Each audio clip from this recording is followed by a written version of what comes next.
Madam, roll call. Mayor Ronnie Felder, Here. Chairperson Kashamba Miller Anderson, Present. Chair Pro Tem Shirley Lanier, Here. Councilperson Trodrick McCoy, Here. Councilperson Julia Botel, Here. Councilperson Douglas Lawson, Here. City Manager Jonathan Evans, Present. City Clerk Claudia Anthony is present, City Attorney Don Nguyen. Here. Thank you, Madam Chair. All right, we'll have a moment of silence followed by the Pledge of Allegiance led by Dr. Botel.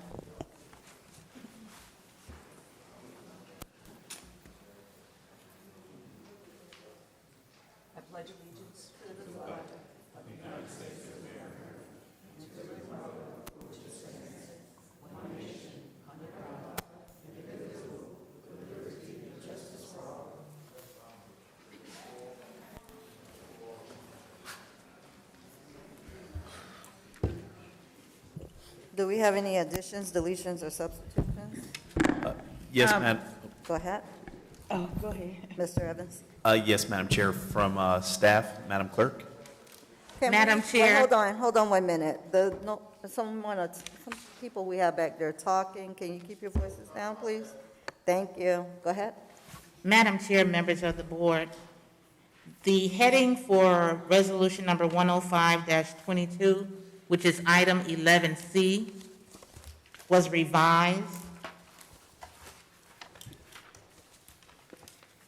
The heading for that particular resolution will now read, a resolution of the City Council of the City of Riviera Beach, Palm Beach County, Florida, awarding bid number 1078-22-3 for fireworks display services to Pyrotechnical Fireworks, Inc., in the amount of $127,300 for the September 29, 2022 Centennial event, and $122,200 for July 4th, 2023, and authorizing the mayor and city clerk to execute the contract, further authorizing the Director of Finance and Administrative Services to make payment from account number 101-70102-531000 and account number 101-121-02531000, and provide an effective date. Madam Chair, members of the board, you have been provided with a copy of the revised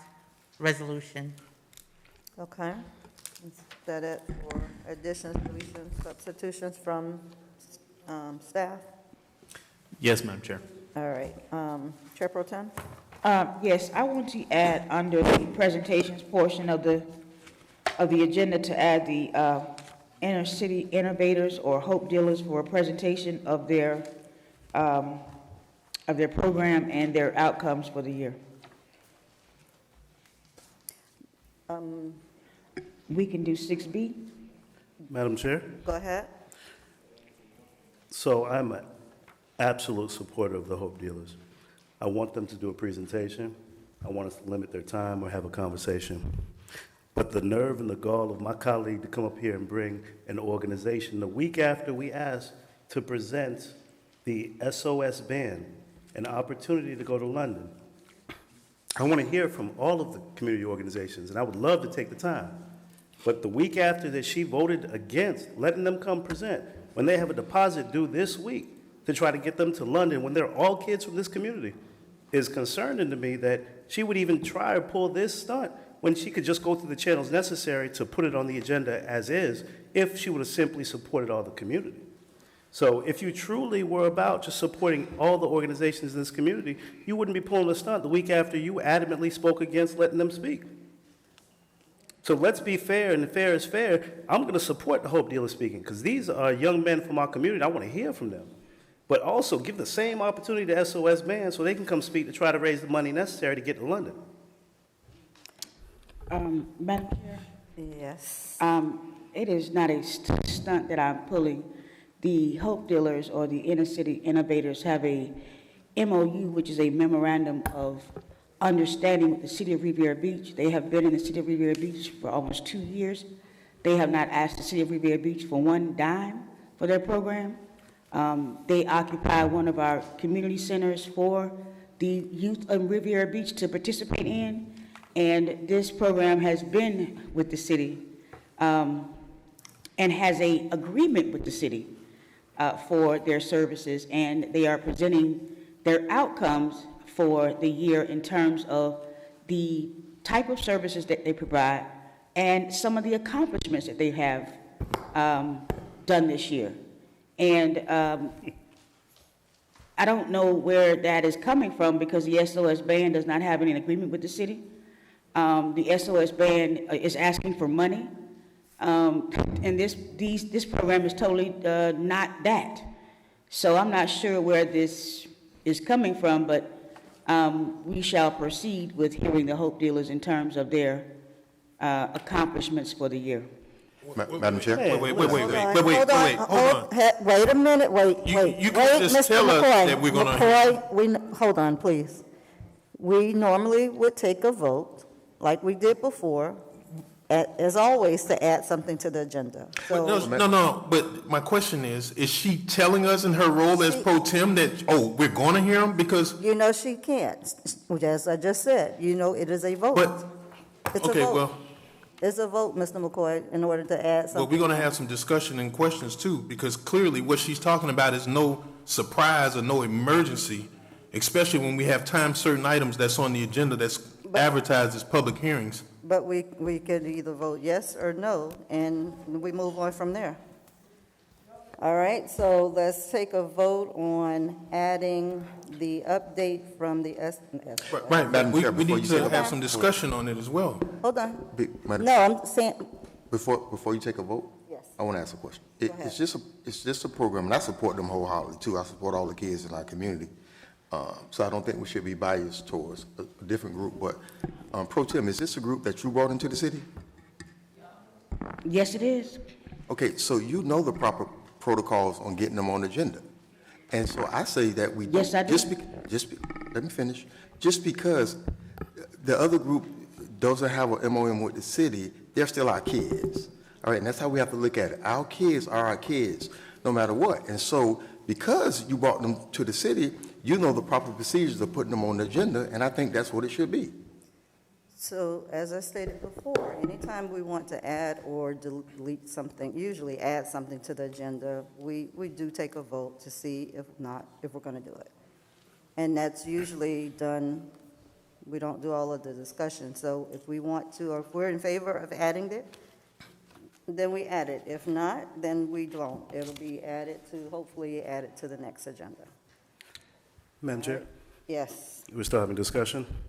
Well, we don't have a motion. The discussion, I guess, would be if it's passed to be added, Okay. No, if we're going to add it. no, we have discussions on any, I think everyone has voiced, no, I haven't even said anything. okay, go ahead. Well, first of all, she went pretty quickly. I want to know, first of all, what exactly are they presenting? Because if this is something annual, right, obviously there's no rush to it, there's no expedience to it, but, I can't set plans based on and I shared this with staff in agenda review, we have to really minimize our presentations and proclamations. At what point did we as an organization start providing for public comments when someone gets a proclamation?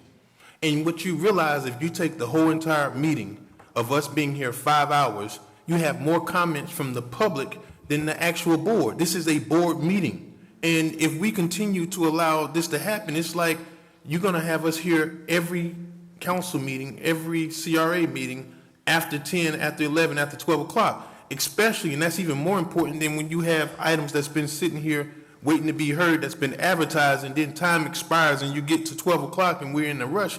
I just think that that's poor planning, and obviously it should come back on the day that I think we have a lighter agenda, but literally this is not what I expected. I thought when I heard them say that they were presenting, I didn't realize it was a whole presentation that was going to be added to the agenda. I mean, obviously, if they were able to mobilize that many people in the same fashion, it should have been planned to give board members time as well as administration, because they don't load the whole entire agenda. I mean, this is becoming a regular occurrence that we're here past 10, 11 o'clock at night. We have to begin to address this process, and it's not working if we have these things unannounced. In fact, I didn't even want the presentation from Diggy Consultants on the agenda simply because I don't see what purpose that serves to this board. Obviously, it serves a community purpose. If that's the case, we can give them some airtime on Channel 18 to let them run a commercial just to inform the public. But certainly, we have business that we have to take care of here in the city, and this is the only time. We can't go under the tree and have a discussion. This is the only time that the board members can have that discussion to handle city's business. And I think when you bog it down with all of these presentations that get added at the last minute, it becomes a burden on everybody. And I would agree with the mayor. I mean, I don't have anything wrong with the hope dealers, but I just think we have to develop a uniform process. And, it really hurts, especially, well, that works too, but it really hurts when we have to deviate all of a sudden and, start doing this. And it's embarrassing. It's very much embarrassing. Madam Chair? Yes. I just wanted to say that a part of the agenda says that there are additions, deletions, and substitutions, because there are times when there's an item that's also before us in regards to an item on the agenda that had to be redone. So there are many times when there are additions or deletions or substitution, thus the purpose of it being on the agenda. This 5-minute presentation is just something that the hope dealers are coming to tell the public and to tell the board in terms of their accomplishments for the year. It is a 5-minute presentation, and they are the children who live in the city of Riviera Beach, and they are the mentors who work with them every single day. So, Madam Chair. Madam Chair. Hold on, Mr. Mayor, and then Yeah, Dr. Botel. and Pro Tem, I totally agree with you that there are additions on the agenda. So the same energy should have been kept when the other kids came in the other week to be added to the agenda. And then I don't think we would have had this problem. But because you were so adamant about not letting them speak, I think this is what it's causing where, now you want to add something to the agenda with kids, and it seems to be unfair. So just keep it, if we're going to do it, let's keep it straight down the board. Dr. Botel? Thank you. In the amount of time we've just spent arguing about this, the hope dealers could have given 2 presentations. Unfortunately, Hold on, guys. unfortunately, they have just left the room. So it seems to me that it's a moot point at this point whether or not we allow them to speak. It's unfortunate. Well, Hold follow on, up. Mr. McCoy, hold on. So, let me ask this question. Ms.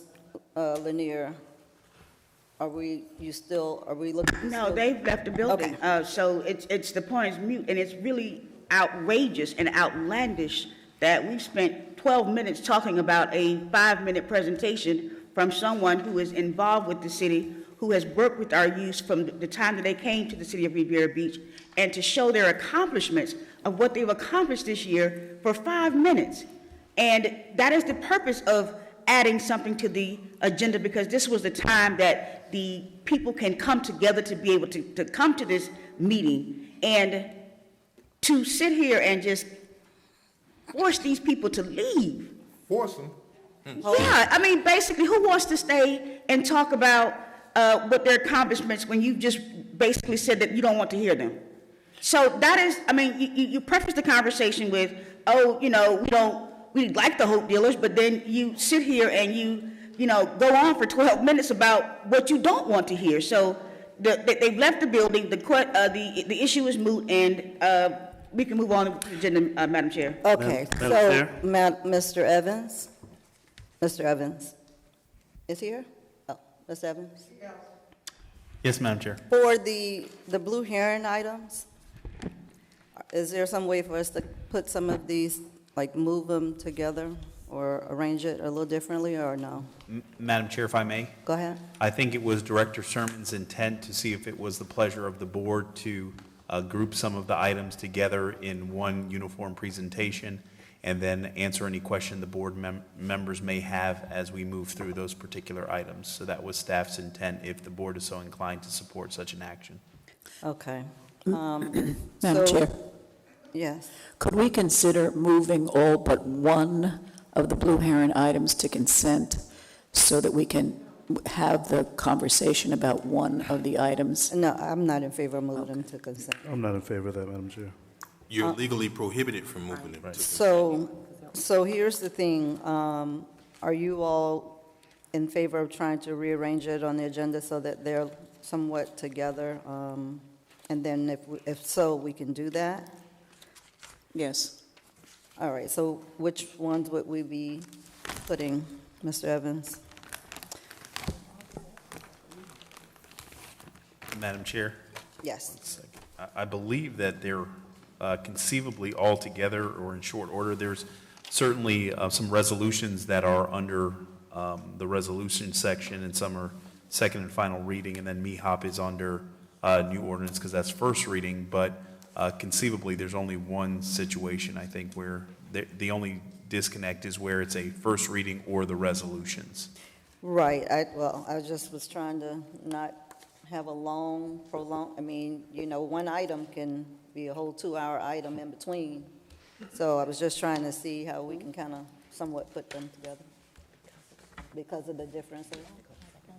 All right, well, we'll leave them as is, and they'll just be here. And we can certainly look, I think the cone of silence item, I think, is in between that, and we can look to handle that item after the Blue Heron commercial items and before you get into the first reading.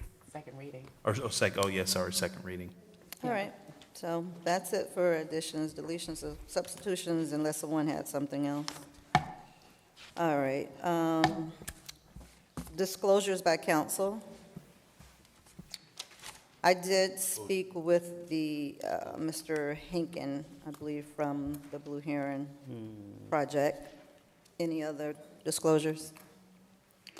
All right, have a motion to adopt. Madam You have a Chair? disclosure? Yes, Motion Madam to Chair, I adopt the spoke with Mr. Hold on, Hinkie hold also. on. I spoke with Mr. Hinkie also. Okay. And I spoke with Mr. Hankins as well. All right, anyone else? All right, motion to adopt the agenda? Motion to adopt the agenda. Second. Madam Clerk? Councilperson McCoy? Yes. Councilperson Botel? Yes. Councilperson Lawson? Yes. Pro Tem Lanier? Yes. Chair Miller Anderson? Yes. Motion approved. All matters listed under this item for the consent agenda are considered to be routine, and action will be taken by one motion. There will be no separate discussion of these items unless a councilperson so requests, in which event the item will be removed from the general order of business and considered in its normal sequence on the agenda. Do we have anyone that would like to pull something from the consent agenda? All right, can we have a motion? Motion to approve the consent agenda. Hold on. Did we have any comment cards for consent? Okay. Go ahead, Dr. Botel. Motion to approve the consent agenda. Do we have a second? Second. Madam Clerk? Chair? Yes. Can we move that fireworks item to consent? I don't want to move it to consent. Anybody else want to move it? I'm sorry, I couldn't hear what he said. He said the fireworks item. That's okay with me. You're good with that? Anybody else? Yeah, 11C. I'm okay with that, Madam Chair. Can we move that to consent? All right, Ms. Lanier, That's fine. 11C. So I amend my motion to approve the consent agenda with the changes. All Second. right. All right. Madam, did we have any comment cards for that item? For 11C? No, Madam Chair. All right. So Dr. Botel made the motion and the amended it, the second stands. Was that Mr. McCoy? Second. Okay. Madam Clerk? Councilperson Botel? Yes. Councilperson Lawson? Yes. Councilperson McCoy? Yes. Pro Tem Lanier? Yes. Chair Miller Anderson? Yes. Motion approved. All right. Item number 6A, awards and presentations. A presentation by Leah T. Gaines of Diggy Consulting Services, Inc., Public Engagement Outreach Consultant Team for the Port of Palm Beach, announcing the website, second survey, and public information meetings to be held for the final public engagement period of the Port of Palm Beach Strategic Master Plan. Do we have public comment? Madam Chair, members of the board, we do not have any public comment cards on this item. The acceptance of public comment cards on You do or you don't? 6A. You do? We do have public comment for item number 6A. 6A, okay. All right, so we're closing comment, acceptance of comment cards at this point. Good evening. Good evening, Madam Chair, Madam Pro Tem, City Council members, Mayor, and staff. Walter, I don't know if it could scroll up to the text on the flyer, if you could scroll down on there, yeah, up a little bit more. So we're here tonight really to give an update on the Port of Palm Beach's strategic master plan and to let the City Council, its citizens, residents, and all stakeholders of the city know that the Port of Palm Beach is now in the second phase of this draft strategic master plan. The actual draft will be provided to the public on September 30th, and we're here to let you know the 3 ways. Actually, the city has another bonus way of how it can provide input to participate. The first way, if you could scroll it up a little bit more, Walter, is to go to the website. There's going to be a webpage, part 2, on the draft strategic master plan, planportofpalmbeach.com, where you can go, you can subscribe and get updates on the port master plan. And it's very important because the port is in the city of Riviera Beach, and it's going to impact greatly and mostly the citizens in the city of Revere Beach. And so we wanted to make sure that you had this information, that on September 30th you could go there and subscribe, review the actual draft master plan. You can also take the survey number 2. And we came to you the first time with the first survey. This is really important now because now the projects have been identified, and we want the public to comment, have questions or suggestions on the projects and the phasing of the project. So the second survey is very critical and very important. Thirdly, you are going to have some public information meetings to be held here in the city of Revere Beach. The first one, October 11th, will be right here in the event center at the Hatcher Room, and it will also be virtual. You can register on the website on September 30th to attend in person, or you can actually watch the public information meeting via the online broadcast. And the bonus that I mentioned to you is that on October 5th, the consultants for the Port Palm Beach Master Plan, the lead consultants, Moffitt and Nicole, will be here to present to the City Council a summary of highlights from that draft strategic master plan. I think it's going to be very important because there are several projects regarding infrastructure development, intermodal facilities, economic development, physical barriers, et cetera, and intergovernmental coordination that are going to be key and critical to the success of this master plan. And I'm here to answer any questions if you like. All right, we'll go to the public comment card. Bessie Brown. Ms. Brown here, Bessie Brown. Oh.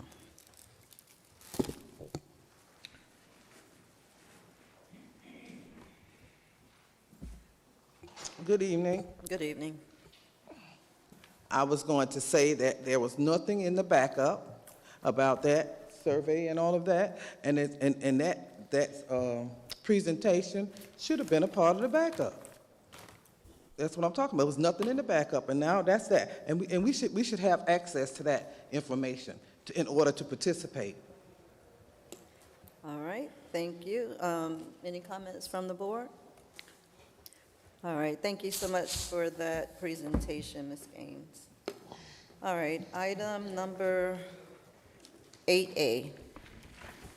Ordinance number 4170, an ordinance of the City Council of the City of Riviera Beach, Palm Beach County, Florida, approving the application parent LU 18-02 from BLP Blue Heron LLC, requesting a future land use map amendment from an office designation to a commercial designation for approximately 4.91 acres of vacant land identified by parcel control number 5643422937000030, and including land formerly designated as Canal right-of-way located north of West Blue Heron Boulevard, south of West 23rd Street, east of R.J. Henley Avenue, and west of Avenue O, providing for severability, repeal of laws and conflict, and codification, and providing for an effective date. Madam Chair, members of the board, we do have public comment cards on this item. The acceptance of public comment cards on this item is now closed. Motion to approve ordinance number 4170.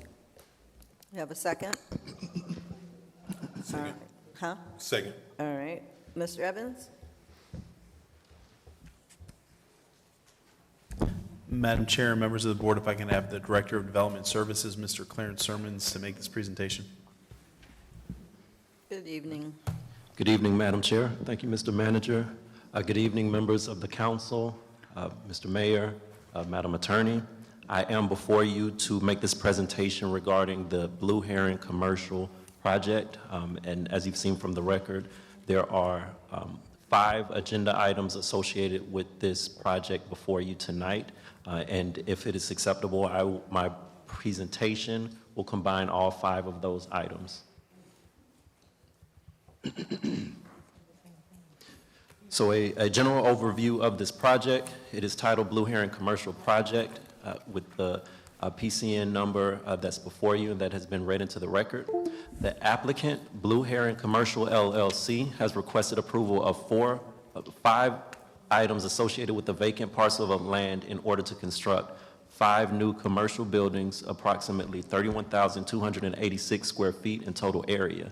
They are the abandonment application, AB 19-2, a land use map amendment, LU 18-2, zoning map amendment, RZ 18-2, site plan approval application, SP 18-13, and finally plat application, PA 21-03. And I will not reread the header again. Before you is an image highlighting the location of the site within the city and a closer view of the site in question. As you can see, the property line straddles the city's drainage canal. This is a view looking west to the property, a view looking east over the property, and more details on the property in question. The existing use is vacant land, it's undeveloped. The current zoning is office professional, and it is proposed to change the zoning to general commercial. The future land use designates this property as office, and the proposed is commercial. Adjacent to the north is the city's canal right-of-way and single-family homes. South is general commercial land, industrial land, which are existing uses. East, multifamily in the city Avenue O, and west, the canal right-of-way, R.J. Henley Avenue, and more multifamily. The subject property has remained vacant and undeveloped for decades. Even though it is located directly adjacent to West Blue Heron Boulevard, this is likely due to, 1, the configuration of the lot, which varies from approximately 90 feet to 115 feet in depth and roughly 1,440 feet in length. So it is a very narrow property. And 2, the future land use and zoning of the property designates it as office professional, which limits the approvable uses at the property. The current property owner has proposed a strategy to allow for site development to proceed that involves abandonment of the adjacent city canal right-of-way, amending the future land use designation and zoning designation from office to commercial. The current city canal would be channelized by the applicant through an underground pipe, and the canal area would be filled in. A city access easement would be recorded over the channelized area by the applicant to provide for future city entry as required. This new surface area would be utilized for site improvements, including but not limited to surface parking. The exhibit before you is a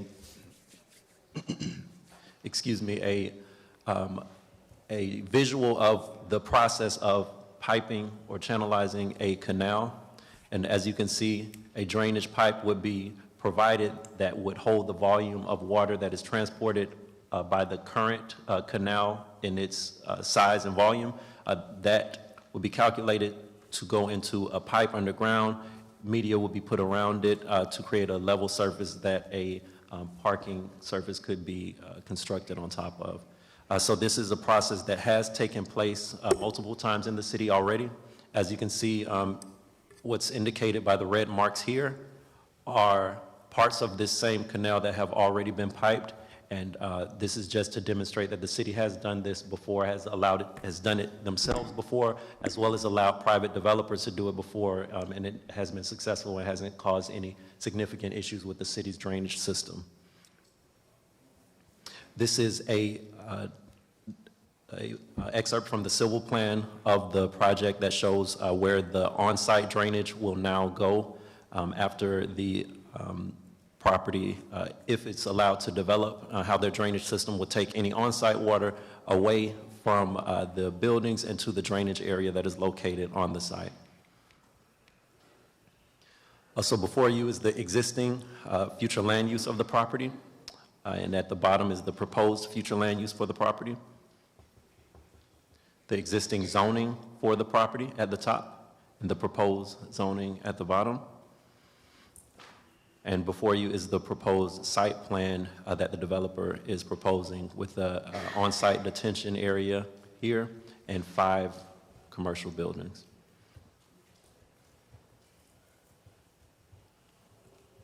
Before you here is the landscape plan,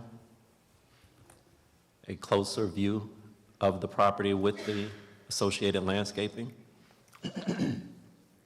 In addition to the required landscaping that they have provided and exceeded with the proposed landscaping documents, the developer has also agreed to enhance the landscaping in the median on Blue Heron Boulevard to match the landscaping on site. In addition to planting that landscape, the developer has agreed to maintain that median as well, which would take it off of the service schedule of the Public Works Department as they would take over maintenance of the enhanced plantings there. This is a rendering of the proposed development. An additional rendering. Elevations for the proposed development. Buildings 2 and 3 elevations, and 4 and 5. All required public notices, including posting on site, the newspaper and mailer notices, have been executed for this project. And there has been extensive public outreach as well. The developer back in 2020 went out to make contact with abutters of this property to get their sentiments on the development, and they provided the results of their questioning, and a visual of that document is on the screen. Also, since first reading, there were 2 community meetings held in relation to this project on July 19th, 2022, and the city hosted one on August 8th, 2022. There were approximately 20 citizens present at the first meeting and approximately 25 citizens present at the second meeting.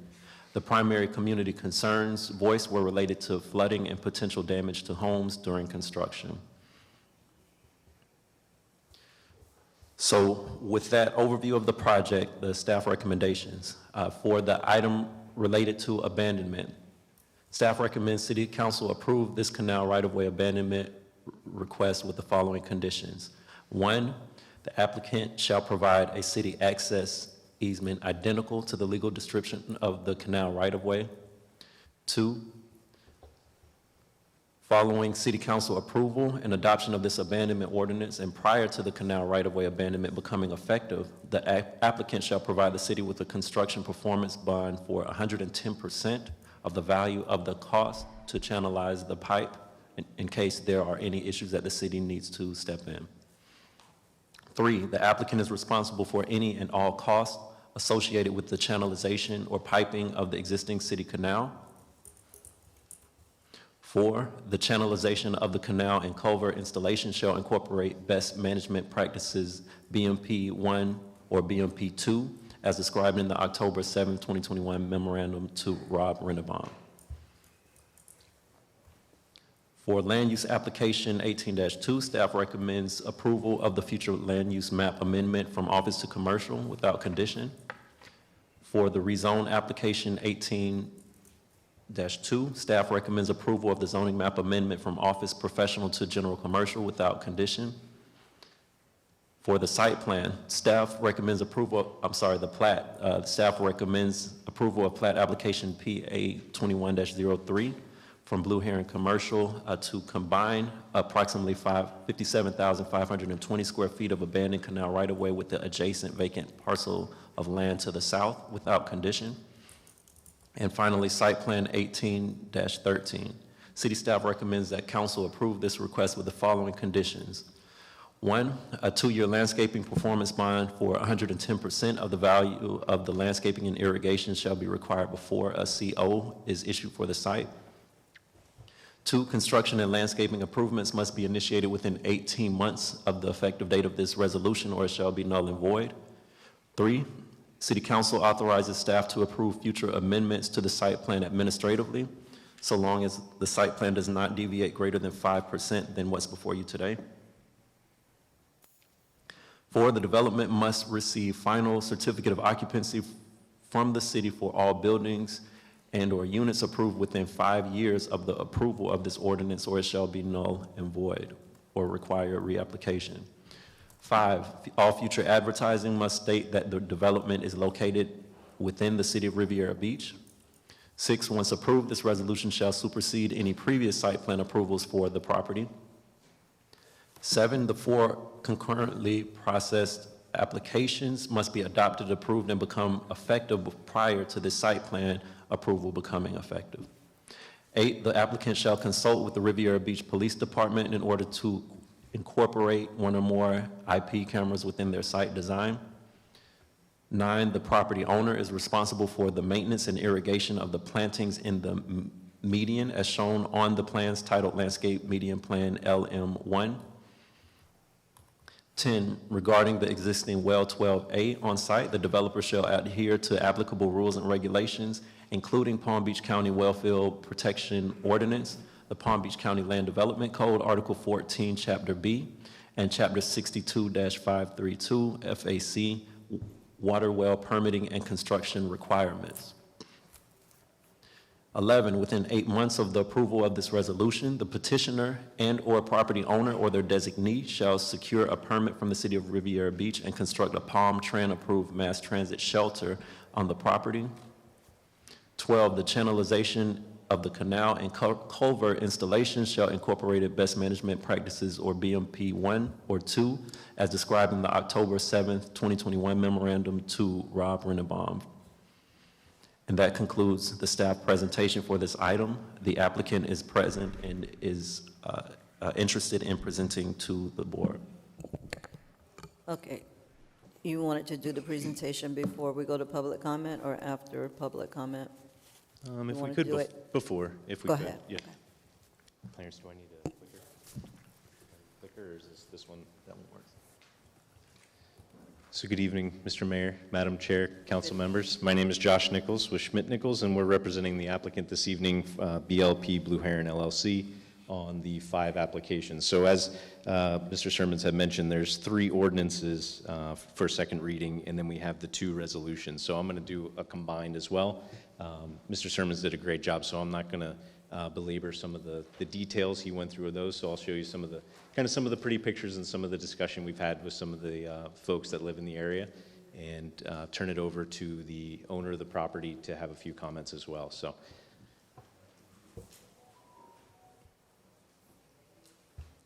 So again, the zoning requests that we had, we went through those with the small scale land use amendment, rezoning, site plan, canal abandonment, plat, and staff recommendation of approval on those items.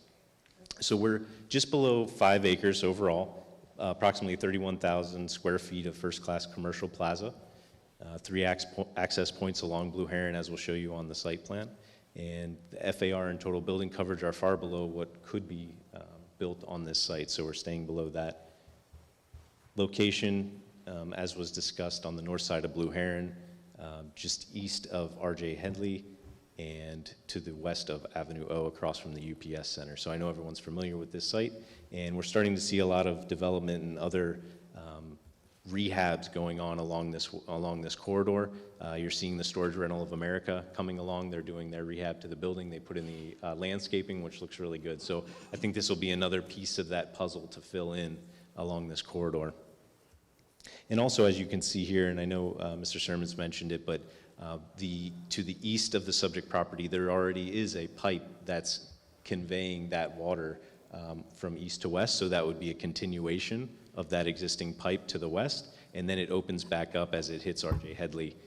So again, no disturbance to that flow of water. So again, here's the site plan, just quickly going through that. East to west, so we've got to the far east, we've got a right in, right out.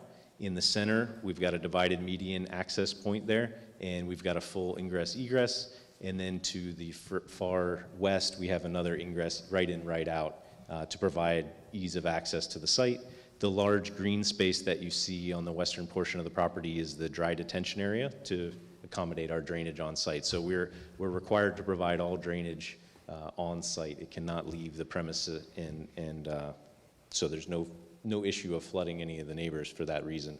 And that's, again, not only reviewed by the city, but also South Florida Water Management District. So it goes through several iterations of review to ensure that through the process.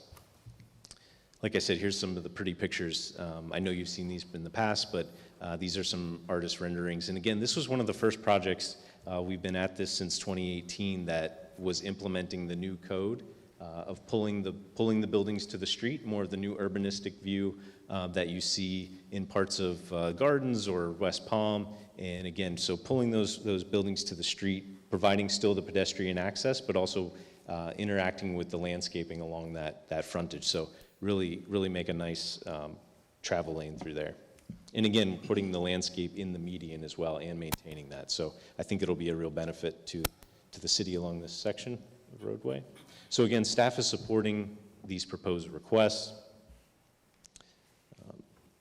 Sorry, I'll go. And then as far as public outreach, I know that Mr. Sermons actually went through really good detail on that. But again, basically 3 major items: the door-to-door prior to the pandemic, and then two larger meetings that we had more recently. Again, the 2 items of concern was the flooding, and I think in the first meeting that wasn't clear that there was a separation between what we were doing and what was going on in the neighborhood. And I think in the second meeting, that really we saw that those were 2 different issues. So, and again, we were lucky enough we were able to have city staff at that second hearing, and they were able to discuss that this development, based on doing the culvert with the pipe and the improvements that we're doing, will have no negative impact, or it just is a net zero impact to the community based on this proposed development. So I think that was very important to get across, and I think that was understood. There is an issue with flooding in that community. They understand that. City was acknowledging that, but it was not going to be exacerbated by this development. So I think that was a big point that came out of there.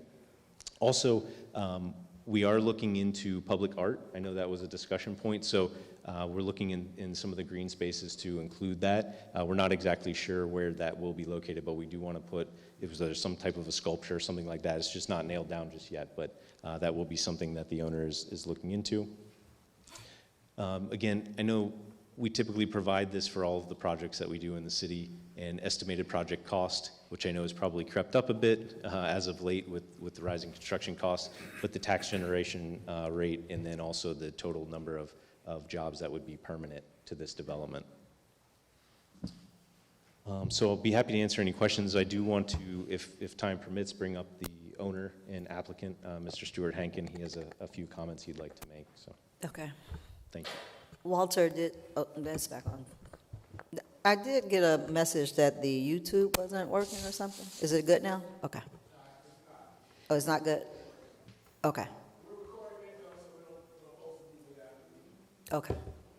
Good evening. Good evening, Madam Chair, Council, Mayor, City staff, and members of the public.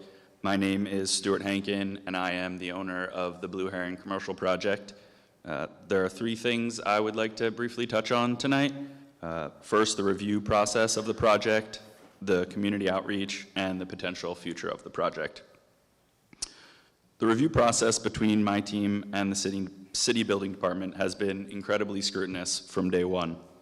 We first approached the city about our project in 2017. This discussion was focused around the highest and best use for the project so that it would be an asset for the people who live, work, and play in the city. We came up with the design before you tonight and submitted our plans thereafter.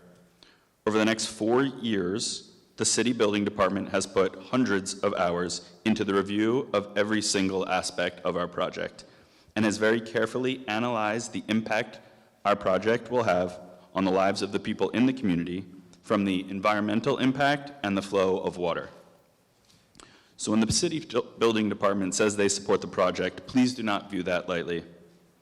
The second thing, community outreach. So I personally have been deeply involved in the community outreach throughout this process. In 2020, I went door to door on 23rd Street to discuss the project with homeowners whose houses directly abutted the project. The feedback I got was generally positive. People were truly excited about the economic development, new places to shop and eat, and the added security and privacy a wall would be between our properties. Over the past few months, 2 more community meetings were held at the Lindsay Davis Community Center, and they were well attended by the community. These meetings were mostly spent reviewing the layout and technical aspects of the project and listening to concerns from members of the community. Throughout this process, I have realized that as much as I would like to, I cannot make every single person in the community happy. However, I will continue working with the community to ensure there is an open line of communication on the project as we progress. The first issue expressed by community members is ensuring that during the construction process, we do not damage their homes. And if for some reason damage occurs, then I would be responsible. I'm very confident that I will not do damage to surrounding homes during construction, but in the case damage occurs, homeowners will be covered by an opt-in warranty that I will pay for and provide through Service Line Warranty of America. Some community members showed up to our meeting to explain their experience of flooding in Monroe Heights over the last 30 years. Even though there has been significant improvement to the flooding situation over the years, largely due to city action and road work, some people are still concerned about future flooding, and some people on Avenue R specifically have expressed they still are experiencing some level of flooding. The city engineers explained there is a clear, actionable plan to continue road work that will help mediate runoff of excess water during a major storm. My engineers and the city engineers have clearly reviewed and stated, our development of the site, including the piping of the canal, will not adversely affect flooding potential in Monroe Heights. The canal was not designed to be a reservoir for excess water. It was designed to allow flow of water, which will continue and most likely be improved by adding to the existing canal piping system in place.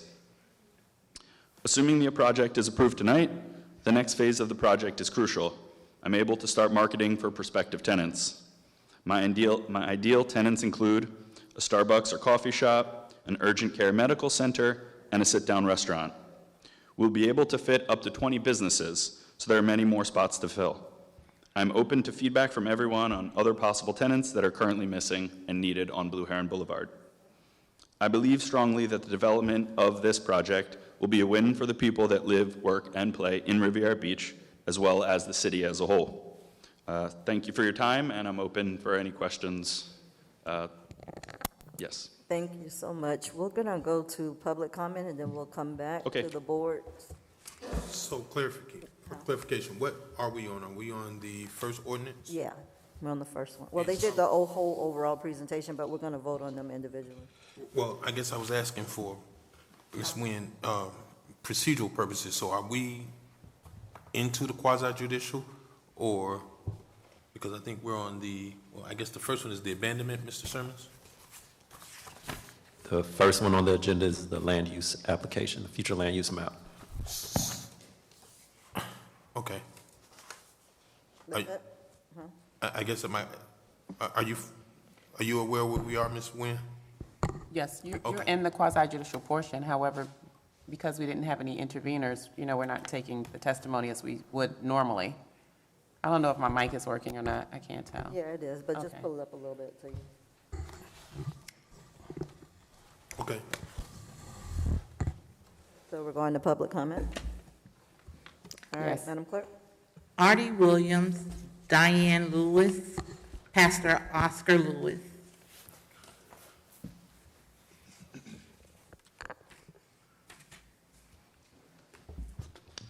Good evening, everyone, on the council, city manager. My name is Artie Williams, and I've been a resident of Riviera Beach all my life.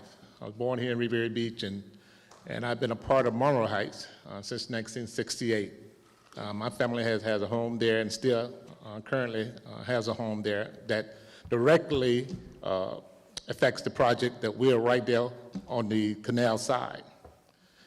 And we have had any problems with the flooding in our community ever, really in Riviera Beach right there on 23rd Street. And I don't see how having a project now that's going to help our community becomes an issue. The flooding has been addressed. They have shown you where they could have the correct piping that goes in there, and I think that's one of the main concerns. Also, just the aesthetics of Blue Heron. I think every city that goes, when you go to their main city, their main streets, they have business a quarter down there. And to help Riviera Beach become a better city and offer more business that someone as artists might want to have one of those businesses that they're going to put in there. So why would we continue to fight progress? Every time, everybody's not going to agree, but every time we try to make progress in this city, there's always somebody to say that it's a problem. It's going to come up with some type of problem. But if we live here and we want our city to grow, and we have a company or a developer down there that wants to come in and help and do that, we talk about a restaurant, we talk about a Starbucks, we talk about an urgent care right here in our city that people in Monroe Heights can walk and probably get service. But we want to fight against progress all the time. I mean, I don't know if they think that that's going to be empty forever. Somebody's going to develop it sooner or later. Just about that's what we need to do. That's what property is for, development. So I'm for this project. My neighbors are for this project. We've been there since day one, since 1968, probably the longest person on that side of the street that's been there. So again, I'm for the project, and I hope that the council votes to make it happen, because we need to happen. I'm just want to go down Blue Heron and say, I can turn into this. I can turn into this business. And it's tax revenue. Quit fighting against progress. We all need to be on the same ship, and if you don't want to be on the same ship, jump off. Just jump off, because we want to move forward the city. So we're going to continue to fight for anything that I think is right in here in this city. Thank you. Thank you. Please hold the comments in the audience, please. Who's next, Miss? Diane Lewis, Pastor Oscar Lewis, Bessie Brown. Good evening. Good evening. Chair, a co-chair, and mayor, and all of the council persons. My name is Diane Lewis, and I've been in the city for 46 years. And I want to say I'm for this project. I'm excited about it. I've talked to some of our young entrepreneurs in the community. They are also excited about it. One of the things I asked them when I spoke with Stuart was, how do they feel about walking into an area that they had to build out? Well, guess what? They love the concept. Because if they're coming with the ice cream parlor and they've got to build out their own, put the little personal touch on it, they love that concept. I talked to Stuart about the community concerns. He assured us that those concerns will be addressed. Stuart is a really good person. I've been working with him for some time now in our community. He's not just a professional businessman, but he cares about the city. He cares about the nonprofit organizations in the city. And I've reached out to him. He has come and he's addressed all of our issues. And I'm excited that it's going to bring up to 100 new jobs. This is 20 businesses. These are entrepreneurs right in our community that's looking to stay in Riviera Beach to start their own business. So I'm excited. I am supportive of this. And I wish that the council move it forward. Thank you very much. Thank you. Pastor Oscar Lewis, Bessie Brown, Lynn Hubbard.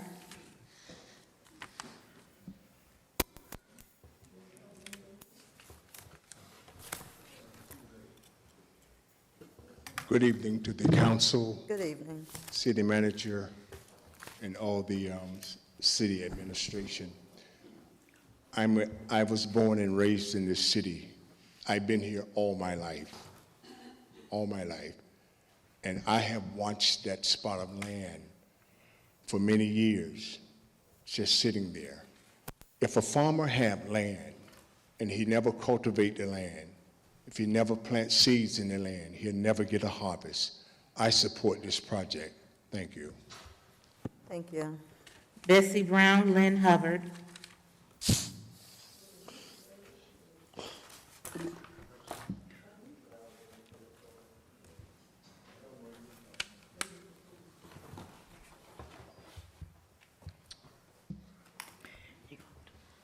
Good evening.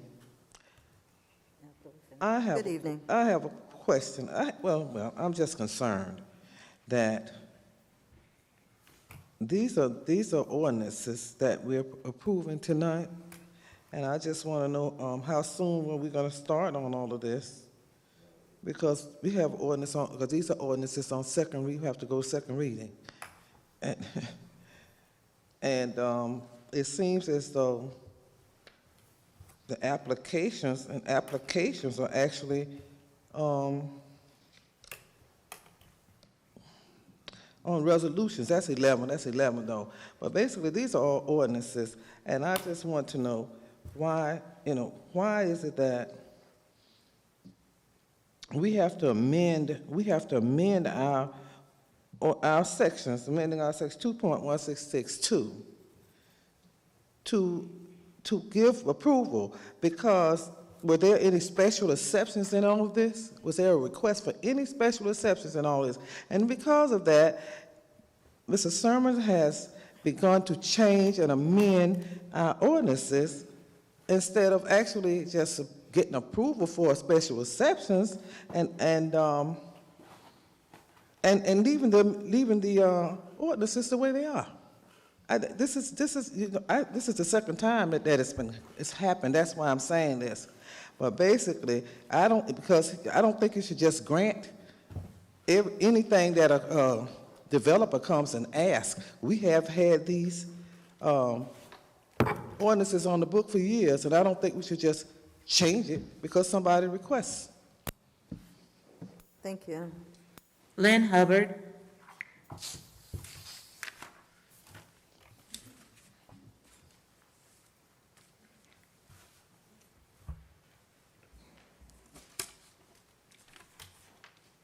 Good evening, Lynn Hubbard, Riviera Beach. I am not shocked or surprised by the people that have been garnered from the community that have never showed up and did anything for the community to come up here and to speak in support of this item. While many of us have lived here for years and years, but because it's not affecting their property and their homes, they don't have a vested interest in what's going on. A couple of things that I want to talk about is that our neighbors where I live and reside, no, they are not for that. And to be as disingenuous as pastors are, to come up here and to say that the people in our community that we've gone door to door and spoke with are for it, that is quite disingenuous. And whoever hired and paid and coerced and got them to come here this evening, that's sad on so many different levels. When one of the speakers said that there is zero impact, well, we all know that there is not zero impact because our houses align that canal. To say that there's no flooding in the area, you didn't come out your house a couple of days ago when it was raining. I mean, just to see the impact and the water buildup in that area was enough to tell you what it used to be before we got the piping put in. It still has not completed the project. But again, to say, why would a man come? But see, I'm going to tell you this. Let me go ahead and say this. For us, we are the only race of people that would take from each other when it comes to land to give to somebody else that already have more than we will ever have. We have our homes backing up to a canal. They knew that they couldn't build anything on it. They themselves admitted that year after year they have come to try to build that. But every engineer worth his salt have never said that that was a buildable property. That's why it's vacant. That's why it needs to be a productive green space, a walking path, something with art in public places. But to buy something, to say you're going to take the canal and to take our 5 feet of right-of-way is because they were buying time. They was waiting it out to say that, hey, we'll get a group of people in a minute that will forsake their people and come over here with us and do for us that they won't do for the people that they stood on the corner and asked to vote for them. There is what you bought it for if you couldn't build it? If you saw it wasn't a buildable piece of property, why did you buy it? We're asking you guys and ladies, to stand by us, your community, your people, the people that you asked to vote for you. We need our property and our homes. Thank you. Thank you. Was that the last one? That's the last. All right. Questions, comments from the board? All right. Hearing none. Madam Clerk? Councilperson Lawson. Yes. Councilperson McCoy. Yes. Councilperson Botel. Yes. Pro Tem Lanier. Oh. Chair Miller Anderson. No. That motion is approved with Councilpersons Lanier and Miller Anderson dissenting. All right. So it's a little bit beyond 7:30. We're going to have to go to public comment. All right, so please be reminded, the City Council has adopted rules of decorum, public conduct during our official meetings, which has been posted at the front desk in an effort to preserve order. If any other rules are not adhered to, the council chair may have any disruptive speaker or attendee removed from the podium, from the meeting, and/or building if necessary. Please govern yourselves accordingly. Madam Clerk? Madam Chair, members of the board,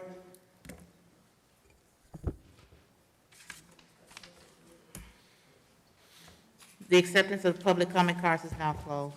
All right. Bill Wolotek. Paul Voda.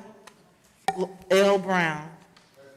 She's going to call about 3 at a time, so if you can kind of make your way a little quicker to the podium when the other is finishing up, please. Good evening. Go ahead. Good evening. The vast majority of your constituents from Lone Pine have voiced their opinion over the last several months regarding rezoning of the Lone Pine Golf Course. We don't want it rezoned. I, for one, cannot understand why any city council member would vote yes to rezone the golf course, since your constituents have made their opinion public and crystal clear. No rezoning. Isn't the city council here to serve the constituents? By voting in favor of rezoning, you're honoring constituents who don't even exist yet. This doesn't make sense. Planning and zoning had already voted 5-0, 4-1 on the rezoning issue not to rezone. They listened to the people. This should have been the end of the process. Isn't the Planning and Zoning Committee exactly that, planning and zoning? By overriding their decision, the City Council might just as well eliminate the Planning and Zoning Committee, since their decision and/or decisions are not honored. Outside influences cannot have a say-so in council voting. All voting should be based on the local community input, with City Council following suit, not outside entities. I am sure other communities in Riviera Beach would be more than welcome development, which would entice businesses to do business in the developed communities. In turn, this would be a win-win for both the community, the city, and the developer. This is where the City Council should direct their attention. Develop underdeveloped areas. The council should tell the developers where they can develop, not the other way around. This way, the city can control growth and populate the city evenly. Don't take a fine green piece of property like Lone Pine Golf Course and turn it into residential development. This would be a sin. You have heard all the reasons the Lone Pine residents are opposed to rezoning. Traffic, drainage, safety, and green areas are just a few. But there is one more. The Lone Pine voting participation record has been very thin over the years. After being involved with the rezoning issue and speaking to many other residents about this issue, we are becoming better organized and involved in city activities. Lone Pine will become a critically active community at election time, allowing for 2 voters per resident, allowing for 2 persons per resident. Some have more, others still have less. 700 voters are possible in Lone Pine. This can make a big difference in the outcome of an election. I am sure the members who vote not to rezone will undoubtedly have our support come election time. Lone Pine will not forget. Thank you so Please much. don't rezone. Thank you. Paul Voda. Lloyd Brown, Lady Goldwire. I'm back again, and I'll be back next week, the next Good. meeting as well. State your name, please, for the record. Good evening. Paul Voda. We've talked about your business tax policies and processes. It's a quandary. It's unsolvable. You guys implement the tax, you charge the fees, you mail out the notices, and if you make a mistake with the notices, you bear no responsibility whatsoever. You turn the tables on the taxpayer by saying, we're not obligated to notify you. It's very interesting today, actually Monday, I got this piece of mail mailed to one of my properties, which is not the mailing address for any official notification. This went directly to the tenant, and they happened to call me to tell me that I got notification from the business tax office of Riviera Beach at my property. That is not where my taxes go. That is not where my affidavit of ownership was filled out and notified to the business tax office of where the notices should go. You didn't notify me last year. You notified the property, not me. You charged me a 300% penalty because I didn't get notification. And from May, when I filled out the affidavit of ownership, you wanted me to remember that August 30th I had to pay you $107 for each property. Well, guess what? Until this year, I didn't know that I bared the burden of paying you the tax without your involvement or your participation. See, the last 10 years of you mailing me made me think that we were in this together. You would mail me a notification and I would pay the bill. But now, each time I catch you guys flawed by mailing it to the wrong place or not notifying me at all, you step back to say, Florida statute says we don't even have to notify you. Magically, I'm supposed to remember each year that I owe you $107. And if I don't, that $107 turns into nearly $500. I don't agree, and I want a time to conversate or have a conversation with the council directly about this practice. Thank you. Lloyd Brown, Lady Goldwire, Artie Williams. Let me tell you something. Good My name evening. is L. Brown, and you know, this farmer told me, he said the seeds are in the soil. So you know what that means? Whatever's gonna go on is already planned. You can forget about it. They say, Riviera Beach, the price is right. You can get anything you want. And that's the way it seemed, because I never seen so many buildings going up everywhere. And then this guy talking about he owned the property. I bet he won't go across the street to the Imperial, to the Labor Board, and get none of us to do it. I ride around the city all day long, and that's all I look at, all these foreigners in here working. Let me tell you, these rights that I have right now, when the black people, politicians were in when I was coming up, you know what? They were there for the people. They wasn't selfish for themselves, you know, to look good and talk a lot. I never seen two people talk so much in a council meeting. The other ones seem like they're not even there. I don't care what's being said. So I'm not gonna ask you anything. I'm gonna tell you about my dogs and my cats. Let me tell you, I got a dog. I feed him like chicken, right? And you know what I do? I put it in a crock pot and I let it cook for a while, because I know me asking y'all to do something ain't gonna matter. So let me tell you about what I do. I put it in a crock pot. You know, Blue, he's a big one. Black is the other one. And the reason I named him Black and Blue, because it's easy to remember, because I used to name my dog Dog. But see, since I got two of them, I can't name them Dog. So let me tell you about the food, because to talk about the city and the council, it's useless. You're gonna find that out. It's useless. But let me tell you about my dogs again. They weigh about 140. They big dogs now. They don't do nothing. I'm out there raking the yard. You know what they doing? Sitting over in the shade watching. They can't even rake. They worse than y'all.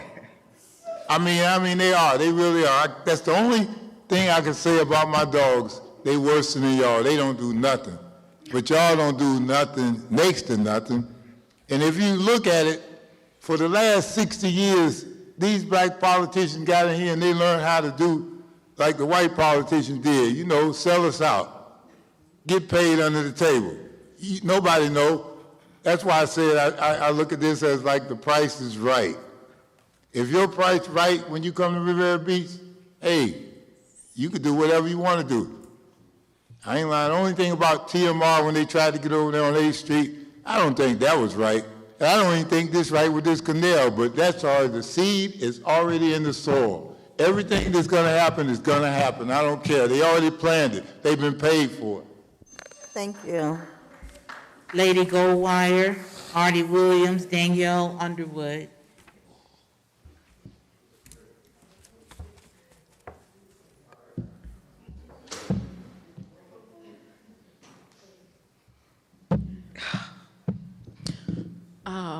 Good evening. Good evening. The first thing I want to... State your name for the record, please. Lady Goldwire. First thing I want to mention to all the men in the community on the dais, management, on tomorrow, Washington Elementary, I know you guys have taken that school under your wing. They are showing homage to the children and how well they've performed from 7:30 to 8 for just 30 minutes. They are asking, or it would be helpful if the men, specifically the men, could come over and sit with the children for 30 minutes, or I believe it's walking them to class. It's a movement directed for dads, but as you know, some of the family structures are situated in such a way that the dads are not necessarily present or available. So if there are some firefighters or some police officers or staff that has some availability, some of you on the dais that could, 7:30 a.m. to 8 o'clock in the morning, Washington Elementary, those children I'm sure would love to see you there, have them walk to class. The other thing I wanted to mention, I want to table the other conversation for another item, was what happened earlier with the Hope dealers is unfortunate. Having them here, I think, was important. Seeing them assembled and having an understanding for how government works is important. But I think the gentlemen on the dais are absolutely correct in the sense of getting them to also be able to see protocol, policies, and government, how it works in how government works within its four corners, and kind of moving the systems around or changing it so that it accommodates one group versus the other, I think is unfair. And unfortunately, what happened tonight is because it wasn't well planned, it wasn't done according to procedure, you have a group of men who may not have gotten the point that the gentlemen on the dais were trying to make, in the sense that policy and procedure is important, and they walk away or left with the understanding that they did not want to, or we did not want to hear them. Botel was right in the sense that it took 5 minutes, 12 minutes to argue the point, but had it been done properly, we could have avoided that. I think there needs to be some extra effort to reassure, if not the member or the person in charge of that group, but at least those gentlemen, that they are welcomed and that you do want to hear them. But equally as important, to ensure that we get SOS Band back here to make a presentation as well, because they are on borrowed time. They are searching for additional funds so that they can get to London, an experience that many of us could only dream of when we were that age. And so I just hope you guys would take the time to right that wrong, because it looked really, really bad. Thank you. Artie Williams, Danielle Underwood, Rochelle Baker Hughes. Good evening again. My name is Artie Williams, Good evening. and I'm here just to give my support for one of the council members here.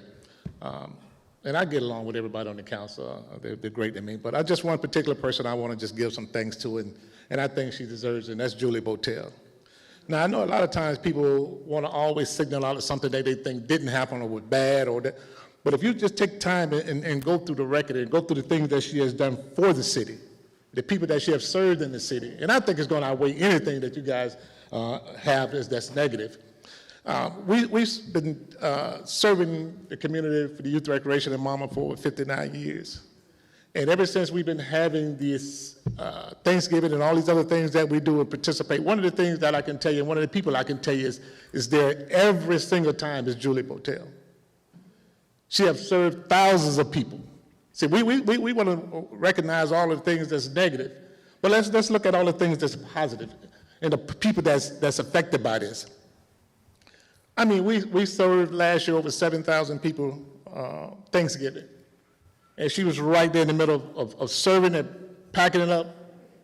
We was doing all these things together for years. It's been happening ever since we've been giving the Thanksgiving over at Lindsay Davis.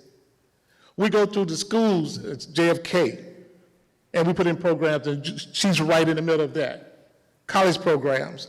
I mean, you could think of a lot of things. The list goes on and on if you guys just knew what was happening instead of just focusing on something that didn't happen or the negative of one thing that happened.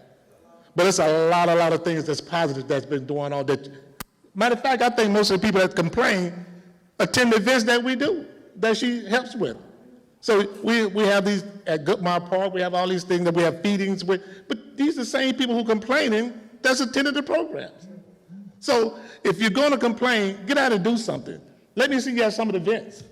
Quit complaining all the time and step up and do something, especially for someone who's doing something for the community. So when you sit there and you want to have something to say negative about somebody, think about what are you doing besides getting up here all the time just vilifying somebody. Show me what you're doing. Because I don't see you at none of the events, and we've been putting them on, for, like I say, for 59 years. So if you want to do something, show some action, do something, and let people know that you want to do something positive in the community and quit complaining all the time. That's what I have to say. Thank you. Danielle Underwood, Rochelle Baker Hughes, Fane Losman. Good evening. Danielle Underwood for the record.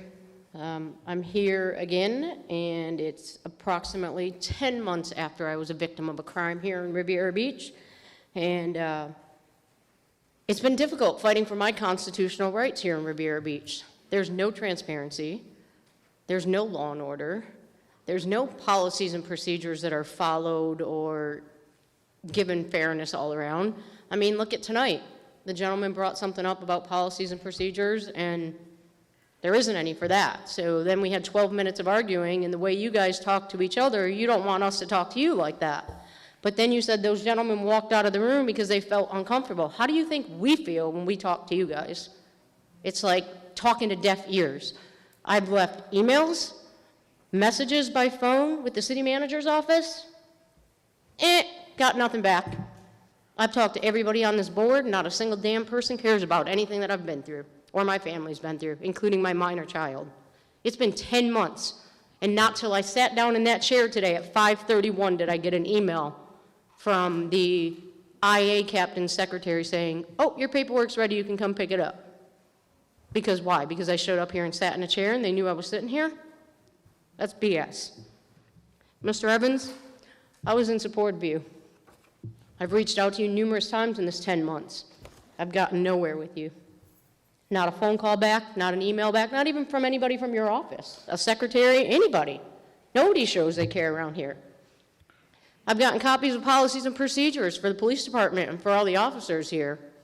And a lot of misconduct happens in this department.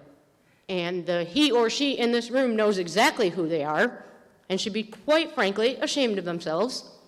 And maybe even take that uniform off and say, I'm done with this. Because you put my life in danger, my kids' life in danger, and you put your brothers and sisters in blue in danger every single day. I just want to know why I had to wait so long to get a copy and how I had to fight email after email after email of these IA disciplinary actions that this officer faces.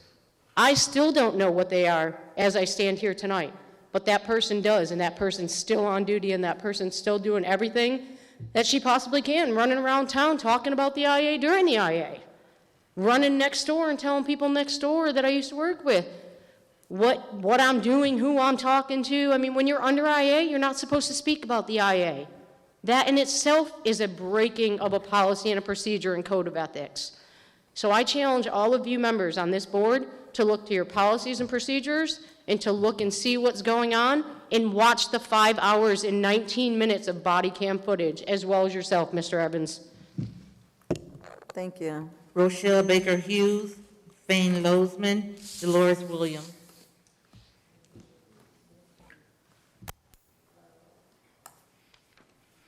Good evening. My name is Rochelle Baker Hughes. I live in Lone Pine. I don't mean to get emotional. But I have to tell you, I have been fighting. I've been fighting this rezoning since 2020. I've been working really hard. And I just want you guys to know, for 20 years, I've lived in the city of Revere Beach, and it's been a great city to live in. And I bought him a golf course. I paid more money for the peace. I'm in a community. We sit back. We're peaceful. We're friendly. We are just, I have amazing neighbors. 356. I have 356 neighbors, and they're the best neighbors, no matter what. When we had hurricanes, we helped each other, no matter what. Someone passes away, we're there for them. So I just want to really urge the council to think about this upcoming rezoning that we're having a meeting next Tuesday, the 27th at 6 p.m. We're the only agenda item on it. And just know, this golf course is unique. I was talking with a neighbor of mine yesterday.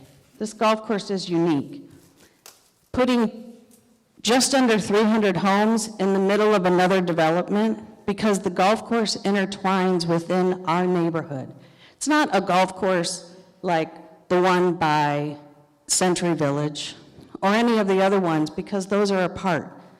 The golf courses don't meander through the homes like it does with us. So I'm here to just, I really hope when you get your agenda package and you read through, that you just know there's 356 of us. And we, as the gentleman said before, each home probably has 2+ voters. We're your constituents. We're here now. Vote no to rezone that golf course. And let's figure out together what we could do with that golf course. Just to let you know, the owner of the golf course has never come to any of us, and he actually owned a house there, but he never came to us as a fellow resident to say, hey, how can we do this together? I want out of the golf course. What can we do? But if we, as a community, can work with the city, that would be awesome. Thank you. Thank you. Thane Lozman, Wesley Dolores Williams. Thane Lozman. Good evening. Judge Bradley Harper denied our legal action over a fence. We've spent over $100,000 fighting to put a fence on our property on Pine Point Road to preclude young children from playing in the water where they could drown. The fence permit that was issued by Lady March Goldwire, she was fired because Julie Botel didn't want us to have a fence on our property. So we've been fighting this out for years. Certainly, we can't be the only property owner in Florida that's not allowed to have a fence, because the Florida statute says you have a right to exclude people from our property. What we were trying to do is to preclude spending, $250,000 litigating this in federal court under equal protection. How come everybody in the city can have a fence, but I can't? That's why I went to the U.S. Supreme Court twice. This city is obsessed with trying to take away things I'm entitled to, which is a simple boundary fence to my property. I'm in the middle of a case worth hundreds of millions of dollars where Julie Botel pushed through the downzoning, not the upzoning of a golf course, the downzoning, taking away private property rights to develop 51 acres of property we have on Singer Island. The taxes had been paid and was zoned residential since 1924. Matter of fact, 80% of the homes were built on a sale from the 1924 property, but they don't want us to build on our property. The only option we have is to sue Evans individually, sue Botel individually, sue Sermons individually, and go after them for compensatory and punitive damages and get a declaration from the federal judge that you can't treat me differently than any other homeowner that has a fence. That's going to probably cost $250,000. You know something, Sermons and Botel, I'll pay that money, and then I'll have you reimburse me when I win my civil rights lawsuit, because you're treating me differently than any other fence. Matter of fact, there's a guy that has a fence on the north side of Pine Point Road. Go look at it. So we have spent a huge amount of money, the city has spent a huge amount of money over the fence, but that has a long way to go.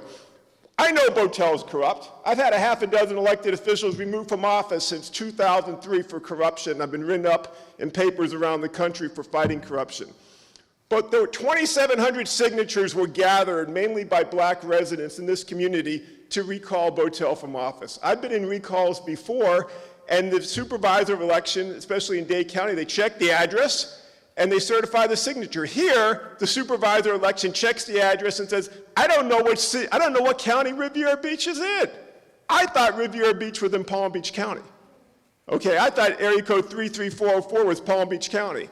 But Botel is tied in the supervisor election that said none of the 2,700 signatures were valid because with their address, where they gave the street address, the city and state, they didn't put Palm Beach County. A lawsuit was filed yesterday. We think the group to recall Botel will prevail. They've already gathered 2,700 signatures. She's on her way out. Her ego won't admit that. Thank you. Thank you.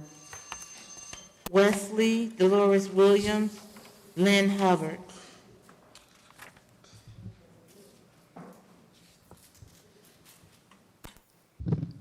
How you doing, Wesley?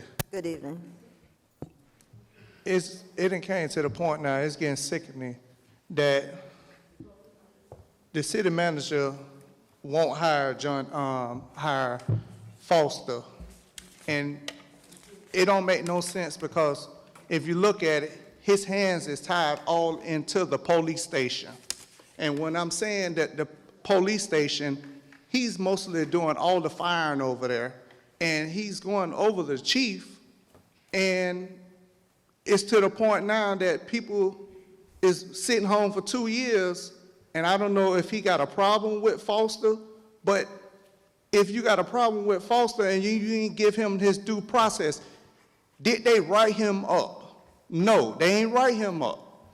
They did not go through the process the right way. And it came to this point now that he's playing this chess game with Foster. But you got another officer that's in his position right now. She got a record from here to Georgia, and I got the record. And she's over there making decisions, and officers is walking away from the job because of her. And then you got this officer that turned around and slapped somebody in Walgreens, and he get a pat on the back with a promotion. Now that I don't understand. But he ain't get written up. He ain't get fired. So what I'm thinking, and I hate to have to do this, I'm gonna have to get DOJ involved now. It done came to this point now. I done been on the phone with them, and I done tried to do what I needed to do, but it seemed like this is what's gonna have to happen because it's some corruption going on at the police station.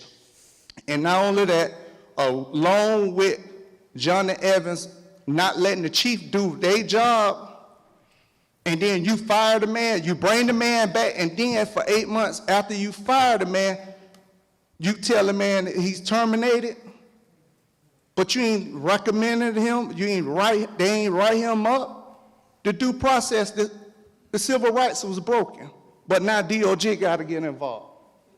Thank you. Dolores Williams, Lynn Hubbard, Cindy Marsh. Ms. Williams?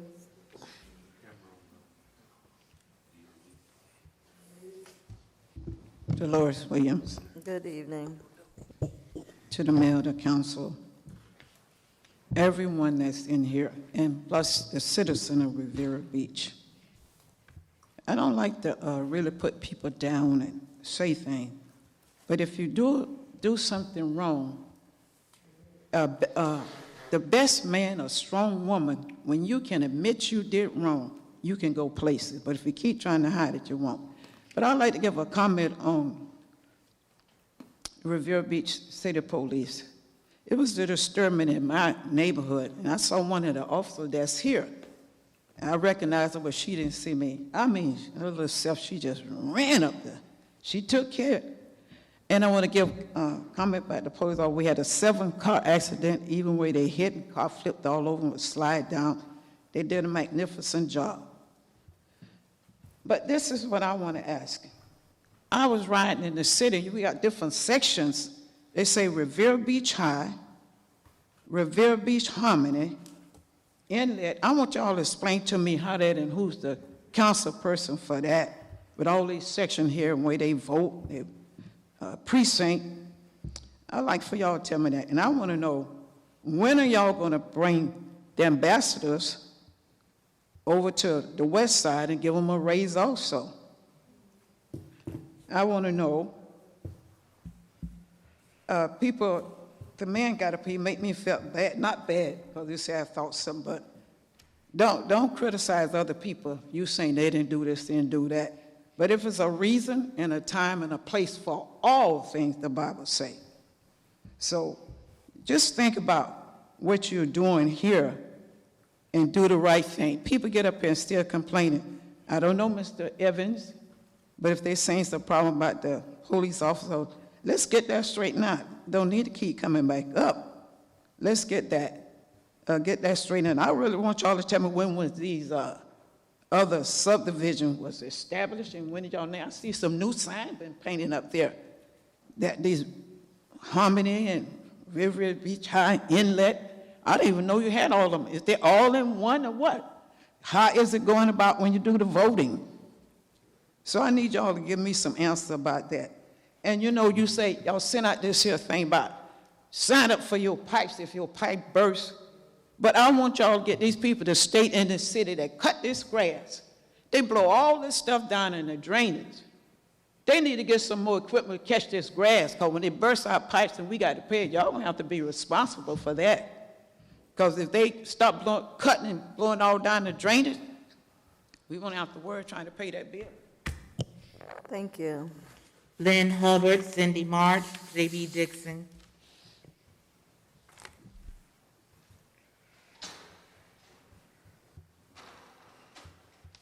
Good evening, Lynn Hubbard. Good evening. Okay, you know, people come up here and they talk about the fact that, so the great white hope and how great thou art and all the things that Julie Botel has done for the community. What has the community has been trying to thrive, but because of systematic racism, that is why we have had problems advancing. Showing up to give somebody a turkey, a bag of groceries, old clothes and old books is not something that we need. We want to be able to prosper on ourselves. We want economic advantages that other people have. We don't want handouts. We're not really looking for a handout. What we want you to do is stop trying to keep your foot on our neck to keep us from advancing. We've always had people that would come up and help trick people down to the shore to get them on the ship to bring them here. We've always had that. So other people coming up here singing praises and saying that means absolutely nothing. We've heard that stanza over and over. What we're asking today, and what we will continue to ask, because conflict and confrontation is necessary for social change. And that's why we're here, not just to put anybody down. We expect nothing out of Julie Botel, because what she is not who represents us. The other four of you represent us, and we expect from you all. I don't know what there couldn't be anything that would possibly, that could have been said or that could change your mind to think that building that behind our house, taking our easeway, closing off the ditch, is good for us. And building a wall to block us in. We have been blocked in before in Riviera Beach. The wall on 27th and O has deteriorated where we were blocked in before. So we're just asking you to do something, to think, to stand up. There is nothing wrong with you standing up for us and for your people. I don't care if people call it reverse racism. It's a poor frog that don't praise his own pond. You supposed to be looking out for us. And whatever they call it, they can call it this or that. When it's not affecting them, they don't give a damn. So what I'm saying for is we're asking you to give a damn, to stand up for us, to help us to maintain the homes and the properties that we own. But to vote against us, it's unimaginable what they could have done to make you do that. We need you guys to understand these are our houses, these are our homes, and we thought that you were the best to look out for us. Thank you. Cindy March, J.B. Dixon, Marvelous Washington.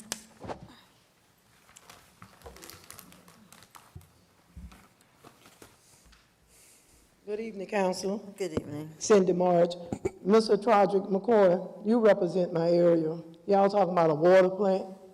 My water pressure is so low, and Trodrick, I'm asking you if it's possible, if that's the protocol, you and the utility worker, I'd be more than happy to give you my address. It takes 7 minutes for a pot of water to fill up in my water. But guess what? My water bill is $70.03 every month. Why? I don't know. I don't know. Y'all not doing anything. And for us, we get off the boat. We've been off the boat. We're not slaves, okay? We're here to stay. You're going to have to get off the boat if you all keep letting these big developers come in here, buying up this property and moving us. And Doug Lawson, I'm going to call you out. And no disrespect to you. Stop getting on the news and talking about affordable housing. Nothing $200,000 and $300,000 affordable. Okay, everybody knows from 95 on back is waterfront property. So that Bank of America that they don't demolish, we're not, people looking like us, not going to even be able to afford it. If we do, they're going to discriminate us against us. You know, come on, we voted for you, man. We're not looking for you to agree to everything. It's all right to agree and disagree, but stop being that photo op on the news talking about it's going to be affordable, it's going to be better living. It's not. We got enough dilapidated houses right here in Revere that we can tear down and rebuild and get the prices back to $150,000 for low-income people, and people like myself would like to be a first home-time buyer. Come on, you got to do right, man. You got to do right. You got to do better. I mean, you usually have it right, but I get sick of looking you on the news and talking about affordable housing. And it's free turkey, free Dollar Tree supplies. We've been free a long time ago. Botello never gave us nothing. Nothing. She represents her district very well. She discriminated against us, and that recall, it's going to be real heavy. Real heavy. I got caught up into my feelings because of my personal issues, but I'm stepping in personal issues aside. I'm coming back to you. And we're going to get more sickness than we got before. Trust and believe, because God will uncover any cover need to be uncovered. All you have to do is be still. And Evans, you need to do something about this police Foster coming back here, because if you don't have a man slap another man in the face that's wearing a uniform, and you didn't reprimand him, and you upgraded him, then you had one police officer having sex in the public building with your secretary. She resigned because she was so embarrassed. Where is the balances at here in Riviera Beach? You all don't like this word, but you all are corrupt. Corrupt. I'm sorry to say, federal court find you corrupt. Lady Marge can take care of Lady Marge. Cindy Marge going to take care of Cindy Marge, but when I need to call y'all out, I'm going to call you out, because I'm the one be walking in the streets asking people to vote for you all. You understand me? And I'm going to continue to do what I need to do as an advocate. Thank you. J.B. Dixon, Marvelous Washington.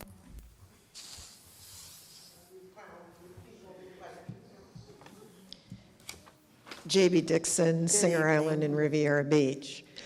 I want to congratulate the city for another victory against Mr. Lozman, in that the city's motion to dismiss his case not only got it dismissed, but got dismissed with prejudice, which means it cannot be tried again.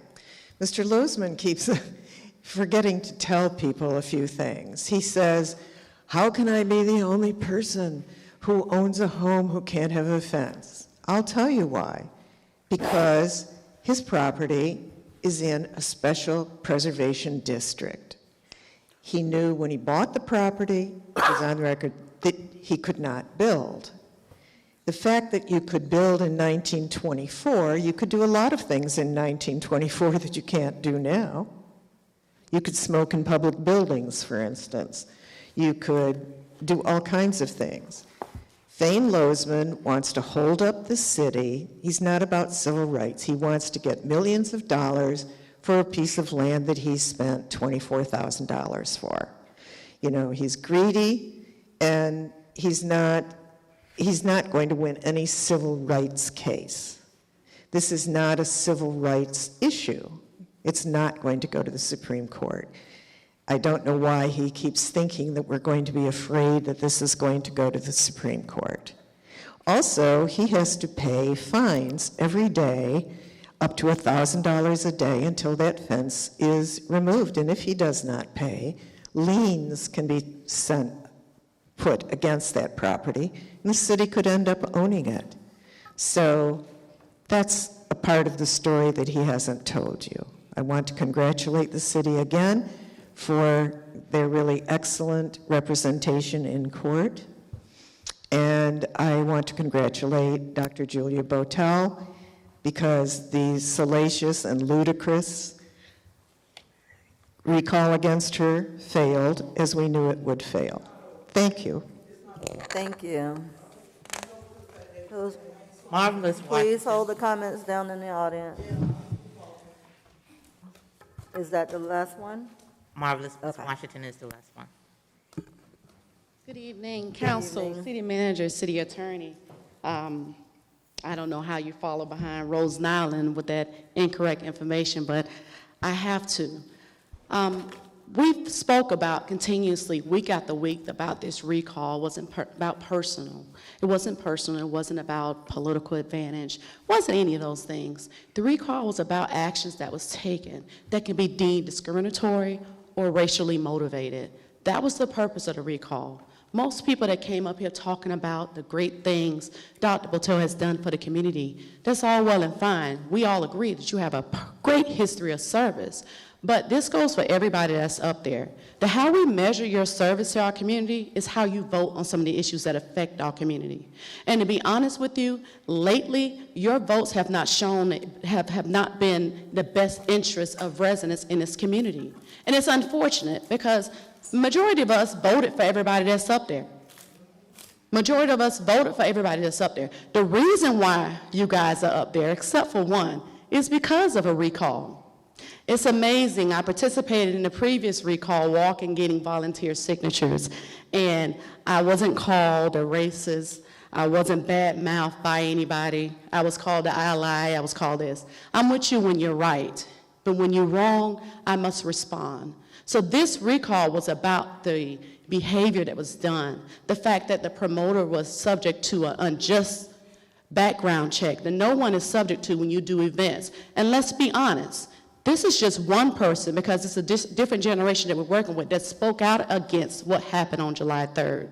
There are other promoters that's in my age bracket that have dealt with the same discriminatory practices in the city of Revere Beach and had just paid out the extra money and did nothing about it. So we have a problem in our city.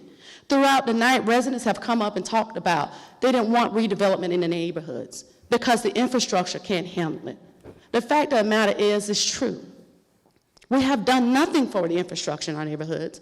We pay the taxes in our communities, but we don't see our tax dollars at work. That's all we're saying. All this negativity about speaking negative about somebody, that has nothing to do with what you're doing as a representative in the community. Don't tell me about Thanksgiving dinners and you attended an event. Yeah, you're right. I attended a community event that was sponsored by the taxpayers in the city of Revere Beach. All of these events, even the events that happened in Lindsay Davis, taxpayers paid for. Reason being is you had to use the lights, you had to use employees to attend those dinners, you had to use employees to clean up after those events. So don't tell me that I shouldn't have anything to say about it because of these events that occurred, because we paid for them. Don't get it twisted now. These community events are not free. We like to think that they are, but you're still using city resources. And thank you. Also, Claudine Anthony notified a unauthorized social media site before she notified the recall committee. So thank you. She should be subject to disciplinary actions. Thank you. Thank you. All right, Mr. Evans, do you have any responses for any other questions that may have been posed? Please, Ms. March. Yes, Madam Chair. All right.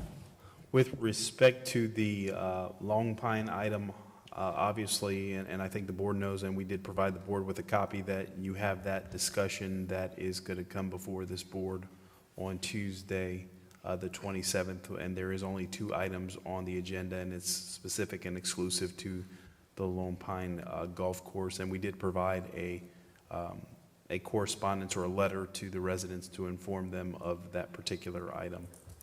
With respect to the neighborhood markers, that's something that has been in place in the city for a significant amount of time, and it is intended to recognize some of the historic neighborhoods or some of the original plats for parcels or sections of our community. And so that is something that has been in existence for some time now. And then there was a question with regards to water pressure issues. If we can be provided that information, certainly we'll get utility district staff out there to attempt to try to resolve or address the issue that the residents spoke of. And that concludes my comments, Madam Chair. All right.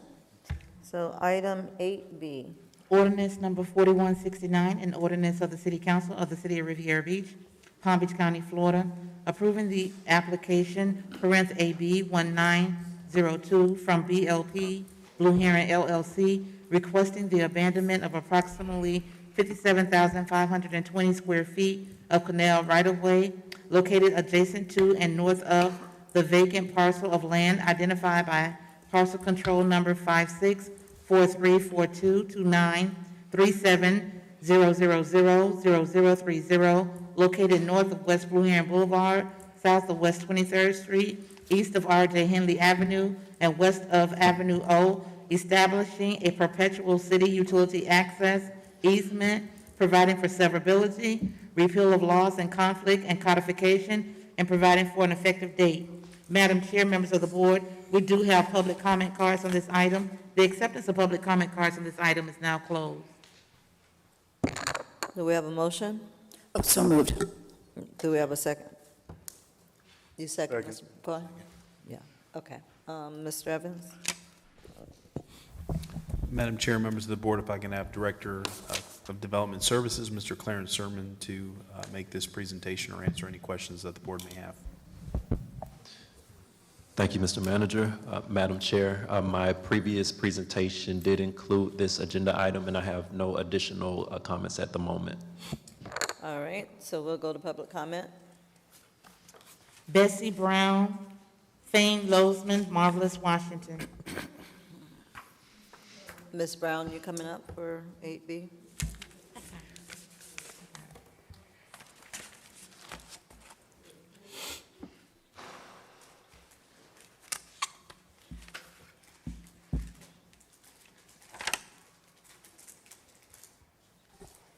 Good evening. Good evening. Mr. Sermons, he grouped all these things together, and now we're going over them one by one. And there's no, and there's no real transparency here, because we'll get information in the agenda package, and you'll be presented with something totally different and we have not seen. Now, this is ridiculous. This is totally ridiculous that you have a presentation from your staff and the citizens don't even have a copy of it. Now, this is constantly going on, and this is something that I'm always talking about. Now, this needs to stop, because if we can't get the information early enough to ask questions or things, I don't think it's fair. Now you all, and he grouped all this stuff together, but basically, I just want to know if there were some special assessments, the Planning and Zoning Board go over all this stuff, but it's saying resubmit it. It's saying resubmit it for this and resubmit it for that, and then he presents something that the public never sees, and I'd like a copy of his backup, his presentation today. Is that the only one? Thane Lozman, Marvelous Washington, Lynn Hubbard. And I do believe all of the backup is online on the website, all of the things that he went over Okay, well, just let us know. We can get that printed for you. Thank you. Go ahead, Mr. I have a point of Bozeman. order, Madam Chairperson. Historically, to make public comments in most municipalities, you actually have to be a resident of the municipality. So that's why they ask for your address. Fane Lozeman, I own 11 properties on Singer Island. I'm going to speak on behalf of 4601 North Ocean Drive. That's a property we paid $1.2 million in cash for. We've had other properties we paid $24,000 or less, but 4601, where the fence permitted, we paid $1.2 million in cash for that property. It's my understanding J.B. Dixon has sold her place and is moving out of the city, and I don't think she should be allowed to make public comment if you don't live in the city. That's the way it works in many municipalities around the state of Florida. Relative to the applicant and the abandonment of the canal, a couple things stood out of my mind. If you have a square pipe and you put a circular pipe in there, it's not the same volume, because around the circular pipe you have the edges and the corners. So when they say they're going to put a circular pipe in there, it's going to have the same volume of that square canal. That's not the case. What they should have said is we're going to dredge the canal deeper and put a pipe in that's at least the volume of the existing canal. They did not do that. I want to know why. Whatever that dimensions are now, why isn't that the same volume in that circular pipe? It is not. Number two, no one said that the property shouldn't be developed, but if you have an FAR of 15, why did they need to even get involved with the canal in the first place? If it's 4.91 acres, why didn't they do 3.91 acres? Because they don't have, it's not a very big building, those four little buildings along the front. I'm kind of confused. Are they going to come back, a few years from now and say we want to build part two on the back? I mean, something doesn't make sense. They could have done what they wanted to do on the 4.91 and just left the canal the way it was. So I was confused about that. If it was a much bigger building, I could understand why they want to abandon the canal, but based on the size of those four little buildings, I don't quite understand why they want to abandon the canal on that. The other thing is there's no free lunch. If you want to take over an acre of public property, you pay for it. You pay for it. What is an acre? You say, get that appraised, and you write a check for it. You can't just keep giving stuff away in this community. If you want to take the canal, you come in and say, we're going to pay this. We're going to, donate $500,000 to the Boys and Girls Club. We're going to, do something in exchange. But it's not handing out our property. What are you going to do in exchange for taking over an acre of land, adjacent to a main thoroughfare here in Riviera Beach? So, those were some. I'm not opposed to the development, but I think the volume of water that's going down that pipe is certainly less than is going now. So it would have forced them to dredge it and put a bigger pipe down, and they should pay for that abandonment if they even need it. I don't think they need it based on the size of that site plan.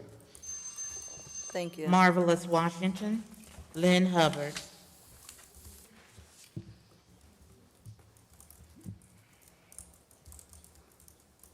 Good evening again.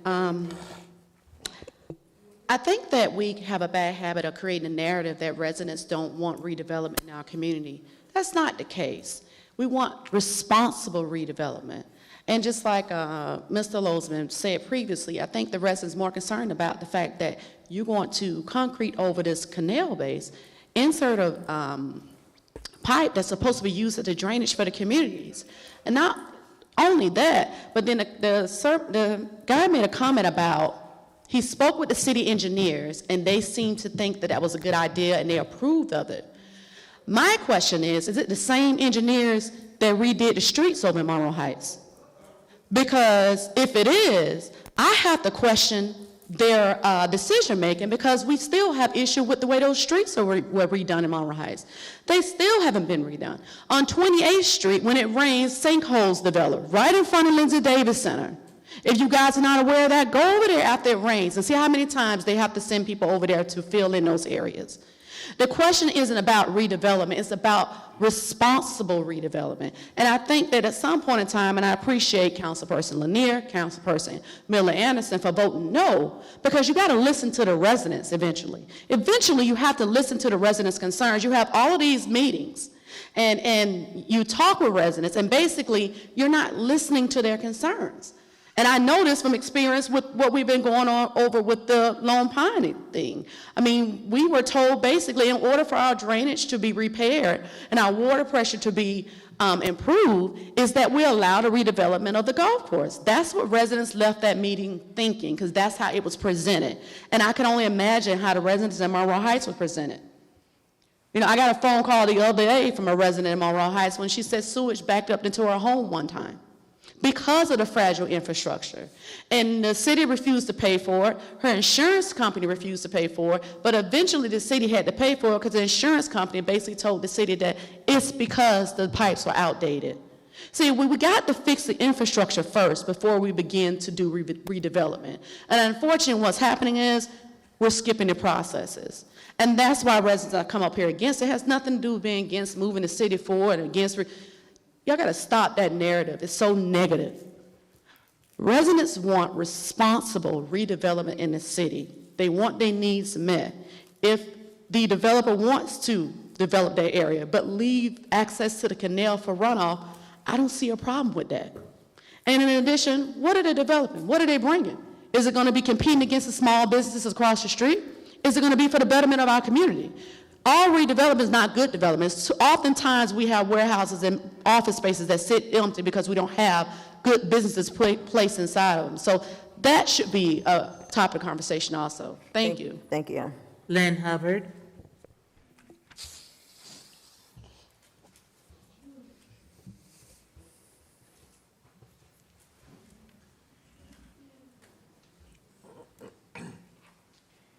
Lynn Hubbard, Riviera Beach.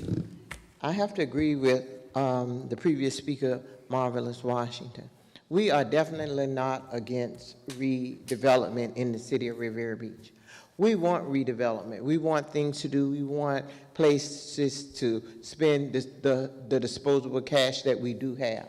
What we're saying is don't destroy what we do have just to bring in so-called redevelopment. There's not very much that can go into that skinny building that's going to be an asset to our community. You know, a Starbucks, a urgent care, we are in a stone's throw from any and every coffee shop. We got a Starbucks right there on the corner of North Lake. We got Dunkin' Donuts in Riviera Beach. We got 2, as a matter of fact. So those type of things, and you're talking about 100 jobs. No one can tell us what kind of jobs that are going to be because we don't know what kind of businesses that are going to be. What we're saying to you is this: the fragile infrastructure under our homes cannot withstand the construction. A year of construction will be damaging to the pipes under our homes that we cannot afford to fix. We know that it can be paid for in some sense because we are bonding the project. The city is bonding the project. So if there's any damage of some sort, we can, I guess, we might be able to access that bond that we levy against the project. But what we're saying is it's just no need for it. It's not that much return on the investment that we will be making individually. I'm saying to my neighbors, I'm saying to my representatives, we've got to stop and understand. People are going to try to say things to make us feel bad and look bad, that we don't want redevelopment. We are against everything that you bring. If you continue to bring bad projects to us that are a detriment to us, then yes, we have to stand up and speak against it. And there's nothing wrong with that. We don't have staff representing us. We don't have all of our legislators represent us, but we will say to those that have not voted against us, the mayor, Miller Anderson and Lanier, thank you. We appreciate that. But I want all of our residents to know that this is something that we have to fight against, we have to stand up for, because they're coming for us in our neighborhood. It's going to be your neighborhood next, so let's band together. Thank you. Madam Chair, members of the board, that concludes public comments on this item. All right. Any questions or comments from the board for 8B? All right, Madam Clerk? Councilperson McCoy? Yes. Councilperson Botel? Yes. Councilperson Lawson? Yes. Pro Tem Lanier? No. Chair Miller Anderson? No. That motion is approved with Councilpersons Lanier and Miller Anderson dissenting. 8C? Ordinance number 4171, an ordinance of the City Council of the City of Riviera Beach, Palm Beach County, Florida, approving the application RZ 1802 from BLP Blue Heron LLC, requesting a zoning map amendment from an OP, Office and Professional District designation, to a CG, General Commercial District designation for approximately 4.91 acres of vacant land identified by parcel control number 5643422937000030, and including land formerly designated as a canal right-of-way located north of West Blue Heron Boulevard, south of West 23rd Street, east of R.J. Henley Avenue, and west of Avenue O, and providing an effective date. Madam Chair, members of the board, we do have public comments on this item. The acceptance of public comment cards on this item is now closed. We have a motion to accept. So moved. Second. All right, Mr. Evans? Madam Chair, members of the board, if I can have the Director of Development Services, Mr. Clarence Sermons, to make this presentation. Thank you, Mr. Manager. Madam Chair, my previous presentation included this item. No additional comments from staff at this time. Okay, public comment? Bessie Brown, Lynn Hubbard.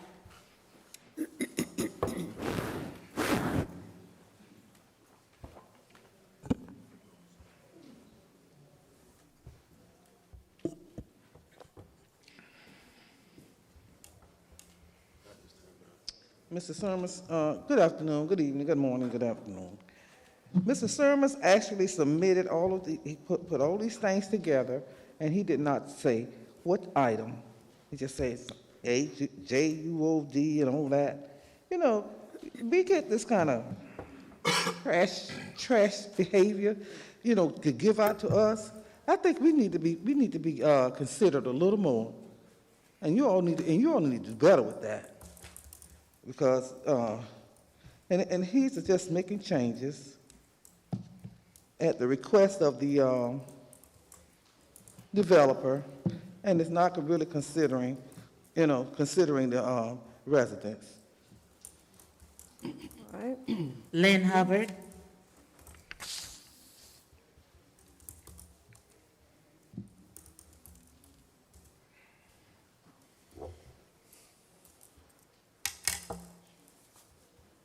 Lynn Hubbard, I think we have made our position as a community to our representative, and they have made their decision. So we thank you for your time.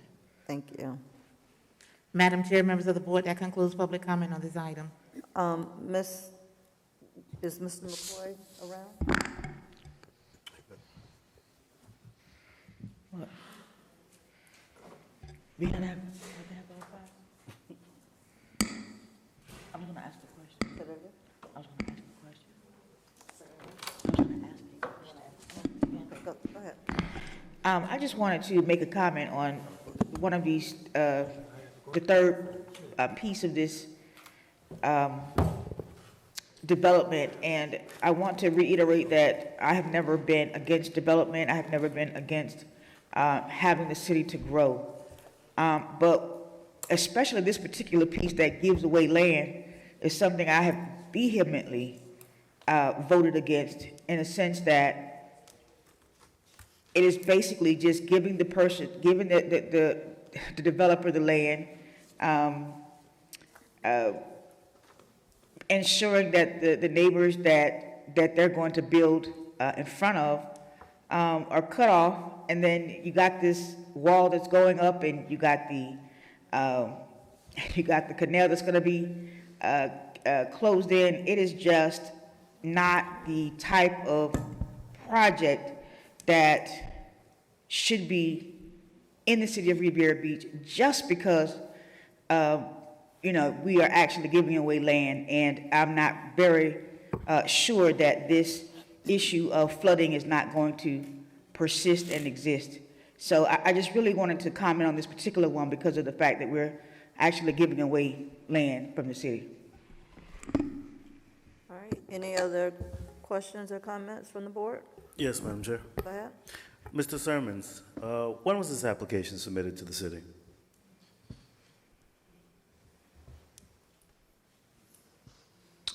For item 8C, it was in 2018. So 2018. So this application has been in for about 4 years with the applicant. Since then, we've put in a ordinance that allows for us to collect a fee, I believe, for any land that has been given to any developer or any organization that wants to actually have land vacated by the cities, if I believe, correct? That's correct. Okay.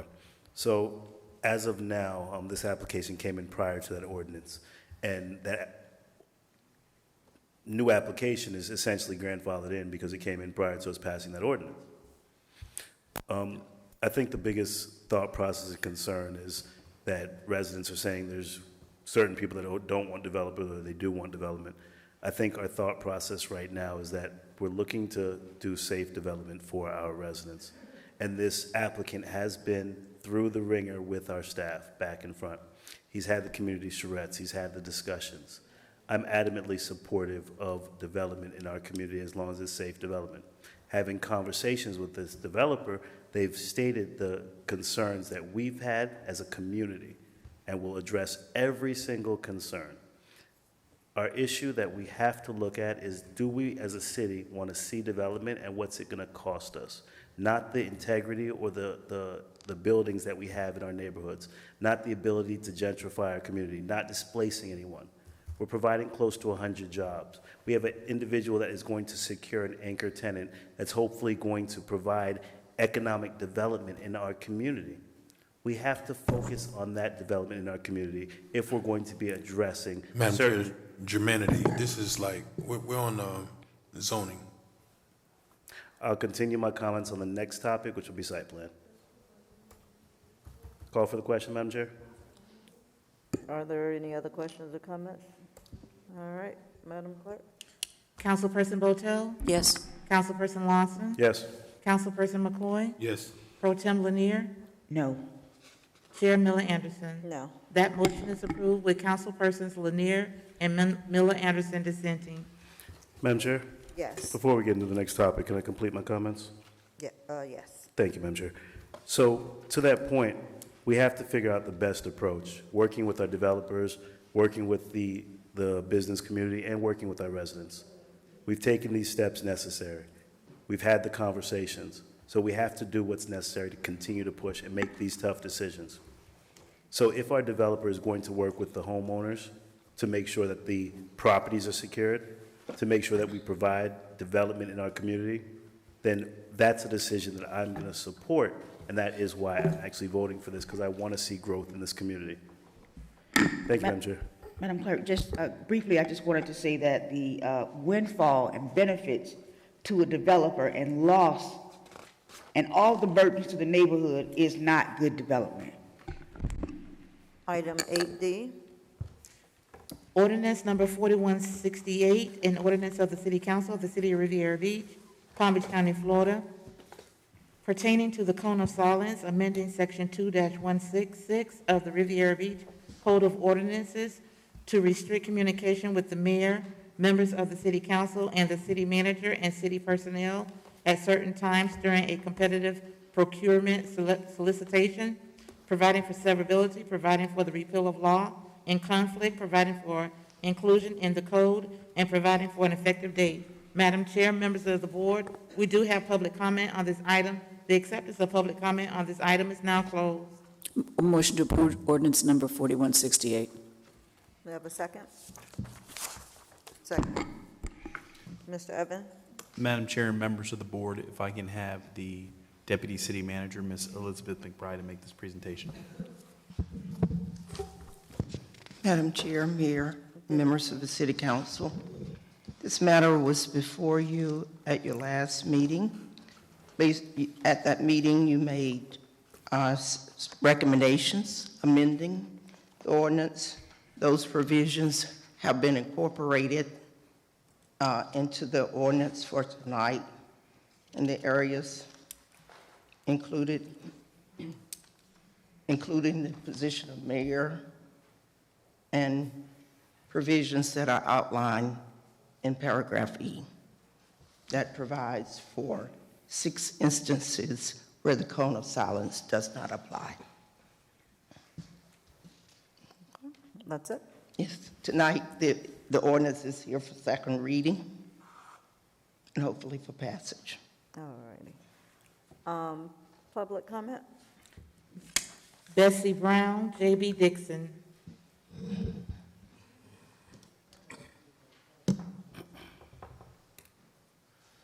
Ms. Brown, you coming? No? You're passed? Okay. Who else? J.B. Dixon. That's the only one? Yes, Madam Chair. J.B. Dixon from Singer Island and Riviera Beach. With all of the people who come up here and scream about corruption, I don't know if people even know what corruption is, because if you call someone corrupt, if you accuse someone of corruption, then you should be able to prove it. Corruption means that someone's taking money or Ms. something Dixon, we're else. talking about 8D? Well, I am talking about the cone of silence. Okay. So with everybody claiming that this dais is corrupt, you may not like these people here, but prove that they are corrupt or just say you don't like them.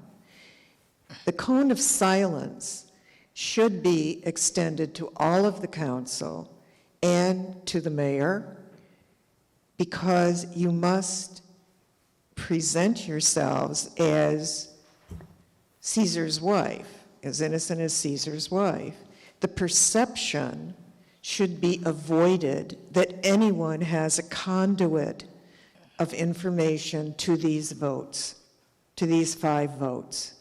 The cone of silence is very important.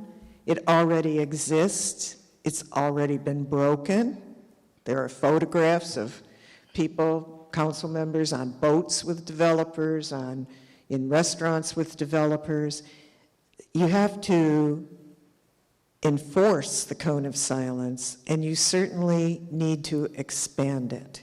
I would really urge you all to vote for this ordinance. Thank you. Madam Chair, members of the board, that concludes public comment on this item. All right. Questions or comments from the board?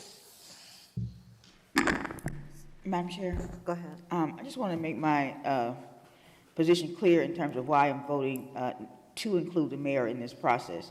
As I stated at the last meeting in regards to how this, or the appearance or the perception of doing business above board, ensuring that the city is seen as an entity that can withstand any scrutiny about someone said this or someone said that.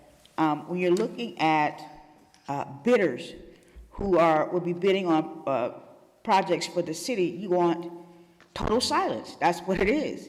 You want total silence until it goes through the process, and then it comes to the council publicly to be able to discuss. This vote or this position is not any impugn for the current mayor. It is for that position itself. And if the elected officials, if the procurement department, if the city manager, city attorney, finance director, procurement department, if all of those individuals are under the cone of silence, then the mayor should be under the cone of silence as well, because we want to provide a picture and a perception and a image to the public that we are beyond any business in terms of interference when it comes to doing business with the city. A lot of times people say that, you know, I don't want to do business with the city because the fix is already in. They've already talked to, you know, certain people, and they've already had this conversation about what is going to happen. So when you have that kind of image, that kind of talk in the public about, you know, residents saying that, there's no use to talking or having a comment because we're going to do what we want to do anyway. And those are the kind of comments that when you have a cone of silence, it is impeachable. It means that nobody talked to anyone in regards to business. Nobody had any influence. Nobody said anything. Nobody did anything. Everybody is under a cone of silence until the process is completed, and then we come to the public to make a decision. And I don't know for the world of me why the mayor would not want to be in this cone of silence, to make sure that that is the perception that is given to the public, that nobody has any influence, nobody has anything to do with how we do business at the city, that everybody gets a fair shake. So we have to be clear that there is a perception of how business is done in the city of Riviera Beach. There is. And we cannot not acknowledge that. So we want to be very clear, and we want to be very transparent to make sure that everyone who is involved with making a decision, involved with influencing a decision, that everybody is under this cone of silence so that people who come to bid and do business with the city feel comfortable that no one has said anything to anyone about any business that the city is conducting. Madam Chair? But are you done, Ms. Lanier? Yes, I'm finished for now. Okay. Mr. McCoy? Yes, I don't know what the lady from the south end of the room is talking about, but Ms. McBride, let's talk about the intent of 4168 as brought forth from staff. What was the intent? Because clearly that's not what the intent of staff bringing this ordinance was. What was the reasons that we brought this back this time around? Because we just seen this in I believe it was August of 2021. I was asked to bring it back. Right. Okay. But what was the provisions that you brought back? What was the provisions that came back? The provisions that came back excluded the mayor. Right, but Okay. that's my point. That's exactly my point. What she's talking about is not the intent that was brought back. In fact, what she came up with was something that came up subsequent in another conversation. But I'm trying to understand from you, Ms. McBride, what was the intent to revisit this in 2022? And to Mr. McCoy, I was asked to bring the ordinance back. Well, Okay. who asked you? Let's start I think there. the mayor asked that we bring it back. Okay, yes. but was the intent to bring back because the extension of the cone of silence when that goes into effect, was it to encompass him? What exactly was the reason to bring it back this time? I assume there were several reasons if that's the case. One, the present provisions of the ordinance does not cover all employees, okay? Presently, we do have a cone of silence, but it's very limited. It certainly applies to all members of the city council. It applies to, hold on for just one moment so we're all clear. It applied to your council member staff persons, okay? But it only applies to any employee authorized to act on behalf of the city council relative to an award. The new provision expands it to include all city employees, okay, which means, as stated, the city manager, all of us are involved to cover. Okay. So certainly we wanted to do that. It also changed the time that the cone of silence would become applicable. Now it would become applicable at the time the solicitation hits the street. Presently, it's applicable upon our receipt of any solicitation. Okay. A response to the solicitation, at least. Okay, so have we worked on a system? Because this Pardon me? have we worked on a system that goes into effect, provided this is adopted tonight, this goes in effect tonight? Mm-hmm. What system is in place? That, I'm sure the procurement director, he's sitting back there listening. Yeah, but Ms. McBride, okay. I got to be harsh with you. I don't care where he's sitting at. That's not even important. If this is going to hold us responsible, I want to know what system is in place. In fact, you guys can send out a solicitation tonight. I don't know if I'm subject to the cone of silence. That's what I'm saying. But where he's sitting has nothing to do with it. If you're going to bring forth an ordinance, I want to know specifically if this goes into effect, What system do you have in place that let? Should this ordinance pass tonight, believe me, I do not believe the manager would let us implement this process without having a system in place to adequately not only inform you, but we have to also inform all the employees. I agree with you.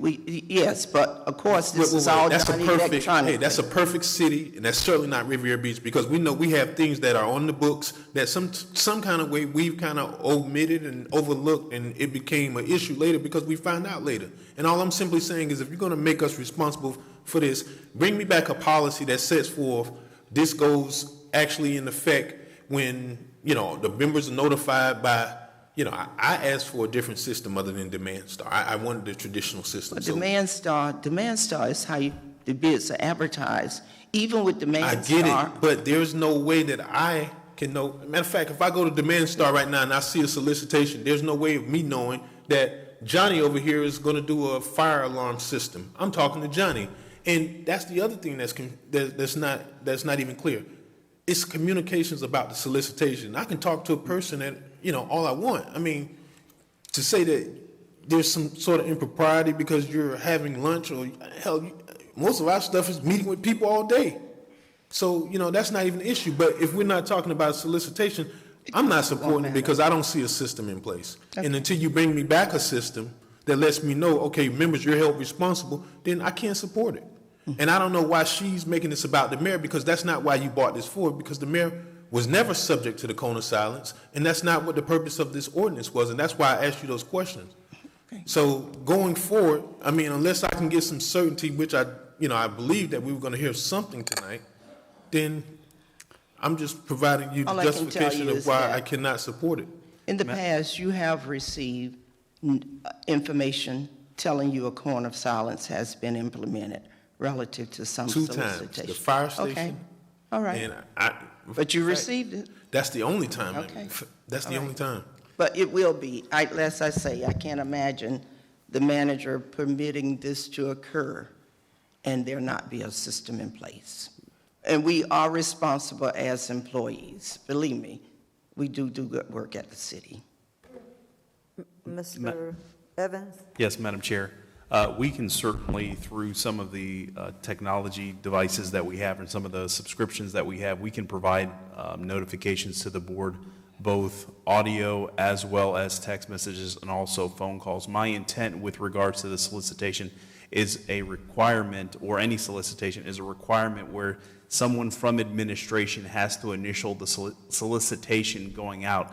That would effectively be the mechanism and the checklist that would have to companion that particular item. So if there's a solicitation for water bottles, at that point when the manager signs off on it, it is then authorized for staff to go through the process to inform the elected officials that within 48 hours of notification, this document will be provided to you, or this solicitation will be released.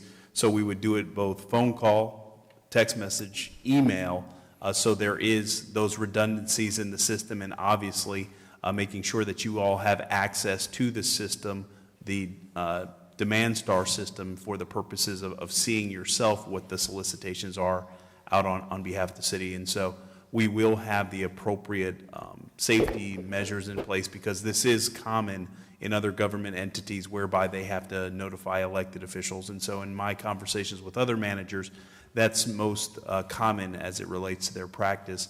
Why this item came back before you is in conversations with the mayor and I as it relates to, we know that the system as it stands right now needs some improvement concerning the cone of silence. The original ordinance that was ultimately vetoed was basically the same ordinance that you are having the discussion tonight, based on the modifications that occurred at the last regular meeting.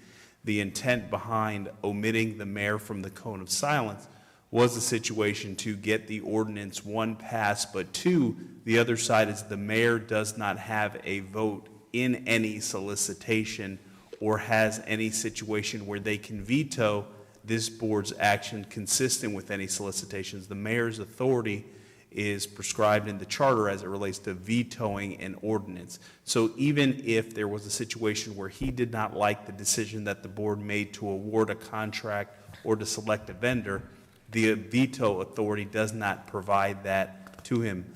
The reason that the mayor did not want to be included into the into the cone of silence is because he did not want to take away that authority from future mayors or to take away any powers that the office of the mayor has. So the intent behind this item is coming forward is to obviously address some of the things or some of the concerns that were provided for in the existing cone of silence and to clean up some of the language.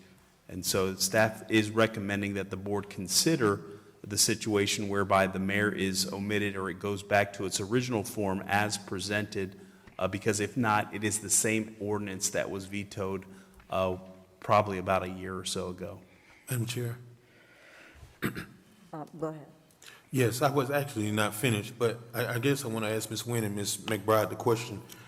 What was, if any, determination on the question I raised last time we were here on this item regarding items that fall under the manager and authority? And here's why. I know it sounds so crazy, but when I asked that, I had no idea that Robert Half was going to be on the agenda tonight. I didn't even know we were doing business with Robert Half. Well, and that's important because I used to do work for Robert Half and Associates. So, like, at what point does this become a more fluid situation? Because if the manager's procuring something and I had a prior relationship with this company, obviously it doesn't exist now, I mean, there's almost like this expectation that I should have known what the manager's doing in his silo because he have authority of, what is it, 25,000? Up to 50,000, I'm sorry. No. Yeah. No, So, 25. what was the answer to that question? Does this also fall into procurements that's done through the manager's authority? I think I asked if that was applicable. Mr. McCoy, Madam Chair. Go ahead. There are some exceptions where the cone of silence does not apply, and one of those is where the purchase amount is less than the competitive bid threshold, and that would fall under the contract that the manager has the purchasing authority of $25,000, not $50,000. So that would not apply to you. That would not have, all of the, to answer your question, all of the contracts that are entered into under the manager's authority do not fall within the cone of silence. And Mr. McCoy, the list of all the ones are applicable in Section E, emergency procurement, sole source procurement, are also applicable. Yes, but Madam Chair, if I can. Go ahead. I just really want to caution you guys because, it was on my own determination that I found that I was doing work for someone that was a subcontractor of the city. You remember that, Ms. Wynn?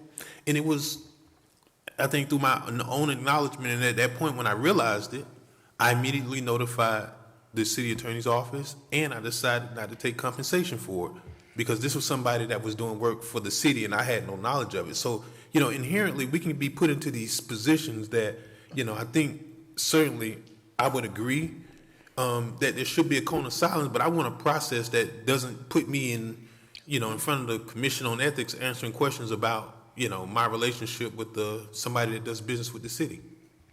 All I can tell you is I had a former client, and that board, anything that fell within that authority of the CEO just provided them a listing on some basis, at some different intervals of parties they had contracted with under that authority.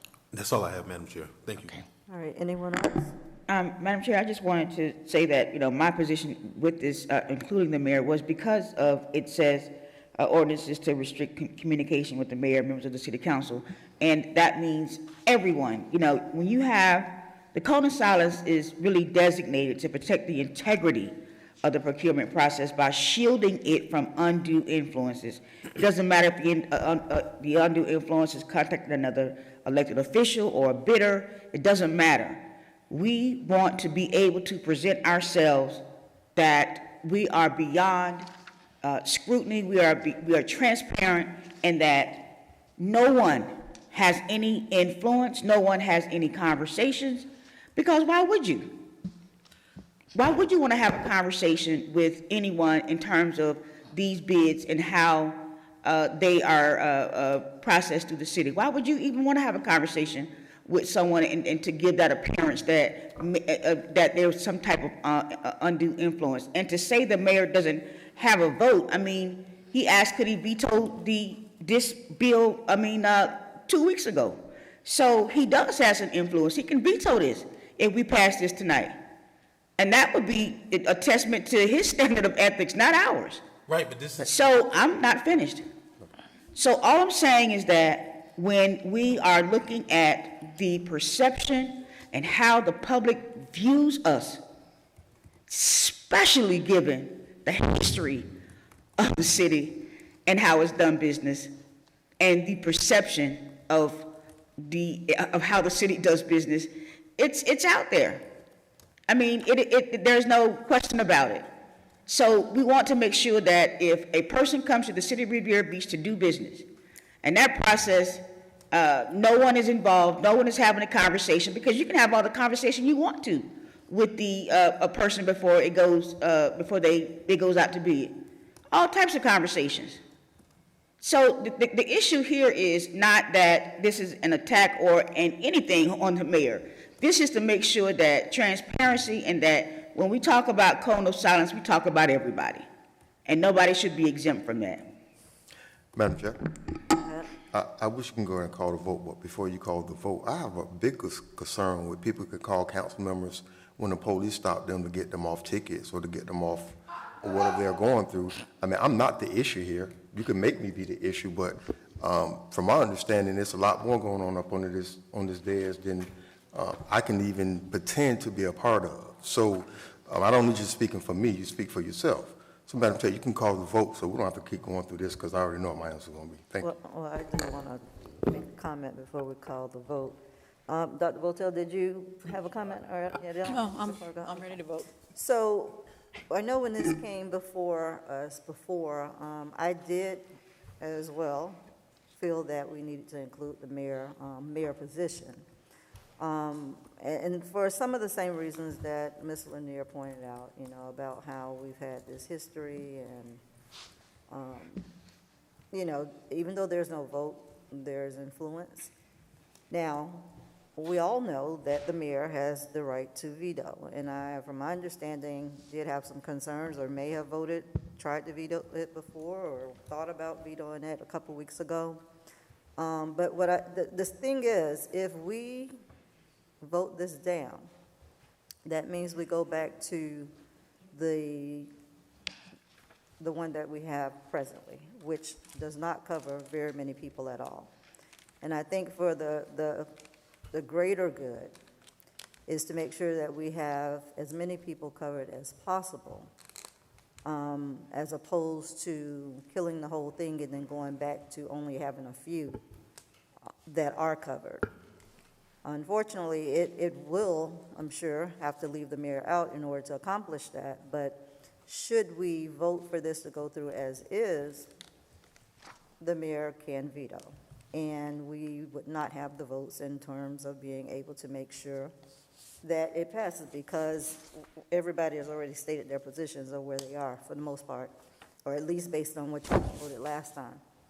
And so I think it's more important to make sure that we have everyone covered, and that it also goes into effect as soon as the solicitation is put out, as opposed to the way it is right now. So I would be in favor of removing the mayor simply because of what I just stated. Not that I truly believe it needs to come off, but I'm trying to look at the bigger picture of how it would benefit the agency overall in terms of making sure that the cone of silence begin as soon as the solicitation goes out, and also we have more people covered.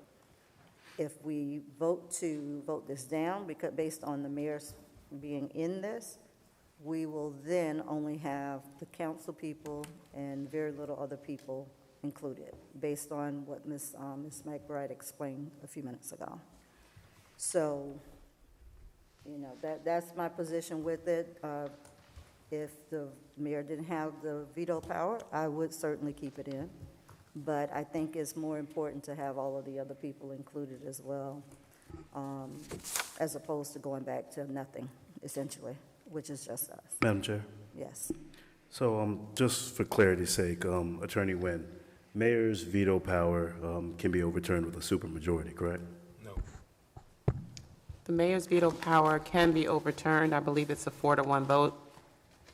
Right, which we, based So on just- discussion. If I could continue, Madam Chair. Yeah, yeah.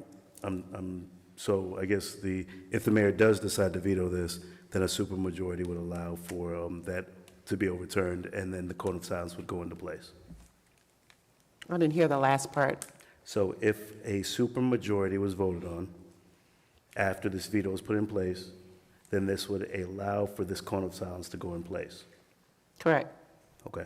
So the concern that my colleague is stating is that she'd prefer to change the ordinance because of how the vote's going if we vote it down. So I'm not really sure what the perception is or what the vote's going to be, but if we can just go forward with calling the question. So you finished, Mr. Lawson? Yes, ma'am. So when we voted on this before, I thought it was putting the mayor in, and we had 3. Was someone missing that night? I know I wasn't here that night, I was online. But when we voted on it before, was somebody else missing that night? I don't think so. It was 3-2. Right. McCoy, were you here? I'm pretty sure it wasn't 3-2 because I wasn't here. Oh, that's what I'm saying, somebody was out, so it was. Correct, so it was 3-1. So So- we're assuming that there's going to be a vote, and the vote is going to be either majority or super. No, the assumption is that the mayor could possibly veto it, If the vote goes in the direction of it being 3-2. including the mayor. I'm sorry? I said, if it goes where the mayor is included, The vote. based on the way it was voted last time, Uh-huh. unless somebody changes their mind tonight and vote a different way. You've already stated your position, McCoy stated his position. I didn't state anything about this, Madam Chair. Oh, We haven't had a discussion. That's why I'm confused as to why you're assuming that the vote is going to go a certain way. that's why I said I couldn't remember who, I thought that all of us were here. I know I wasn't here that night. Right. I didn't remember if you were here, if it was the 2-2, or how it came out to be. So the concern that you're stating is that if the vote goes a certain way, that you'd prefer to change the item that was voted on I at the think- last meeting? For me, if I would rather see it not die totally and go back to the original way that it is, I would prefer to go ahead and take the mayor out to not run the risk of him vetoing it. Madam Chair. I guess my Go ahead. concern was why was the mayor involved included in the first place? And I hear Councilwoman Lanier's points, but I just don't understand why, if staff brought the recommendation to the table, that we would add that and then vote No, it up. they didn't bring it, that was brought up in. It was amended on the, right, so it was amended on the floor. So staff's recommendation did not include the mayor. Correct. No, they didn't. No, it was brought up on the So floor. to that point, it was amended on the floor and then it was voted on. Mm-hmm. But now we're going to go back and change it back to what it was originally brought to the floor? Is your recommendation now? If the mayor, since the mayor could possibly veto it, I just said, because of the fact that he could possibly veto it, I do not want to run that risk if we get to that point. I would prefer to just go ahead and take it back out and put it back as is when they presented it a couple weeks ago, so that we don't run the risk of him being able to veto it. Madam Chair. Because I think it's a greater benefit to have everybody else included. Go ahead. I have a question for Mr. Evans. If we were to vote this into effect this evening, and if the mayor did in fact veto it, would one recourse be that we would bring it back again without the mayor's name included, and how long would that process take? Madam Chair, that would be a question better suited for legal to speak to. If this passed as presented and the mayor vetoed it, and there was not an override of the mayor's veto? Right. We could bring it back at the October 5th meeting, but it would then have to come back for first and second reading again, deleting the mayor out of that draft. And is there any urgency? I mean, other than the fact that we do have things out there that need to be discussed with developers, is there any other urgency? I mean, could we not vote on it this evening, wait and see what the mayor may decide, oh, this is fine, I don't mind, I'm not going to veto it? I mean, we don't know that. Right. So why don't we vote on it this evening? If the mayor vetoes it, and if we can't override it, then we bring it back again without the mayor being involved. I mean, it seems to me that's a very logical way to think about it, is it not? I guess for me, the only reason why, because I thought he made a comment about it the last time. Wait, I don't understand you, I'm sorry. I believe he did mention something about a veto. No, the mayor. I can't understand you. I said, I do believe I recall him mentioning something about the possibility of being able to veto it. He asked the question. So that's why it was in my head that possibly happened. Madam Chair?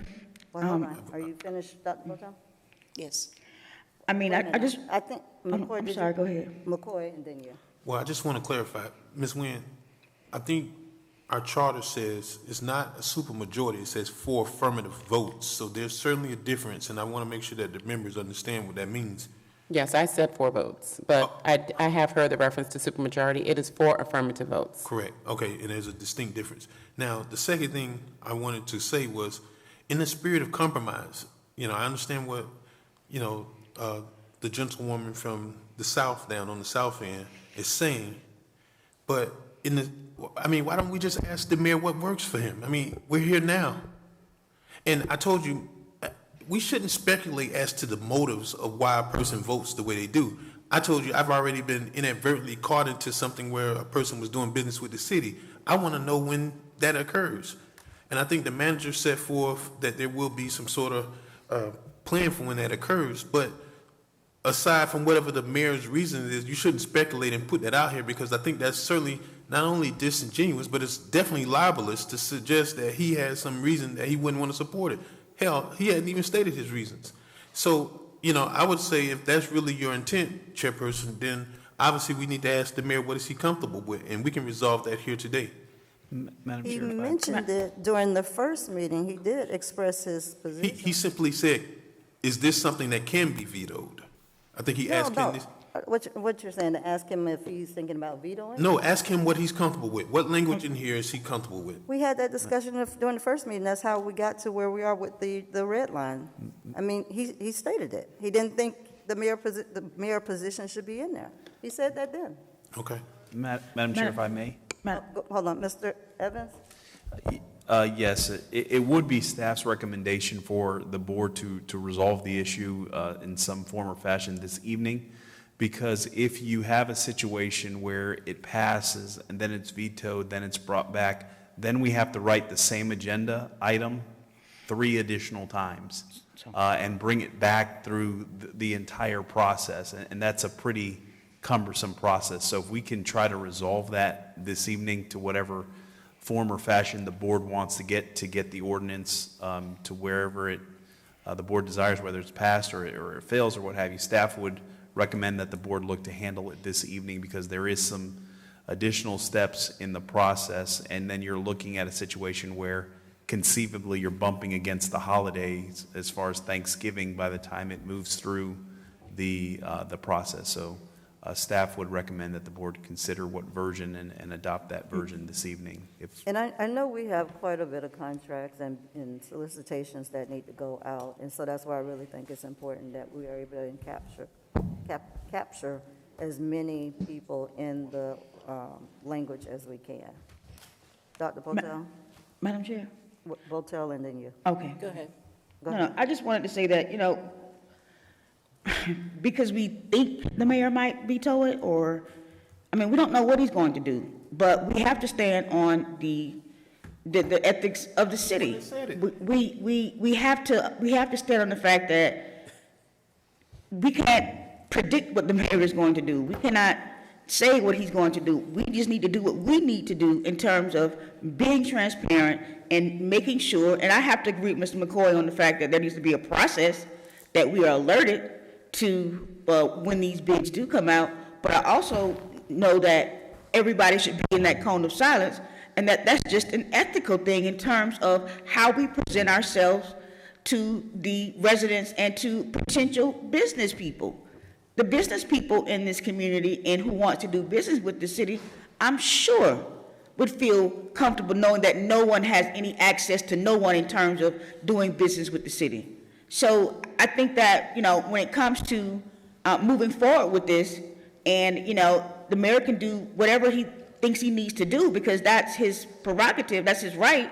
We have to stand on the ethics of the city to make sure that we're moving this forward regardless of a threat or non-threat or there was no threat. We just need to make sure that we stand on the fact that we want to make sure that everyone is included in that cone of silence and that we are notified when these bids do come out so that we won't get into a predicament where we don't know. So in my, what my stance is, if, there's no ifs here. We stand on we can't make a compromise on ethics. We just have to make sure that we move this forward and it goes where it goes. And we have to make sure that we are the ones that set the standard. This board sets the standards of what we show to the world in terms of how we do business. Dr. Votel? Yeah, I will say, I think it just makes sense to vote on it the way it is and see what happens. We can't act on what suppositions we might have about who might do this or that. Let's vote on it, see what happens. That's my suggestion. Mr. Lawson? Thank you, Madam Chair. And I actually agree. I believe we just need to go forward with the item because we're making assumptions on how somebody's going to vote or not vote. So I know that your concern was making sure this gets through immediately so it's not brought back 3 or 4 times. But staff's recommendation came to the floor and the board decided to change staff's recommendation and incorporate the mayor. The mayor may not agree with that. One of my colleagues from the last meeting didn't agree. So to this point, let's go forward with the vote. Let's see what happens, and then we'll determine, and if staff has to come back and change it later, then that's just going to be staff's recommendation. Yeah. I know we want to get some teeth in, but this was a decision the board made, and if it is vetoed, then we'll just figure it out after that. So if we can call the question, move forward, let's just get it done. I do have a question first before we go to the vote. Yes, ma'am. So, Mr. Evans or Ms. Nguyen, if the vote is, if this is voted down, what are we left with after that? What will be in place? What's in place is what you currently have. Which includes who? Again, Ms. McBride, who's covered? Of the city side, members of the city council, their staff, and any employee designated to manage or represent you in that award or solicitation. So not all of the employees, as you mentioned before. Mm-mm. And would we be able to bring this back in a different form, in the original form, if it's voted down? Yes. All right. You can always bring it back. Yeah. The people who voted for it. Well, it depends on what happens. If the mayor vetoes it, no. It's not that provision of Robert's Rules of Order that talks about the prevailing side bringing something back. No, because the charter is clear that if the mayor vetoes it, it can come back, but only by 4 affirmative votes. Will you override his veto? Yeah. If you don't get the 4 affirmative votes, then it's dead. And it cannot be brought back in its original form. It can only be brought back by staff in another form or the same form, which I don't see you doing, and going through the same process over and over again. But without adding the mayor, bringing it back as its original form. Bring it back without the mayor? Yes, staff could do that. Okay. Madam Chair, I just want to reiterate again, we don't know what the mayor is going to do. To say that if he vetoes it, that's just, I just don't think that's a valid reason not to move forward, because if or when or, he didn't even say that he was gonna, he just asked about a veto power. So to base a decision on if or, whatever he does, he hasn't stated that position. I don't think that it should be based on that. I hear you. Anyone else? All right, Madam Clerk? Councilperson Votel? Yes. Councilperson Lawson? No. Councilperson McCoy? Yes. Pro Tem Lanier? Yes. Chair Miller Anderson? Yes. That motion is approved with Councilperson Lawson dissenting. 9A.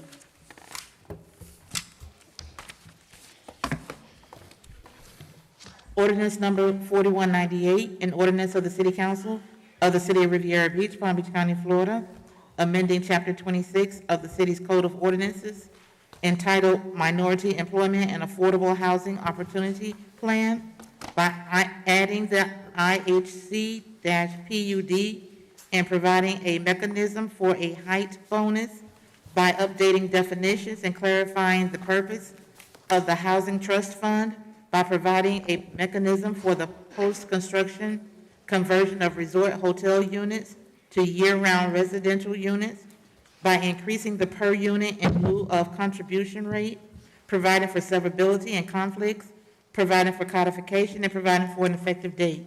Madam Chair, members of the board, we do have public comments on this item. The acceptance of public comment cards on this item is now closed. Motion to approve the resolution. We have a second? Second. All right. Mr. Evans? Madam Chair, members of the board, if I can have the Director of Development Services, Mr. Clarence Sermons, make this presentation. Thank you, Mr. Manager. Good evening again, Madam Chair Pro Tem. This item is something that we have discussed multiple times now between staff and this body. Most recently at a public meeting, it was before you for a workshop item. Tonight is before you for consideration for a vote, and it is an extensive amendment to the MIHOP ordinance of our city codes. So I will give a refresher on the existing ordinance, and then I will outline the changes that this amendment contains. So first, this ordinance has 4 purposes. One, to decrease unemployment by encouraging the hiring of minorities in the construction industry, including minority businesses, skilled and non-skilled labor and professionals. 2, the second purpose of the ordinance is to provide a means of increasing the supply of affordable housing in the city. 3, to encourage revitalization of the downtown, particularly mixed-use development. And 4, to accomplish the objectives of this section through the use of a voluntary program utilizing zoning-related incentives. This ordinance accomplishes its purposes through optional bonuses offered to developers. The bonuses vary based on the zoning district that the project is taking place within. For example, in the industrial general zoning district, a bonus offered is to waive one side setback of the property. The ordinance allows developers to participate in the program by 1, providing minority employment, or 2, providing affordable housing or cash in lieu of the affordable housing to the city's Housing Trust Fund. So with that quick overview, I will outline the proposed changes that this ordinance suggests.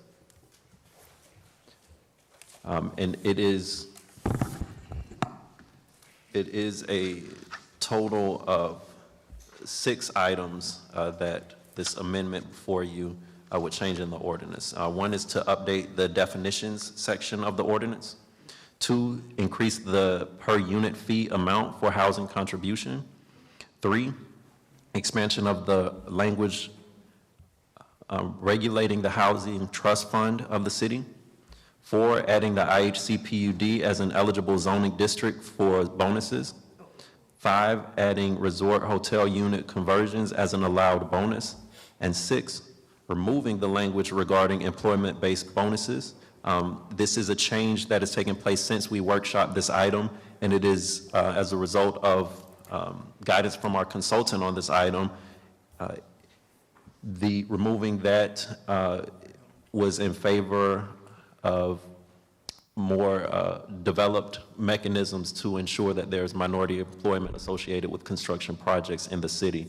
The way the ordinance is currently set up, developers get permanent bonuses based on temporary jobs, which we don't believe is ideal. It is not practical in terms of staff's ability to enforce that component of the ordinance. There's issues with the legal defensibility of that section of the ordinance, and the city, again, as I said, is embracing other ways of ensuring that our residents are considered for employment opportunities associated with new development. So with those proposed changes, again, the first one is updating the definitions. We are adding the definitions of attainable housing, workforce housing, and market rate housing. We are adjusting the fee in lieu of construction component of the ordinance. So again, if the developer is not purchasing lots to develop the affordable units themselves, they can pay into the Housing Trust Fund, but that rate is currently $30,000 per additional bonus unit, which we all know is not adequate in terms of doing anything to provide affordable housing. And we are proposing that we move that rate up to what the county's rate per unit is, which was $105,000 per bonus unit.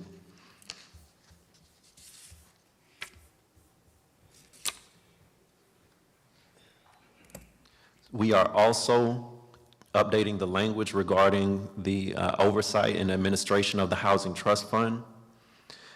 If a developer contributes to the MEHOP bonus program in the Housing Trust Fund, it goes into that account, and we've added language that states that the purpose of that fund is to provide funds to the city to use to build, preserve, rehabilitate, or otherwise create affordable, attainable workforce housing, and to support the provision of affordable, attainable workforce housing opportunities to income-eligible residents.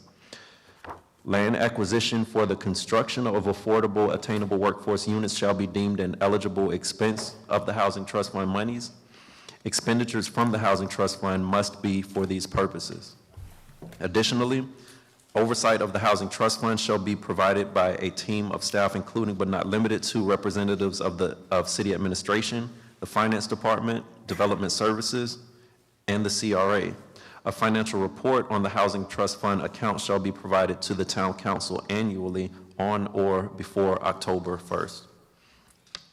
The fourth change, again, is the insertion of the IHC PUD to this section of the code. Again, currently there are several zoning districts that are eligible for bonuses if a developer participates. We are proposing here to add IHC PUD. At the previous meeting, this board did approve an amendment to the city code to allow IHC PUD developments once again within our city and the CRA district. This amendment would allow in that zoning district a bonus of an additional 5 stories to those projects and the associated square footage with those additional 5 floors beyond what is already in that zoning district code. And then the fifth change is the insertion of a mechanism for a post-construction conversion of resort hotel suites to year-round housing units. There are developments that were approved under the resort hotel or RH zoning district that have a mix of year-round residential units as well as resort hotel suites. The city has 7 such properties that are zoned RH. Staff has been made aware of interest in converting resort hotel suites to year-round residences to enable owners to qualify for homestead provisions and financing, to eliminate the conflicts between residents and vacationers. Staff is also aware that some lenders are struggling with how to finance these resort hotel suites as they don't fit the parameters of a year-round residence. So to respond, staff, this draft includes a mechanism for the post-construction conversion of resort hotel rooms to year-round residences up to a maximum density of 28 units per acre. Once converted, the owners would then be able to qualify for a homestead exemption that would allow them to be able to secure financing more regularly. These conversions would also only be allowed when the required parking per unit is available on site. That conversion would require the project to come to City Council in the way of a site plan amendment so that conversion can be considered and all aspects would be reviewed by staff before bringing to this board for a decision. That summarizes the changes that are proposed in this amendment, and that concludes the staff presentation. All right, we have public comment? Yes, Madam Chair and members of the board.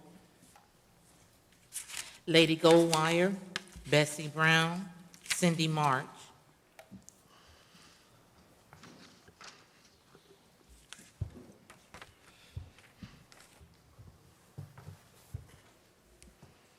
Good evening, Lady Goldwire. Good evening. I am surprised that this item is being presented to the body this way. My primary concern is it seems as if the latter of the amendment changes associated with the AMRIT have been sandwiched in the ask and the desire to see improvements to MEHOP policies. The AMRIT has always known from the very beginning that they were approved for hotel and hotel suites. They were allowed to build what they were building because of that reason. There were a lot of allotments and concessions provided to them. When I was employed here, one of the concerns I had was the advertisement for condo units and the acceptance of condo deposits upward to millions of dollars for end users for units that could not ultimately be financed by the bank because they were hotel and hotel suites. That was the only thing that they could be. And I do know that from the very beginning, since 2015, some people on the dais have been lobbying on behalf of the condo unit, but the reality is what they're doing in allowing this, or what would happen by allowing this to go through, is effectively masking the fact that they took those deposits on those units when they knew they could only be hotels and hotel suites, and now the banks and title companies can't finance them as fee simple units because they're just that, and this is a means by which to mask what was done. But some of the people here who lobbied for it before they even came into office knew precisely what the outcome was going to be, and their position was, and I have several emails that document it, we'll just get a body or makeup of a body to vote otherwise. You can't change this way without effectively revisiting the comp plan, and most people know that. I could be wrong, but after going to jail behind it and just studying it over and over again, I seriously doubt that I am. I don't understand how we are willing to give developers exorbitant concessions, but we charge everybody on the mainland surcharges and tax increases, and we don't necessarily give them the same consideration. It would be one thing if these developers paid their permit fees, paid all their impact fees. They have not. So the expectation that they're going to contribute to this fund and then it's going to be overseen by the same people who kind of let them do whatever they want so that it's to the benefit of residents throughout the city in its entirety is problematic. These people have deposits. Banks are pulling out on this particular development. There are no COs issued yet on that building, and it's years behind schedule. This whole thing is not right. Thank you. Bessie Brown. Madam Chair, time. Say that again. Are we looking at the time? We have a motion to extend to finish. Motion to extend the time until we finish the agenda. We have a second. Second. Madam Clerk. Councilperson Lawson? Yes. Councilperson McCoy? Yes. Councilperson Botel? Yes. Pro Tem Lanier is Out. Chair Miller Anderson? Yes. Motion approved. All right. Next. Excuse me. I'm not going to speak on this item. Say that again? I'm not going to speak on this item. Yes. We just voted to extend the meeting. What did you say? Go ahead to the podium.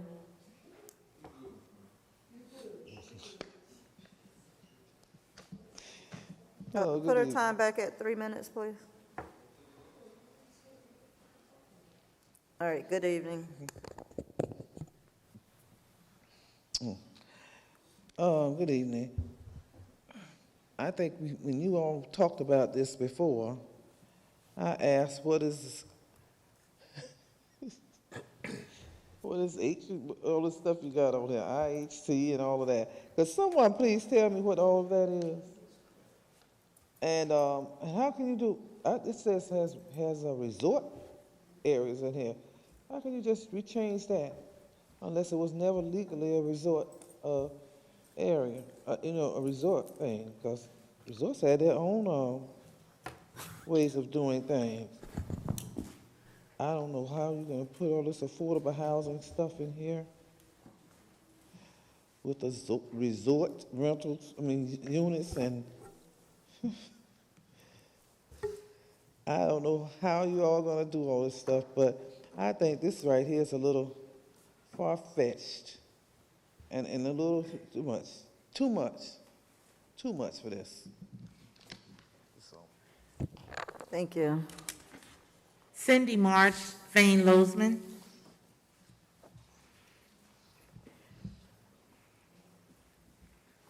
Good evening, Council. Good evening. Lady March Goldwire beat me to the point. Y'all know she went to jail on a holiday weekend because y'all say she didn't have no permit. But then when we went to court, one of these was her whistleblower cases. That Emirate, that's what she went to jail for. Them people know what they can build and what they can't build. And this is why this federal court found you all so corrupt. You understand? You're gonna tell me she didn't have a permit. You all know y'all had to move this young lady out the way, and trust and believe what I'm telling you. Don't take it personal. But that's why I said it was personal to me. Because plenty nights, she was scared to leave this office. Because the people was outside wanting to know who she was. They was after her. Big developers. She used to call me, Auntie, if I come up missing, the sticky pad up under my desk, you and my mom can find out. I'm going to the point. Just let me finish talking. No. Let me finish. I'm staying to the point. I'm getting to the point. Okay, because you the main reason. Okay, stick to the Why Evans back here now. So you all can do what y'all want to do with these big developers, because you know if Lady March would have stayed as the building official, that stuff he got in that clause wouldn't even be a problem or a question to be asking. There's nobody rebutting or asking this man here no questions, because he knows it's unlawful. Evans knows it's unlawful. You always want to talk about stay respectful. You need to learn to let people finish talking. Just like when this woman, JB, was up here, you interrupted her and she had to tell you she getting to the point. So you need to give respect just like we give you respect, Kashama. Okay? Point blank, simple as that. You all removed this building official because she knew what some of you all was trying to do to satisfy y'all needs, and all you all are doing is bankrupting this city of Revere Beach by letting these big developers coming in here, and you all changing the language to fit y'all narrative. Thank you.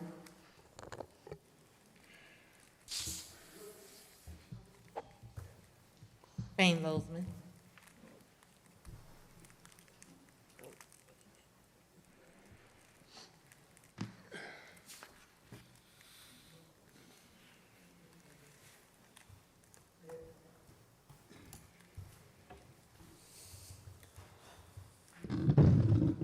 Fane Lozman, 4601 North Ocean Drive. Good evening. My $1.2 million property.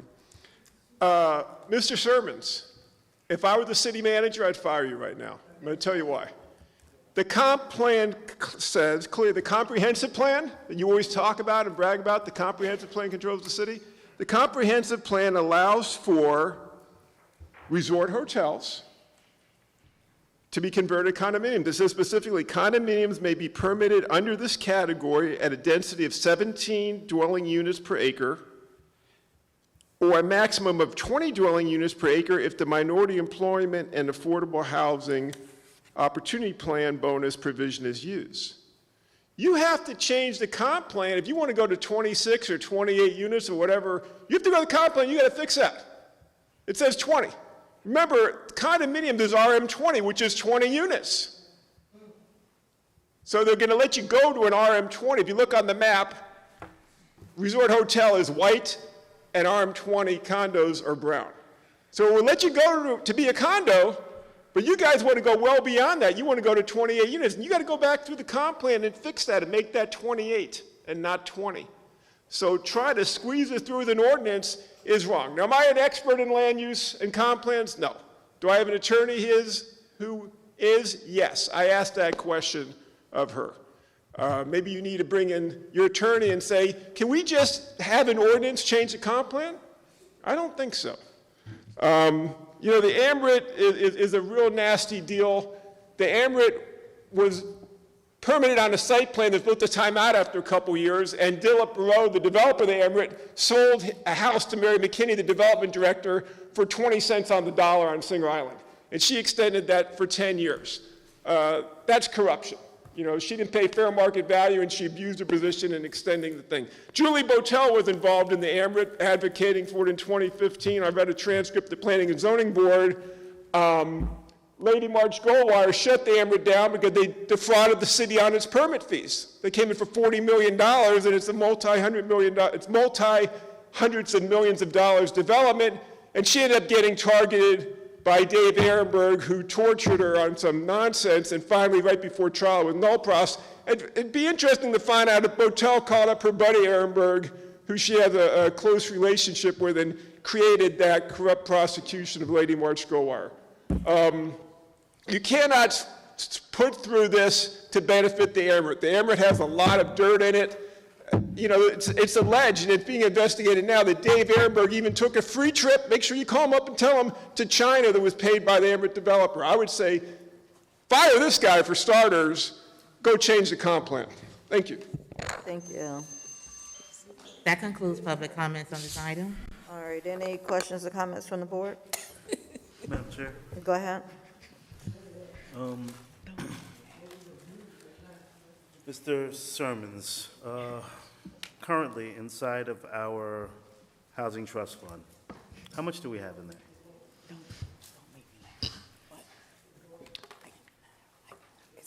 There is one project, if I'm not mistaken, that has been approved by this board under the... We cannot hear, sir. Please do not scream out from the audience. Go ahead, Mr. Lawson. Mr. Lawson, go ahead. Mr. Sermons was answering. Go ahead, Mr. Sermons. Yes, the K-Rain project that came before this board within the last 2 or 3 council meetings is the only recent project to participate in the MEHOP program. They have not moved to the development the permit phase yet, so I don't believe they've paid that fee yet, but that would be the only project as of recent that would go into the MEHOP program. Previous to the reset, when we reestablished the account, it had been, I want to say, well over 10 years since a project has participated in the MEHOP program, and that's before K-Rain. So the Housing Trust Fund has no dollars in it currently? I believe that's correct, yes. Okay. What systems are we putting in place to make sure that those funds are going to be addressing housing, affordable housing? So the ordinance as it reads right now says almost nothing. It says that these funds are to be placed in the city's housing trust fund, but it puts no parameters on that account and what the funds are to be used for. This draft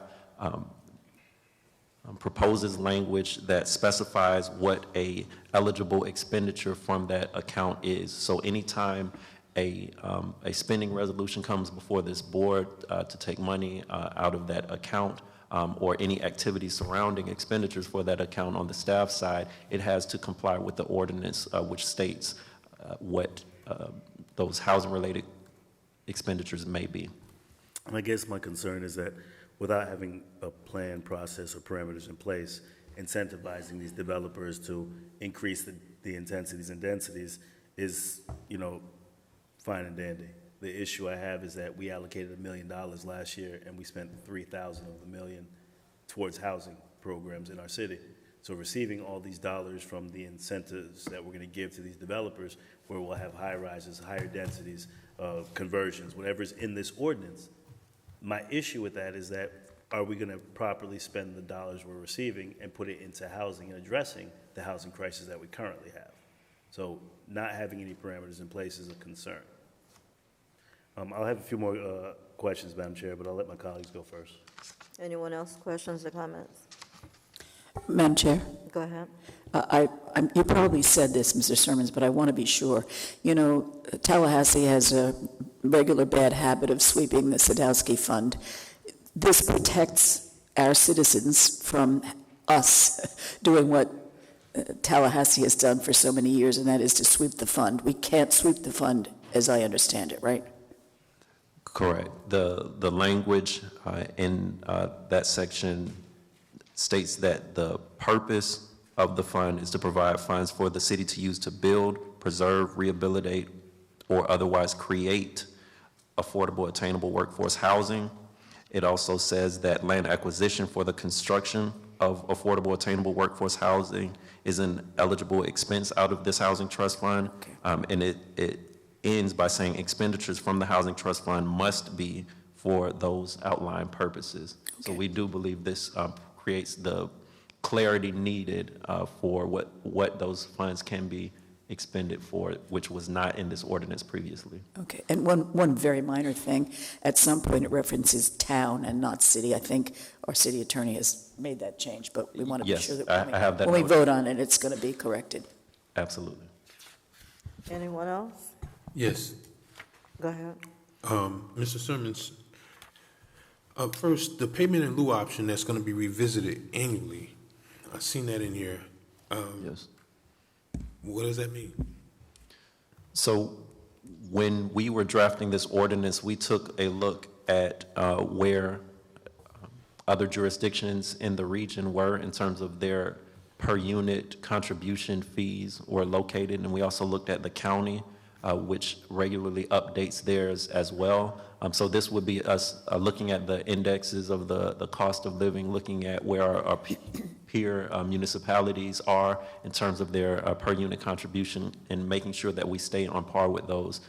Before this, currently our per unit contribution is $30,000 per unit, established back in 2006. And we believe that requiring staff to revisit this regularly will make sure that we stay on par with the expenses associated with housing in the area to keep up. In 2006, it was established by way of resolution? No, by ordinance.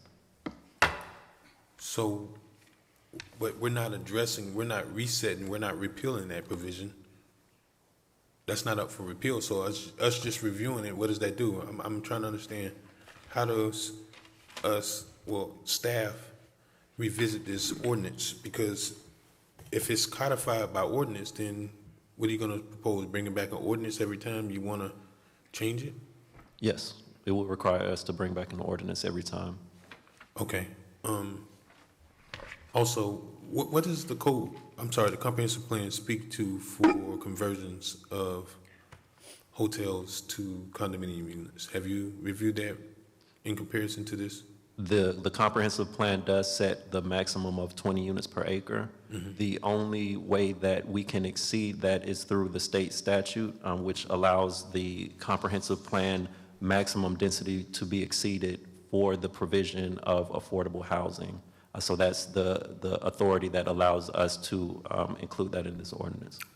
Right, but the contribution to the affordable housing program is, first of all, what's that statute? That's the first thing. 166.04151. And again, that just seems really interesting. Does it define what that affordable housing looks like? Does it define actual housing, or does it define a contribution to the effort of affordable housing? I don't believe I understand the question. Okay, so does this statute require that we just contribute monies to the housing plan, or that we do affordable housing, meaning the developer or the city? The statute relates to giving municipalities the ability to provide incentives for affordable housing, and those incentives can include an exceedance of the maximum densities in those land use categories for the developer. Okay, I'm at that statute, and I just, I'm just kind of taking a real quick look. I don't know. I mean, are you that familiar with it that you can recite specifically the authority that we have to do that under the statute? The authority that I you're can- saying is granted by state statute, are you familiar enough to point out specifically what you're referring to that gives us that authority? It's only 2 sections. Yes. 2 paragraphs. So in number 4, such incentives may include but are not limited to allowing the developer density or intensity bonus incentives or more floor space than allowed under the current or proposed future land use designation or zoning. And that statute is 166.0451? 166.04151. Okay. All right. That's it? Madam Chair? Yes, that's it for now. I Oh, wanted to look Madam at this. Chair. Go ahead. Mr. Sermons, with regard to the resort hotel conversion bonus, does the AMRIT qualify for that? The AMRIT is one of the properties that is developed in that zoning district, yes. Does it have 2 parking spaces per unit? I don't believe the AMRIT does. So they won't qualify? It qualifies by being in that zoning district. No, However, I mean, it could not be approved via the site plan that would be required to utilize this bonus. It could not be approved if they don't have the necessary number of parking spaces per unit. So if we do that count, that analysis, and they're short, then we could not approve. Right, okay, well, I don't think they do. Does the Ritz? The Ritz-Carlton was developed with 2 parking spaces per unit, so. So they qualify. In the case of the AMRIT, I believe they did not park their development to that extent. That's my belief, thank you. Well, Madam Chair, follow up. You finished, Ms. Dr. Botel? Yes, I am, thank you. Go ahead. Go ahead. But that doesn't preclude them. I mean, parking doesn't even have to be on the same site. Correct? I don't believe that's accurate. The parking would need to be on site in this case. Okay.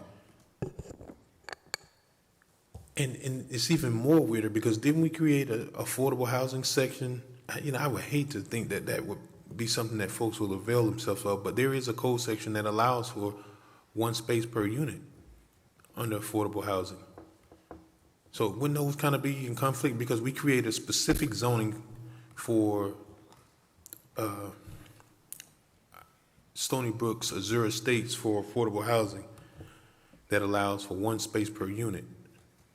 I would not want to misquote our code on the record, so I can't confirm that. I do believe there are instances when there is affordable housing developed where there is a reduced number of required parking. I would have to review that section of the code before I could confirm it. But these developments that we're referring to that would request this conversion, those are not affordable housing developments. So they would have to be parked at the rate of the standard rate of the code, which is 2 parking spaces per unit.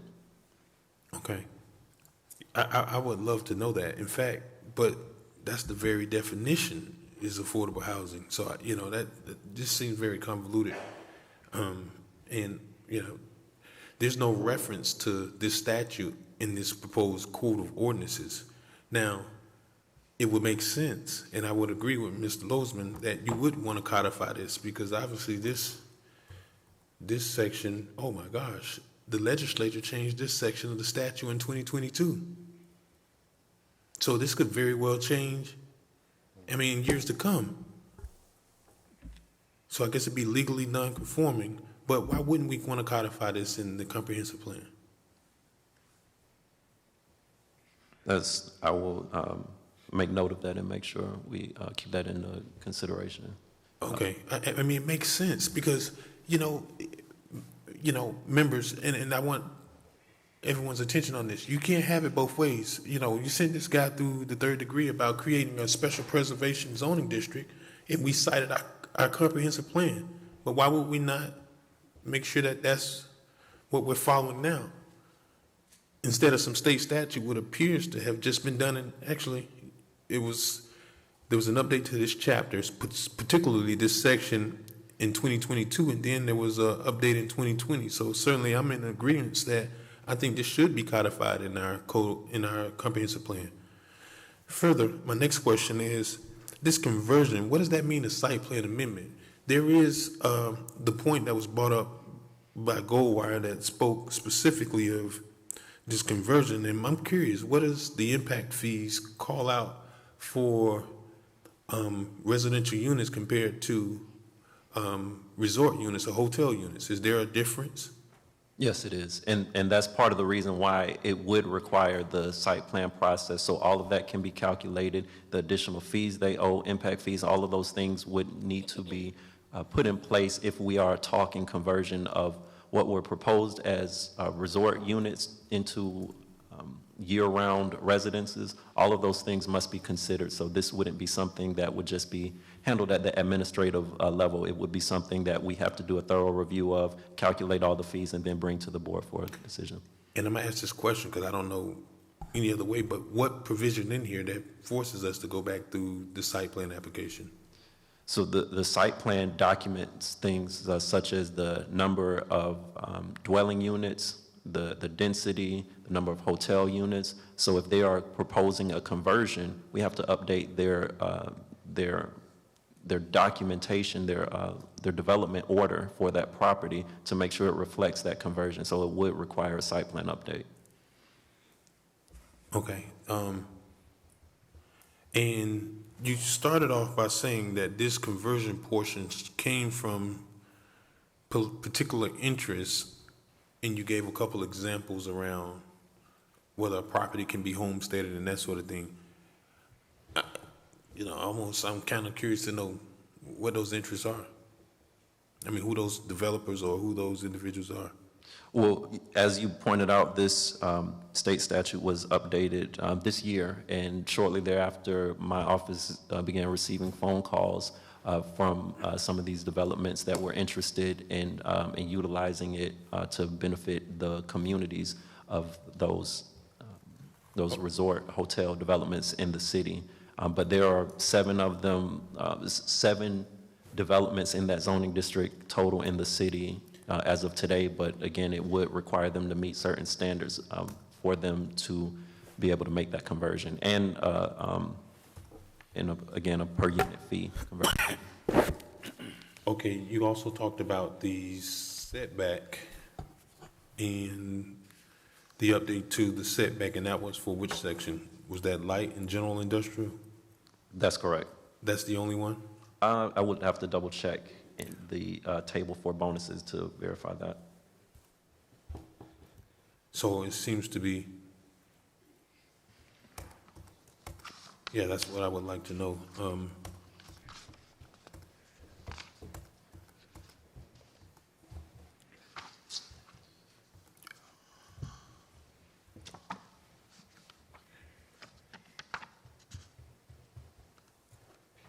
Yeah, it appears that's where it's at.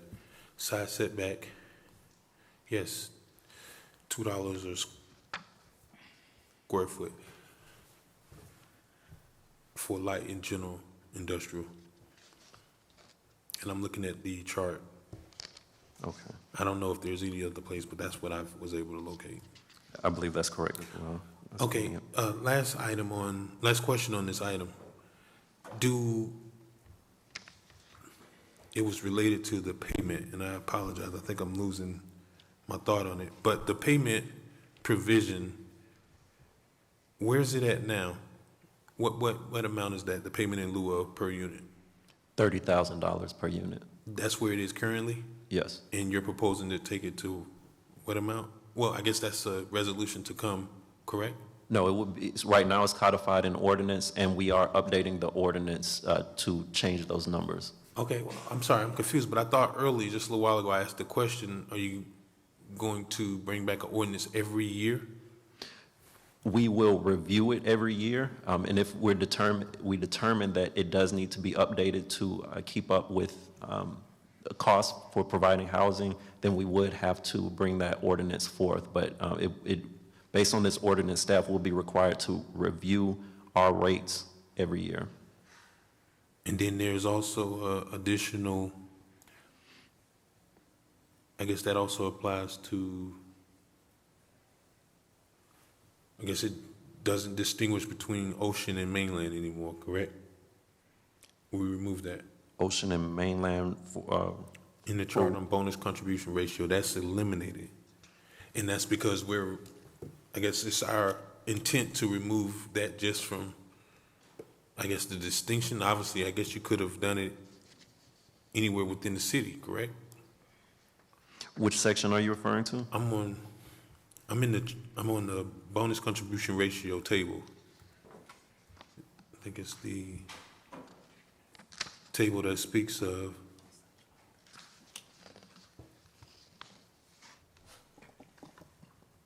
RM20, RMH 20 district. Okay, I'm with you. Yes, that's correct. We don't see a necessity for that distinction. But I think we had this conversation, but there's only 2 properties currently within the mainland that has that designation, correct? Of RM20. There are several properties on the mainland that are RM20. There's a strip on Lake Worth Lagoon of maybe 4 or 5 properties that are zoned RM20, and the Azure Estates development is RM20 as well. Okay, all right, that's all I have. I don't recall one. I may be wrong, but I only recall one along Lake Shore that I seen on the map. So, and I'm not exactly sure that I agree with that whole statute provision. And in reading it, the statute sets what could happen. If we adopt and maintain this ordinance, it could happen. I don't see that should be our prevailing, because now you're creating an issue where you got land development regulations, a comprehensive plan, but instead of that, now we're going to deviate to state statute. I think it has to be codified in the comprehensive plan for me. I just don't see how that should work that way. And that's no difference. It's almost in reverse fashion of what we've told individuals that wanted to do development already, that the comprehensive plan is what matters. Well, I guess in this case, it really doesn't. And that's why I won't support it, unless we get something significant. And obviously, I would think that this just got adopted in the legislature. We're probably the first out of the gates, and I'm gonna look up the bill to find out, but we're the first out of the gate. We're trying to address this provision under affordable housing, which obviously there's not even any reference to this in any of the backup. Were you aware of that, Mr. Sermons? The statute.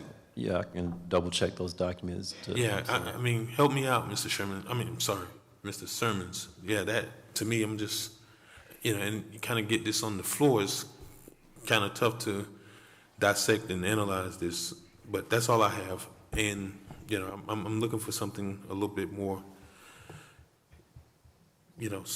concrete, I would say, as far as this conversion, because that's a huge issue, to come in under one auspice and then decide to change.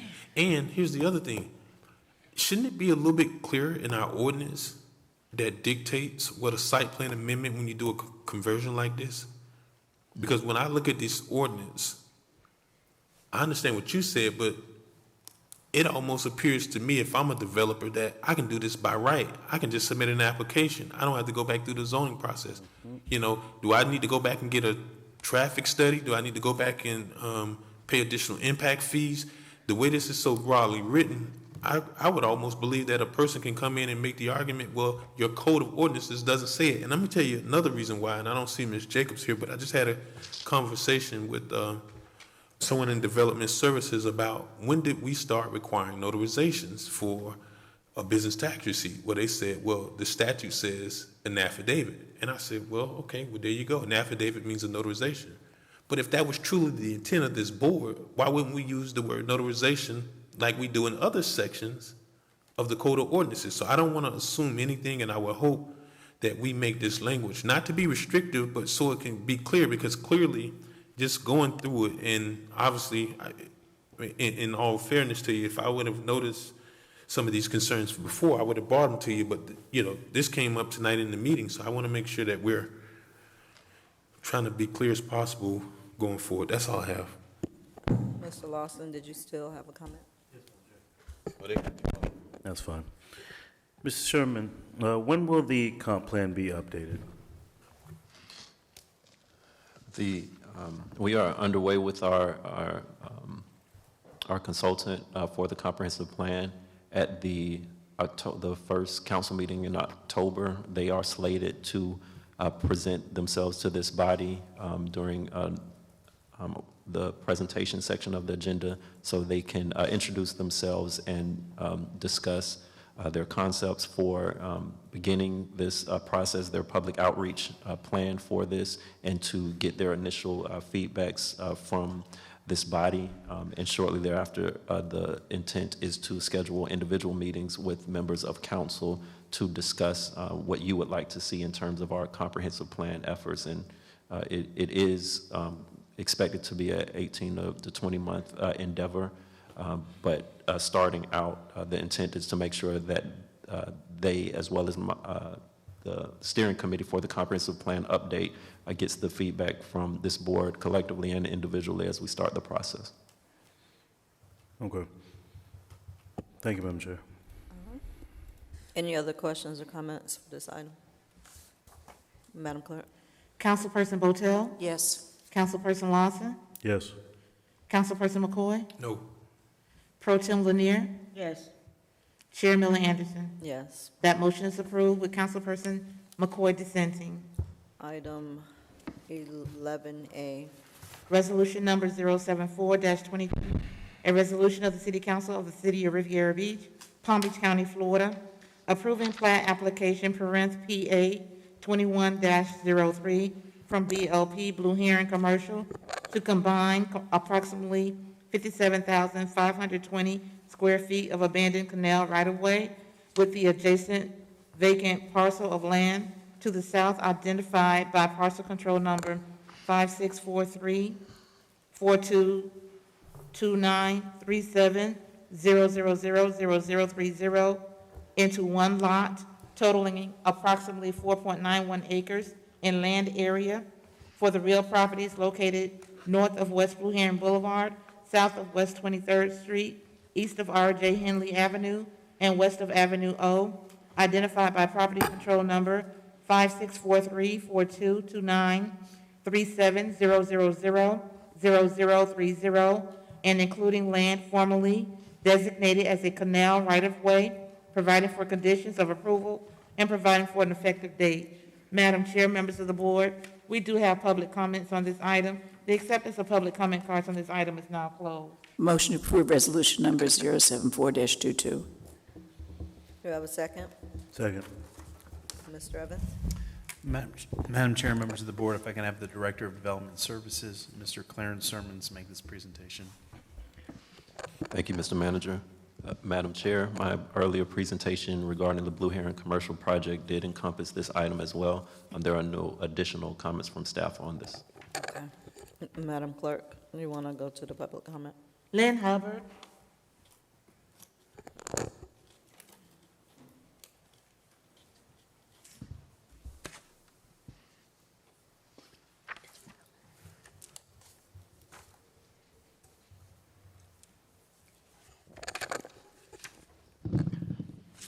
Lynn Hubbard. Good evening. Most of our neighbors were convinced that it was a done deal and that there was no sense in them coming back out to fight this fight. The decision had already been made. But I wanted to continue to come out here and to present our dismay and our objection to this project, and to say to our neighbors and our community that they must look at this for what it is and to understand the damage that it's going to be to them. Early on, Mr. Lawson, you were making a comment to the fact that they were going to anchor the project with a substantial business that would bring other businesses to that particular development. Over and over again, the developer has stated that he has no idea who will occupy that building. And he could only multiply that there would be, and come up with the figure that there might be 100 persons working there. We know that that's the case. He has no idea who's going to be there. There's no substantial anchor business that's going to come there to draw people to that particular development, not because not because there's not or there is an anchor business, but because of the configuration of that building on that particular property. So when all of the neighborhood is overridden with rodents, people sleeping behind the building, the wall that's up that's blocking everybody in, the flooding. This is the damage that our community, that I want to keep coming up so that the neighbors can understand what is going to happen to our community. It's not that, again, that we're against development. It's not, this is not good development. That it's just not good development for our community. We do need restaurants, stores, and businesses in our community, but not to be sandwiched in on a little slither of land and then to uproot the quality of life for us. For us to have a year's worth of construction behind our house, I think that is just absurd. To destroy the pipes under our homes, that's absurd. To actually do something like that and to do it from a standpoint where you know offhand, up front, what is going to happen. Cast iron pipes are breaking up and down that street. We don't need anybody else to create any enhancement to that effort that's going to happen one way or another. Thank you. That concludes public comments on this item. All right, any questions or comments from the board?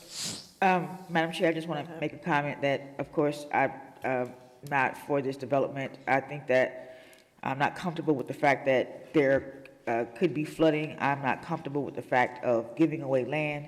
And, you know, I have one statement, which is... Germanity, we're on the replat. Sorry.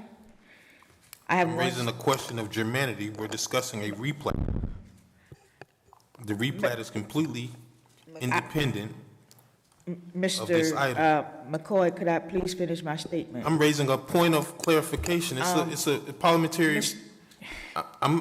Listen, I'm invoking a parliamentary proceeding where I can actually question whether or not this is germane.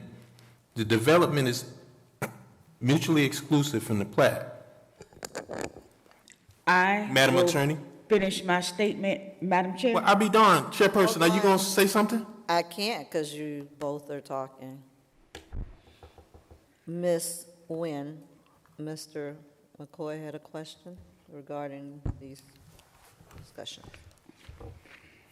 I'm not the parliamentarian, Madam Chair. Okay, and I'm just running the meeting, and I am going to say. So nobody knows Let her. whose responsibility it is? So what is your objection? She's speaking to the development. A plat, this combines parcels Okay. in the official record. She's stating, she's giving her She's explanation. against the development, but the plat is She's giving her independent of it. explanation ahead of her vote, is what she's doing. Go ahead. Thank you, Madam Chair. And I also wanted to add that windfall and benefits to a developer and loss and all the burdens to a neighborhood is not good development. Thank you, Madam Chair. Any other questions or comments? Yes, Madam Chair. Go ahead. I have asked repeatedly whether or not this project and the plat, I'm going to stick to the plat. I have asked repeatedly whether or not I have asked repeatedly about this project and whether or not it will impact the flooding. And frankly, approving this plat, I'm trying to make sure that I stick to the, I want to talk around it, but I want to be careful that Mr. McCoy doesn't interrupt me, so. Well, at least you know the rules. I'm glad you know the rules. I'm struggling to say what I want to say, so, and not have it be. Let's see. Do we have one more? Is this the last item on this project? I think it is, right? We have 11B. One more, all right, then I'll hold my comments so I can figure out how Okay, to say it and stay 11A, within the- Madam Clerk. Councilperson Lawson? Yes. Councilperson McCoy? Yes. Councilperson Botel? Yes. Pro Tem Lanier? No. Chair Miller Anderson? No. That motion is approved with Councilpersons Lanier and Miller Anderson dissenting. 11B. Resolution number 78-22, a resolution of the City Council of the City of Riviera Beach, Palm Beach County, Florida, approving an application, SP 18-13, from BLP Blue Heron LLC, requesting site plan approval to construct 5 commercial buildings totaling approximately 31,286 square feet on approximately 4.91 acre of vacant land, identified by parcel control number 5643-422937000030, and including land formerly designated as a canal right-of-way located north of West Blue Heron Boulevard, south of West 23rd Street, and east of R.J. Henley Avenue, and west of Avenue O, providing for conditions of approval and providing for an effective date. Madam Chair, members of the board, we do have public comments on this item. The acceptance of public comments on this item is now closed. Motion to approve resolution number 78-22. Second. Mr. Evans? Madam Chair, members of the board, if I could have the Director of Development Services, Mr. Clarence Sermon, to make the presentation. Thank you, Mr. Manager. Madam Chair, staff's earlier presentation did encompass this item, and there are no additional comments at this time. Okay. Madam Clerk, comments? Lynn Hubbard, Cindy March.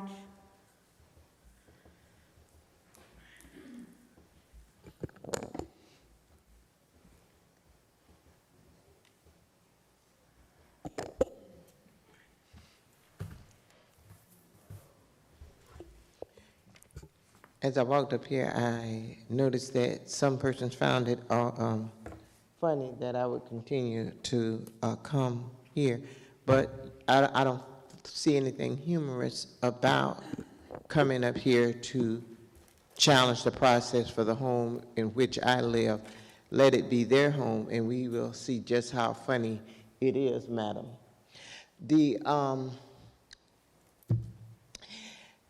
The impact of the water or the flooding, ask again anybody that is for the project. They're going to tell you that, no, it's not going to impact our homes. It is. Just the heavy rain that we just had recently didn't flood like it did back years ago, but there was rain out there that was very high. The gentleman on R Avenue, there's 2 retired gentlemen, they took video and pictures of the flooding and the water buildup. It wasn't draining fast enough. It doesn't seep into our dry retention fast enough. It doesn't seep into our drainage fast enough.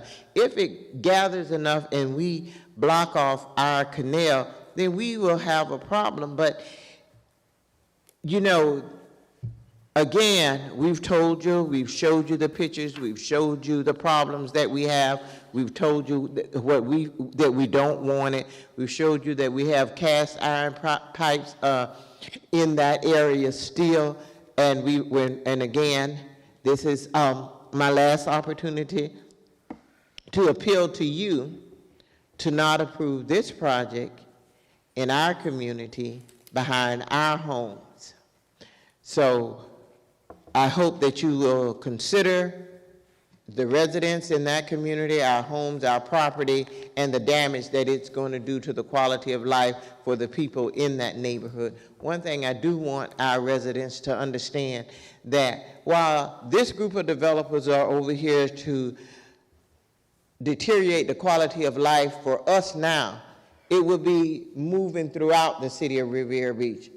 It doesn't, stuff like this just doesn't stop. It continues to go as far as you let it go.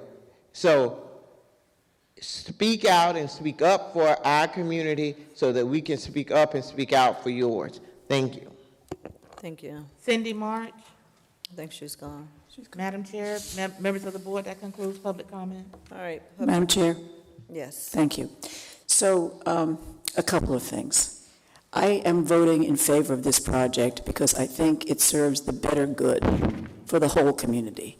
I know that there are people in that neighborhood that are upset with this decision. But I have been convinced by experts, not just anybody, but rather by experts, that it is not going to have any deleterious effect on the flooding in that area, that whether the developer knows who is going to populate those establishments or not, it still is going to mean jobs for people in the city, and that's important to me. It doesn't matter to me, and also, when I was over at Lindsay Davis, and the developer specifically said, if there is damage to any of those homes, I am personally guaranteeing that I will rectify any damage. I mean, he made that offer just because he was trying to do the right thing for the citizens over there. So I feel justified in voting for this project. I think it does the right things for the greater good of the entire city. And although, yes, it's deleterious for the people who live right in that neighborhood, unfortunately, they will have to suffer by having development over the course of a year or whatever, but then that development will be finished, the construction rather will be finished, and they will take advantage of the shops and businesses that are there within walking distance. So I just wanted to put that on the record because I do feel that this is going to be a good thing for the city. Thank you. Madam Chair? Go ahead. I just wanted to say that, of course, I disagree with the site plan for this development. I, by no means, am against development in the city of Riviera Beach. I have issues with the entire project. Those issues have been stated, and I will state again that the windfall and the benefits to a developer and loss and all to the burdens, and loss and all the burdens to a neighborhood is not good development.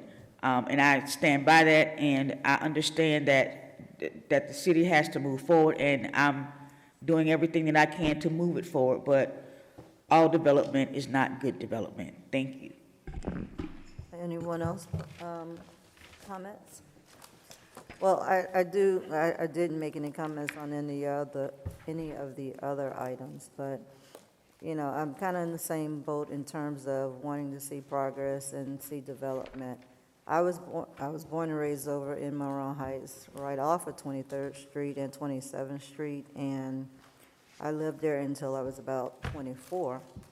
So, I'm very familiar with the area. I do know some of the issues that occurred over the years, and I did share this with the developer in terms of, making sure that it didn't contribute to any of the flooding, and I've heard everyone state that, that won't be the case. But I just can't get on board with the project being that if they were able to do it without having closing of the canal, and were able to ensure, there won't be any damage, which is almost impossible to do, but I just can't get on board with it. I hope that when the area is developed, that we have businesses that are there that are able to provide the jobs that we're talking about, that will be able to provide a service that is very needed in the area. But just based on how we're having to do it, I just can't fully support it. So that's why I'm against it at this point. But hopefully things will go great. We won't have any issues. But I just do not want to have my name on it if it does not work out right. Any other comments? All right, Madam Clerk? Yes. I'm sorry. I guess I wanted to, I'm just going to vote, but I'll wait till a little bit later to bring up my concerns. But, this whole thing of seemingly trying to impose these idle threats that whether or not folks will vote for you. I never got here with the expectation of promises to anybody. I vote my conscience, and that's what drives my decisions, and particularly my vote. What I don't particularly understand is why we've given so much credit and credence to people that get up with these unsubstantiated speculations as to what might happen. I might well go so far to say it might rain tomorrow. Give me something a little more substantive that I can actually be able to make a decision on, and not someone just guessing off of what may happen, because clearly if that's the case, we wouldn't be where we are now. I mean, obviously we have to understand that development is inevitable, but I don't want to be, let me make sure that it's clear that I'm not pressured by some notion that a person may not vote for me based on the fact that I don't agree with them. And I may not agree with many of the colleagues from time to time, but you know, that's where it begins and ends. And I just want to vote my conscience and do it based off of something that I can say that's competent and substantial. You know, some of the things that I've heard today, particularly from the South, meaning the South end of the table there, is based off of something that's not even the standards. Like, we're supposed to look to see, when you're reviewing a site plan, the reasons are they consistent with the comprehensive plan and the land development regulations? You know, what may happen is clearly not something I think that's within our purview. And for that reason, I just don't understand why we have to fall victim to it. If somebody can give me some statistical research that shows and supports some of these things, you know, I'm very much inclined to be open to it. But, you know, absent of that, I think everybody's going to, inevitably, somebody's going to have a reason to be, you know, upset or disagree with you. And I'm okay with that. I just vote my conscience, and that's where I'm at with this item. That's all, Madam Chair. All right, anyone else? Madam Clerk? Councilperson McCoy? Yes. Councilperson Botel? Yes. Councilperson Lawson? Yes. Pro Tem Lanier? No. Chair Miller Anderson? No. No. What was that, Madam Chair? No. Okay. That motion is approved with Councilpersons Lanier and Miller Anderson dissenting. All right, 11D. Thank you, Mrs. Chairman. Thank you. Resolution number 076-22, a resolution of the City Council of the City of Riviera Beach, Palm Beach County, Florida, approving and authorizing the mayor and city clerk to execute that certain ground lease and development agreement between the City of Riviera Beach and Found Care, Inc., with a limited joinder by the Riviera Beach Community Redevelopment Agency for a 99-year lease of certain city-owned property located at 3501 Broadway, Riviera Beach, Florida, more specifically described in Exhibit A of the ground lease and development agreement attached hereto, for use as a federally qualified health center, providing for an effective date and other purposes. Madam Chair, members of the board, we do have public comment on this item. The acceptance of public comment on this item is now closed. Motion to approve resolution number 076-22. Second. Mr. Evans? Madam Chair, members of the board, if I can have the Deputy City Manager, Ms. Elizabeth McBride, make this presentation. All right, Ms. McBride? Okay, Madam Chair, Mayor, members of the council, we also have with us tonight Mr. Chris Irizarry, who's the Chief Executive Officer for Found Care Now. All right. And they too wish to make a presentation as part of this process. Okay. Earlier during the year, we had come before you, and you approved the preliminary term sheet for us to negotiate the ground lease. For tonight, the agreement before you have the city and Found Care as partners, and it's been limitedly joined by the CRA, and that limited joinder relates to their participation in the business incubator as outlined in section 6.3 of the agreement. And if this matter is approved tonight, we will schedule it to come before the CRA board so that the approval for the limited joinder can be done. Basically, it's a 99-year lease. Upon the end of the lease, the improvements and the lease premises will all return to the city. Some of the probably major provisions we have outlined. The commencement date will begin upon Found Care completing to the city's satisfaction some condition precedents, and those things relate to the title commitment for the lease premises, environmental inspections, governmental approvals. There are several that are necessary related to rezoning because there are more than one type zoning of this particular site. There has to be a comprehensive land amendment done also. The vacation and abandonment of the right-of-way for West 35th Street and Avenue E, and a survey. They have done the title commitment, the environmental inspections, survey, and they have commenced some discussions with development services. Upon satisfaction of those condition precedents, the lease would commence. There are certain provisions that provide for automatic termination of the ground lease. One, the failure of them to complete the condition precedents within 12 months of the effective date of the lease. The effective date of the lease is the date that is executed by both parties. Okay.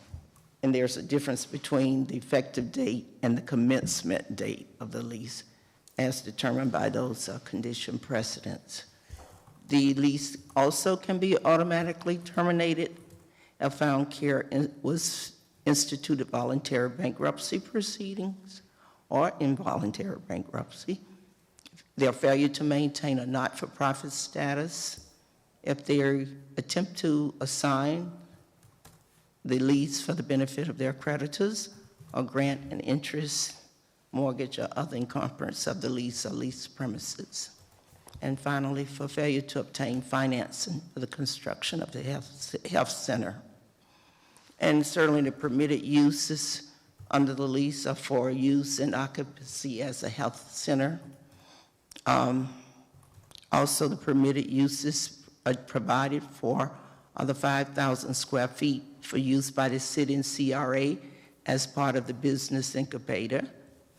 Other permitted uses include subleases too. The city and the CRA will enter a separate agreement with Found Care for the utilization of the space as a business incubator. Upon that agreement being completed, it will automatically be incorporated as an exhibit to this primary agreement. Could I have the next one, Walter?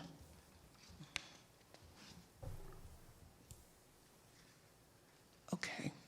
And I'm going to let Mr. Irizarry here talk further about the improvements. Article 9 of the agreement provides for the construction of the improvements, provides for the payment of bonds. Throughout that process, there'll be different intervals, either providing the schematic plan, the design plans, the financing, that Found Care will have to present information to the city manager and executive director of the CRA for them to review and give comments within about 10 days during each period. It provides for some expedited permitting and for the payment bond in that. We have insurance provisions throughout at various phases. Some certain and various types might kick in on commencement of the lease prior to breaking ground or beginning construction of the improvements upon new facilities being put in place. It also has a provision that gives the city and Found Care to review the insurance coverage and adjust the coverage by agreement. Certainly provides that title to all the improvements come to the city upon termination of the lease. The next one, Walter, please. There's a section that provides for subleases, since we will be a subleasee as part of this. And it does have some of the same terms and conditions that they have, including insurance requirements, and there are provisions that accommodate that. They can provide subleases to other nonprofits and to businesses that engage in similar services. And finally, I think also important up there is we do provide a section that the leasehold estate can be mortgaged. However, whatever that mortgage is, it cannot take precedent over the city's interest in the lease premises. It must be secondary and all, and that such a mortgage cannot attach to our interests in the lease premises. and we shall not be liable for payment of any such mortgages. It was added because the document does require for Found Care to rebuild or restore the facilities if they are destroyed or damaged in whole in part. And so the mortgage do provide for any reconstruction to finance the project or to secure repayment of the financing. Are there any questions? Well, we have this public comment. Is there somebody here? Miss Claudine? Who is it? We have Ray Johnson. Yeah. Caroline, wait. Okay, so are we finished with the presentation, though? Yes. Is he doing a presentation along with yours? Yeah. Mr., are you ready to do Was he yours? doing- Yeah, I'm prepared, but it's up. Okay, so we'll finish up with the presentations and then go to the public comment. I believe I have a slideshow.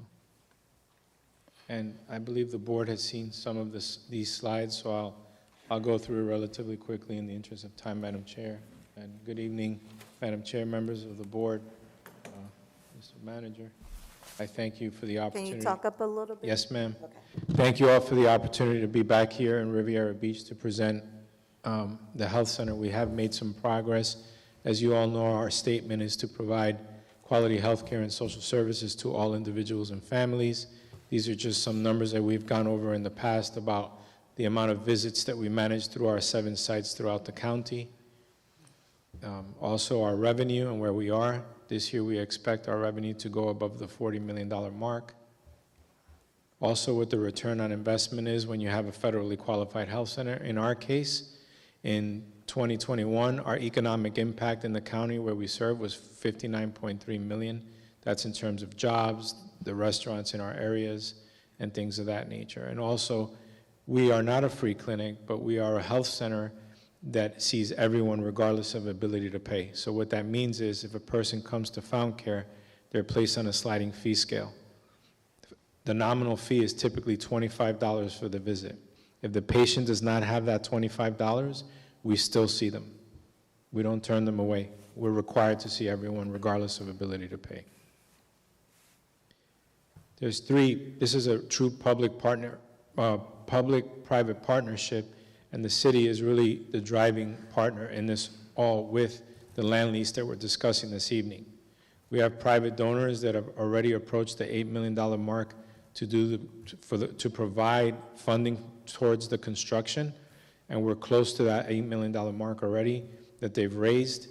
In terms of, they're also raising $4 million to help us in our first year of operations, and Found Care is obviously investing as well, about $4 million towards the construction through money that we will raise as well as an organization, and we're providing business incubation space as we discussed for the city, and all of the services that we discussed before, which are women's health services, adult medicine, pediatrics, dentistry, pharmacy. All those services will be provided at this site. These are the services we provide at our sites and our hours at our main site in West Palm Beach.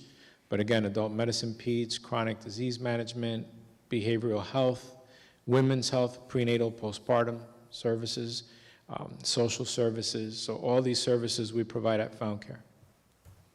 We talked a little bit about the statistics and where we're looking to serve, the zip codes we're looking to serve, and what the current health center penetration is, which is 9,923 patients of those that are considered low income that access a community health center. Found Care provides 33% of that service, and we anticipate providing services to 15,000 unique patients within 3 years. And also, we anticipate managing over 30,000 annual visits per year. One interesting fact is of the patients that we served in 2019 from Riviera Beach, we served about 3,154 Riviera Beach residents. That number has gone up over this past year by 18%. So we've served 3,744 patients, unique patients. And then the business incubation program is going to be two areas within the building, 2,500 square feet each. There'll be 2 spaces, which we will work with the CRA and the city to develop this business incubation program. This is right now a preliminary site plan for the site. As you can see, we'll have plenty of parking on the site. The building itself is 20,000 square feet in its totality. If you look on the left-hand side in that gray box, those 2 little boxes represent the 2,500 square feet of incubation space that'll be in the rear of the building on the first floor. In the front, there'll be 5,000 square feet of clinical space, and above it on the second floor, there'll be a total of 10,000 square feet of clinical space as well. This is a rendition. We came before this body, and one of the things we were told is that the city's interest is in beautifying this area, making sure that it starts to generate as a catalyst development in the area. And so this is one of the things that we adhere to, and we put the second floor on the building. And these are some of the preliminary drawings of what the building would look like.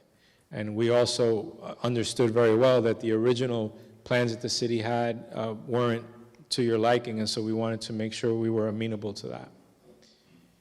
The one thing that I didn't see here on my slide, and I want to share with the board, is a couple of things, and then I'll get to this timeline. Two things. There were 3 elements to this project which we promised the city. The first was that we would start adult primary care services at our site at Greenwood Avenue at the Molly Wilmot building. We only had pediatrics there. We've added adult medicine there. So now we're seeing more patients in the adult medicine. Now, it's not nearly enough or what we plan to do here, but we started the process, and we're starting to raise awareness in the community that we're there so folks can go there. The second commitment we made was that we would purchase a mobile van. So we've ordered a mobile van that gets delivered on November 21st. We received a $1 million grant for that, and that's exclusive to Riviera Beach. That van will not be anywhere else but Riviera Beach until that building is built. So we're going to work with local community partners. One of the very important things about this van that I want the council to understand, the van has to go to the same consistent places throughout Riviera Beach. For the reason being, if someone comes, let's say we park it at Community Partners on Monday, just as an example, and they would help us get the patients listed, then we would go on that Monday, let's say it's on a Monday, we would go to Community Partners every Monday so that we have continuity, so people know where to expect the mobile van. Of course, we can work with the municipality. If one of those days is City Hall, then we'll work with the city to put it in City Hall every, let's say, Tuesday, right? But what we want to make sure is that it's being utilized. Oftentimes, community health centers put a mobile van in a Walmart, and no one goes on the mobile van, and you just wasted that whole day. So we don't want to do that. We want to make sure we're utilizing it appropriately. So we'll work with the city, obviously, on where we're going to put it. We'll make sure it's those 5 days, it's consistent every week in those same places so that people know where to find the mobile van. And so this is, and Ms. McBride went over this in terms of what we need to do with the city. If this lease is approved this evening and executed, we are ready to go full steam ahead. One of the council folks also mentioned to me, one of the things we'll be doing, we have to follow all federal laws and state laws with respect to going out on an RFP, which we will do. But one of the considerations for us in our RFP is to try to hire local contractors, subcontractors. That's important to us. We're not doing this, just to do it in Riviera Beach. We're doing this because we want to drive economic activity. We want to make sure we provide jobs to people in the area.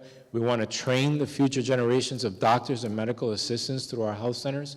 That's why we're doing this. So we're committed to working with the city and making sure that we do the best we could to generate economic and work activity in the community. Sending a message to JB. And our timeline is not 100%. As you know, construction is construction. We hope to have this completed by December of 2024. A lot is at stake, right? So it's important for us to get this done as soon as possible, but we have to do some abandonment, we have to go before the zoning board.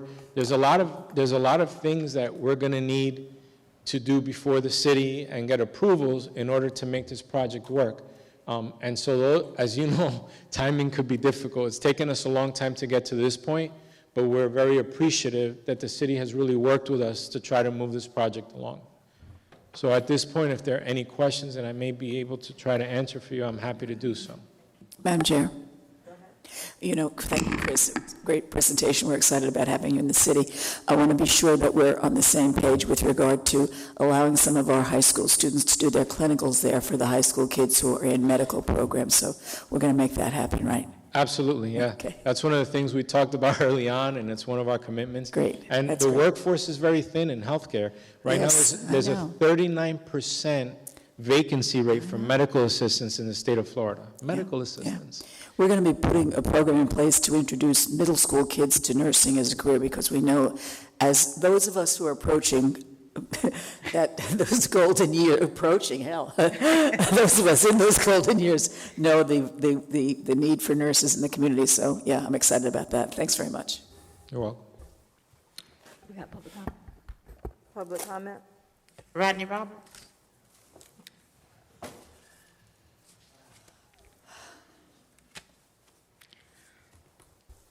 Good evening, Rodney Roberts, 1581 West 14th Street, Revere Beach, Federal Gardens. I just thought I was coming up here because I thought that I was going to need to be in support. I am in support, but it seems like I have a 5-0 vote coming tonight. So, you know, that's always a great thing, right?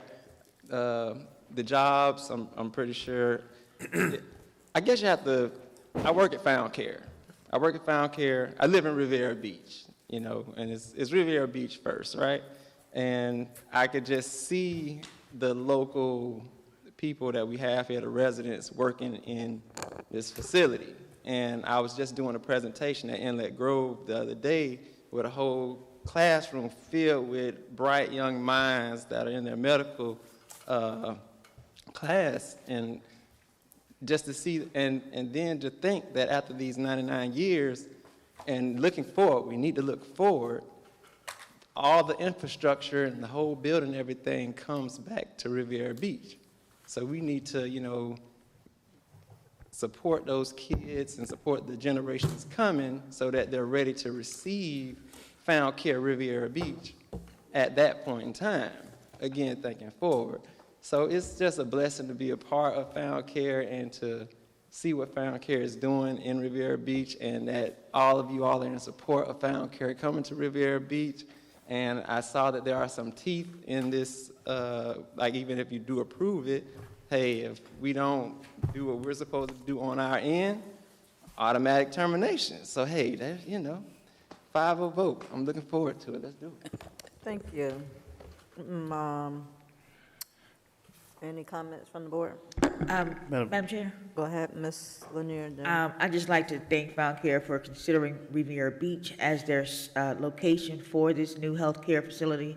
I think that when we talk about reimagining Riviera Beach, we are reimagining healthcare centers in terms of what they do for the community. It's not just a medical establishment, it's also a community center, a wellness center, and something that the residents in this city don't have to go outside of the city to be able to receive medical care. So I'm very excited about the project, and I know that I remember the Found Care program 30 years ago when they was a comprehensive AIDS program. I worked with CAP during the time, not at CAP, but in that field, and I remember fondly them being one of the only agencies in the city, in the county actually, that was providing services to people who were HIV positive. So to fast forward 30 years and to bring an entire healthcare facility to the city of Riviera Beach is something that is very exciting and amazing, and we're hoping that we can get started sooner rather than later. Thank you. Thank you. Anyone else? Madam Chair? Go ahead. Thank you again for the presentation, addressing the concerns that we had, the aesthetics of the building, and making it incubator space. A couple questions that I did have.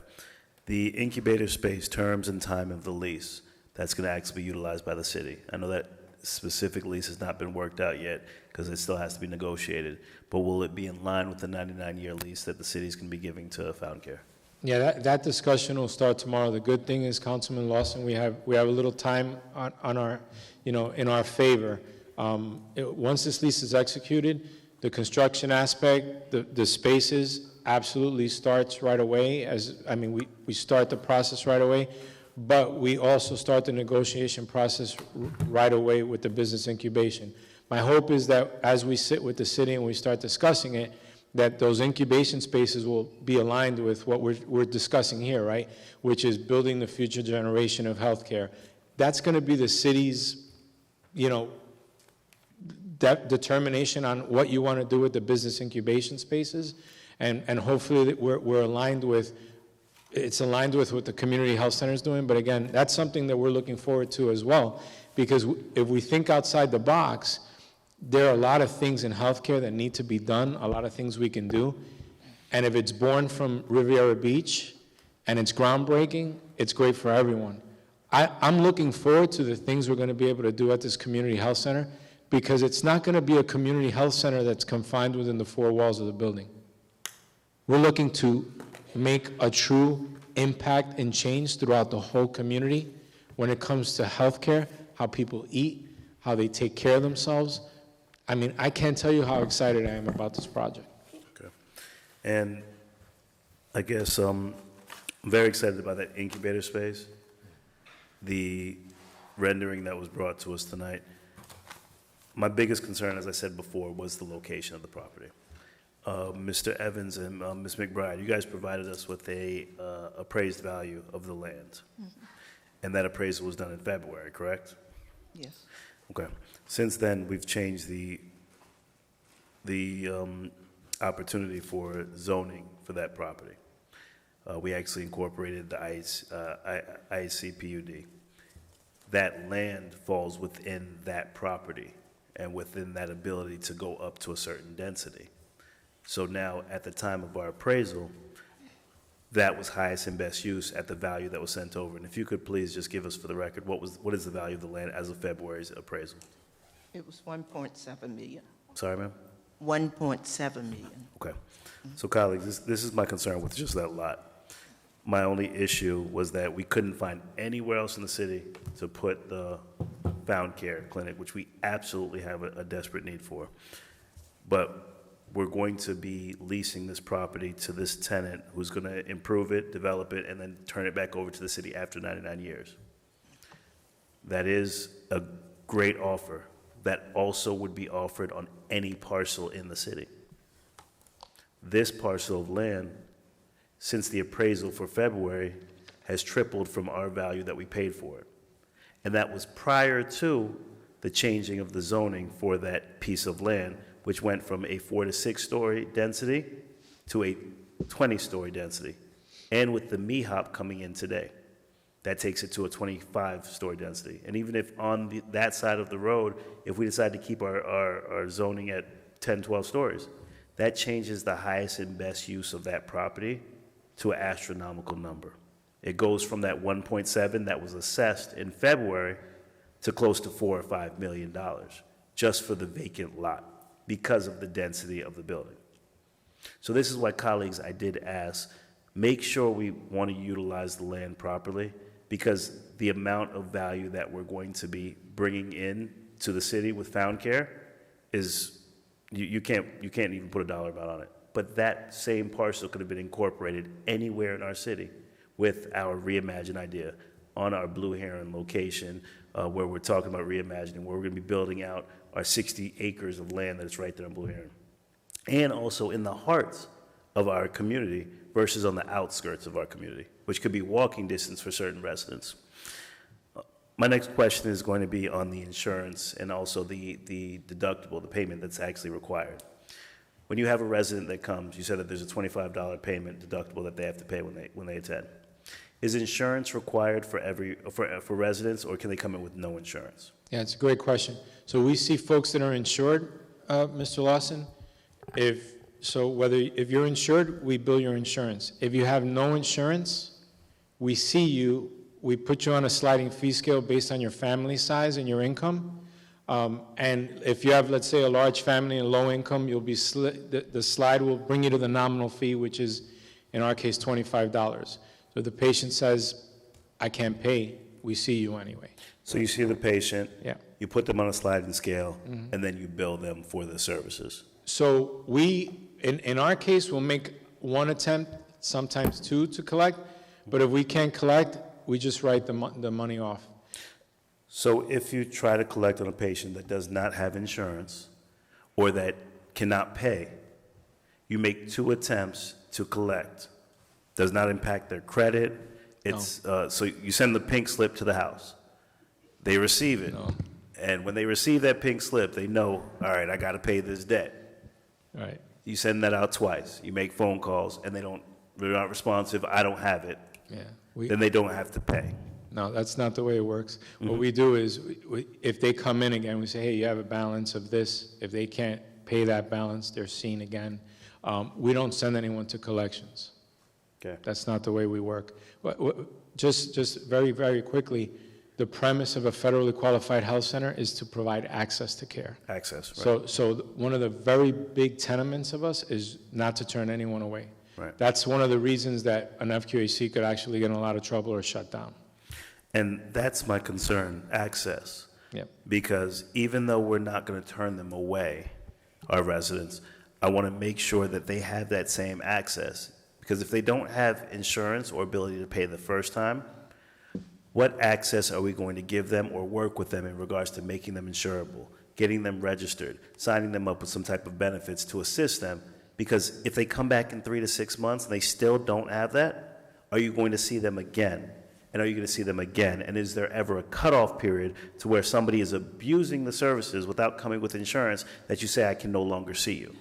We've seen patients that have never paid a dime, and many times, because that's who we are. Over 30, close to 35% of our patients don't have any type of insurance at all. And so we see them. That's what we are there to do. I'm sorry. Right. So we assist folks to try to get insurance if they can, if they're eligible. But if they're not, we see them regardless of ability to pay. Okay. One more thing that I had a question about, the RFP process. With you stating that we have to go through an RFP process, local contractors, I guess I want clarity, either from Mr. Evans, Ms. McBride, or legal. The firm is going to have to go through all the procurement process that the city would typically go through for the development of this project? Madam Chair, if I may. They would not have to follow our procurement process. They would have to follow state, federal procurement processes, not the same process that we have to. But theirs is just as rigorous. Right. I'm sorry, Mr. McBride? Theirs probably is just as rigorous and may, because we don't really have Bacon Davis built in ours as. I'm sorry, I can't hear you, Ms. McBride. See, The I don't microphone. think we have the Bacon Davis Act built in our procedures as. Ms. McBride, if you could pull the mic over. I do not think we have the Bacon Davis Act built in our procedures as the federal government does. Okay. So the procurement process that you would actually be following to secure development of this property is going to be the federal guidelines that you have to follow. And with understanding, and we've had conversations about local development, women, minority businesses, and individuals from the community participating in the process. We're looking to have a development done, I believe you said by December next year? Yeah, 2024. 2024. 24, right. Yes. Okay. And the mobile van, I love that idea. We just had the mobile van come in for a dermatologist that came into our community, and they were booked up for the day. So that's something that can work very well with the city, because the city's marketing, advertising, city staff, and residents can be set in different locations all over the city, daily, weekly basis, and that would be a great impact for the residents to get involved. So thank you for that. The biggest concern that I have, colleagues, is just the value of land. We've talked about kind of the cost of our water plant. We've talked about what it's going to cost us for the debt services, and that concern is we have to be very critical of every piece of land that we give away and what's going to be coming back in return. We can't put a tangible amount on what services are going to be provided through Found Care, but we can't put a dollar amount on the land that we're giving versus the land that we'd be giving in a different area. We changed this density on Broadway to 20 stories for that specific reason of exercising additional development, which increases the value of the land and also the return that we'd be receiving for ad valorem tax. So this is some of my biggest concerns when I really want us to kind of push the narrative when it comes to providing resources to businesses like Found Care, where we have to be conscious of what we're doing and how we're spending and where we're actually moving these resources to. Thank you, Madam Chair. Madam Chair? Go ahead. I just wanted to say that, I said that I remember Found Care from about 30 years ago when they were a small agency that was working with HIV/AIDS, and I remember that HIV and AIDS was devastating communities in Riviera Beach, devastating them. People went to Found Care, went to CAP, they got medications. Medications would cost every bit of $5,000 per month. And this agency assisted individuals with being able to obtain medical care and pharmacy. So when you talk about health care, it is very important that we look at how the deal is structured, we look at property, we look at these type of things. Of course they're important, but even more so important is the health of the residents who live in this city who do not have access to health care. And I'm not just talking about HIV, I'm talking about basic preventive, go to the doctor, get a physical health care. Do you understand that a large majority of people who have insurance don't have dental care? This agency provides dental care. People need to be able to talk to a therapist. They provide behavioral health. So a lot of these things we have to look at, we have to weigh and make sure, of course, that we don't give away anything, but we also have to look at what we're gaining from this, what the community is gaining from having a qualified federal health center in our community with access to it, and given the individuals in our community who probably can't afford to go to a doctor, and to have primary care doctors here in the city where you can take the bus to and not have to take 2 or 3 buses to be able to get health care. That is a big thing for the city, huge. Because we know that we have communities that have issues like diabetes, and we have issues. I mean, I worked in HIV for 30 years. Riviera Beach is at the top of the list in terms of new cases. So to be able to make sure that people have access to health care, and it's not just, seeing a doctor, as I said before, it's preventive, it's dental, it's behavioral health, it's pharmacy, that those people can be able in our community to go to somewhere and get the help that they need and not be turned away because they don't have the ability to pay. I just want to make sure that we understand what we are gaining from bringing such an organization and a facility here to the city, because people don't want to go to the clinic. I mean, when you talk about healthcare facilities, people think of clinics and people hanging outside and dirty looking. So to have a qualified health center here with upscale with doctors and behavioral health and pharmacy and dentists, it is something that this community sorely needs, and I want to make sure that we balance that with how we're moving in terms of land and deals and that kind of thing, that we are gaining something in this process. Madam Chair? Go ahead. If I could just follow up on that, I want to make sure that it's clear, Councilwoman Lanier, that we absolutely need this service in our community.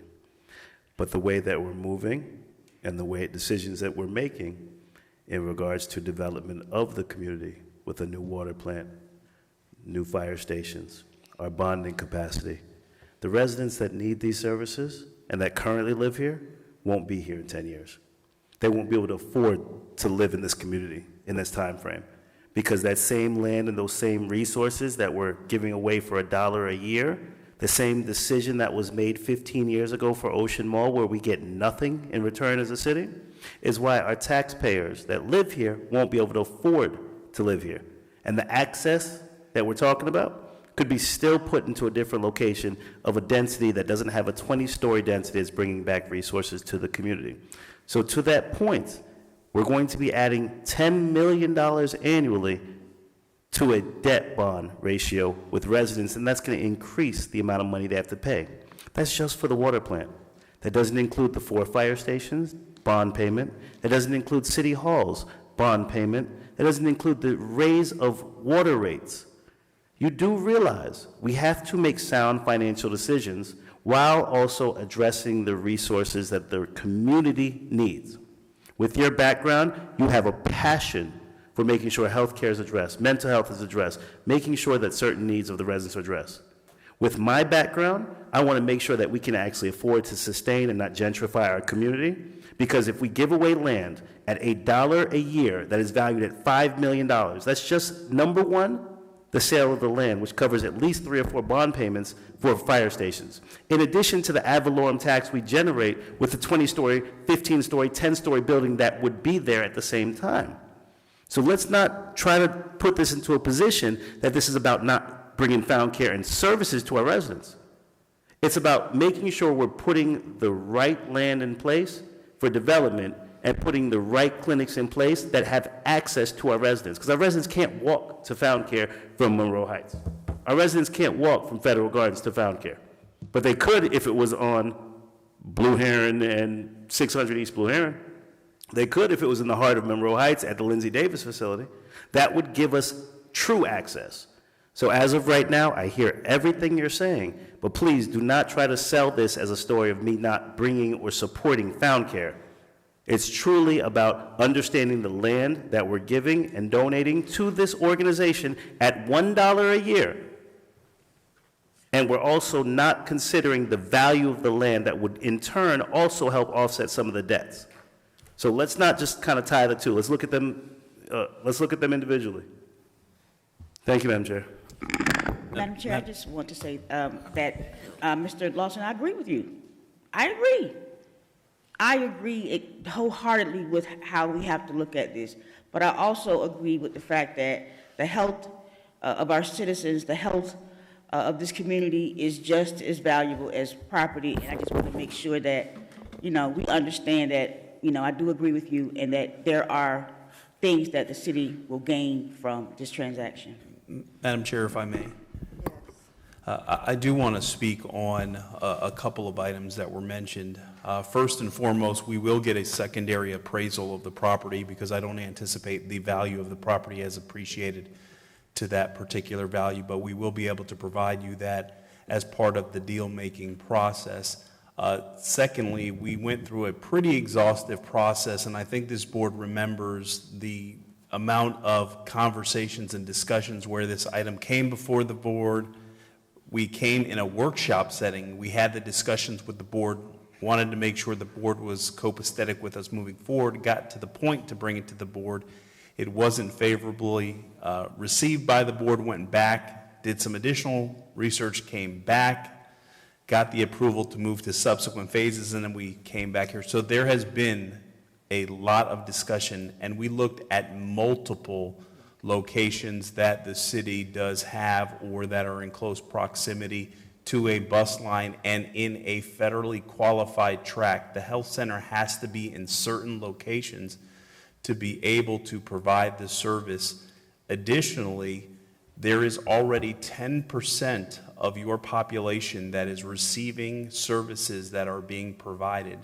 I believe we also showed a chart that speaks to some of the comorbidities that face our community. And when you look at things like child mortality and some of the challenges that we have in our community, we are actually way below the Palm Beach County average with regards to a lot of the things related to healthcare. And so when we did have the conversation, we were looking at it as a situation where you have a bona fide hospital that is now in the community, as well as, please let us not discount the $3+ million worth of investment that will occur as a result of the business incubator space that will be state of the art to be able to accommodate services that this community desperately needs.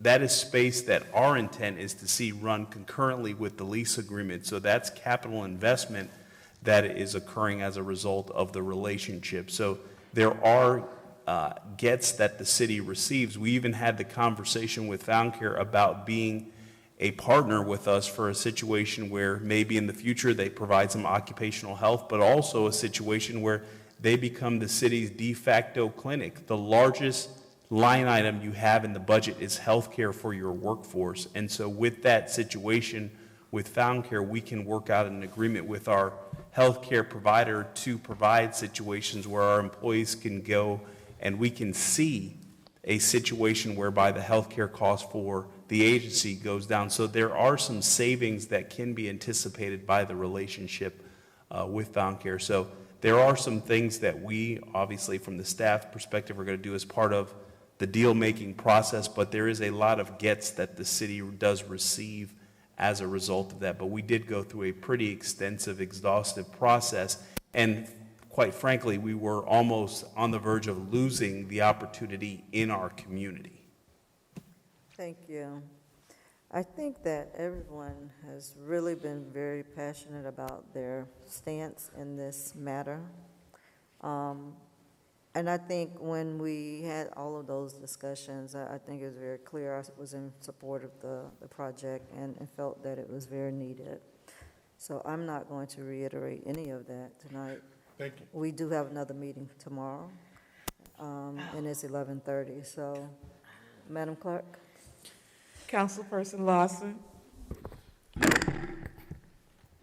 No. Councilperson McCoy. Yes. Councilperson Botel. Yes. Pro Tem Lanier. Yes. Chair Miller Anderson. Yes. The motion is approved with Councilperson Lawson dissenting. All right, don't run off, you guys, because I do have to make an announcement that's important. Everybody needs to weigh in on it, so hang in there. Don't leave the dais, please. Thank you, everyone. Have a good evening. I'm sorry, thank you. Thank you for hanging in there with us. Discussion by the city manager? None? Nothing, Madam Chair, but if we did stay for 30 minutes, we can get right into our budget meeting for tomorrow. Yeah, I mean, we'll be on that date, yeah. Discussion by city attorney? No, thank you, Madam Chair. City council committee reports? I have just two. You can save Madam it for Chair. tomorrow? No?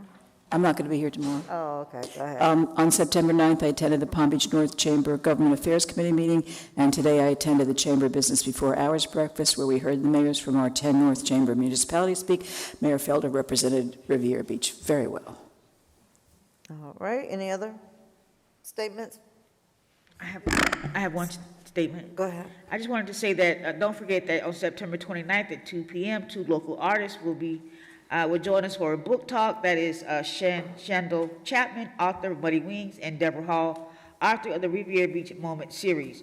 Also, the Azura Estates book dedication ceremony is set for Thursday, September 29th at 7 p.m. The Office of District 3, in collaboration with Azura Estates, Millennium Management, the Palm Beach County Classroom Teachers Association, and the Florida Educators Association, will ensure that children of Azura Estates have leveled and theme-centered reading books at their disposal. We're still in need of books with African-American characters or centered around African-American history at the elementary level. If you have any books to donate to Azura Estates Library, please call the Office of District 3 at 561-602-2344. Anyone else have any comments? I have just one quick comment. I've been working with a company that provides free internet service and a free tablet with a one-time fee of $10. If anybody's interested, please email me at jbotel@rivierbeach.org if you want an application. It's available to anybody who qualifies because of financial need, including people who have food stamps, Medicare, Pell Grants, veterans pensions, WIC, et cetera. A free school lunch, so any of the kids, pretty much any kid in the district, any kid in the city who wants a free tablet can get it with internet. Thank you, that's all I have. So for the announcement that I need to make was regarding Ms. Wynn's contract. Back on September 9th, she sent us an email giving us the notice that her contract is to expire December 19, 2022. And she did say she would like to continue as our city attorney. Look forward to the renewal discussions to begin. So we, put this on your radar that we need to decide whether or not we're going to select someone to do the contract negotiations, similar to how we did it for Mr. Evans. If you're not interested in moving forward with the contract, we need to, make that be known on which direction we want to go with it, whether to go ahead and start the negotiations or to put out for bid. Madam So Chair? kind of just throwing it out there, I think we can put the item on the agenda for, to have a further discussion, Ms. Alman, or you, because we have time, right? You have time, it just depends on how you want to approach it. Right, okay. You had a Madam Chair, Go ahead. well, I guess the question is, if we're going to put it on the agenda to discuss what steps we're going to take? It depends on what you want to do. If you want to just say now, you just want to go ahead and, I was just going to ask if we can just make a motion to nominate our chair to begin negotiations with our city attorney. Second. all in favor, Madam Clerk? Councilperson McCoy? Yes. Councilperson Botel? Yes. Councilperson Lawson? Yes. Pro Tem Lanier? Yes. Chairperson Miller Anderson. Yes. Motion approved. All right, so we'll give you an update as to when we're moving forward or how we're moving forward. All right, anything else, anyone? All right, motion to adjourn? So moved.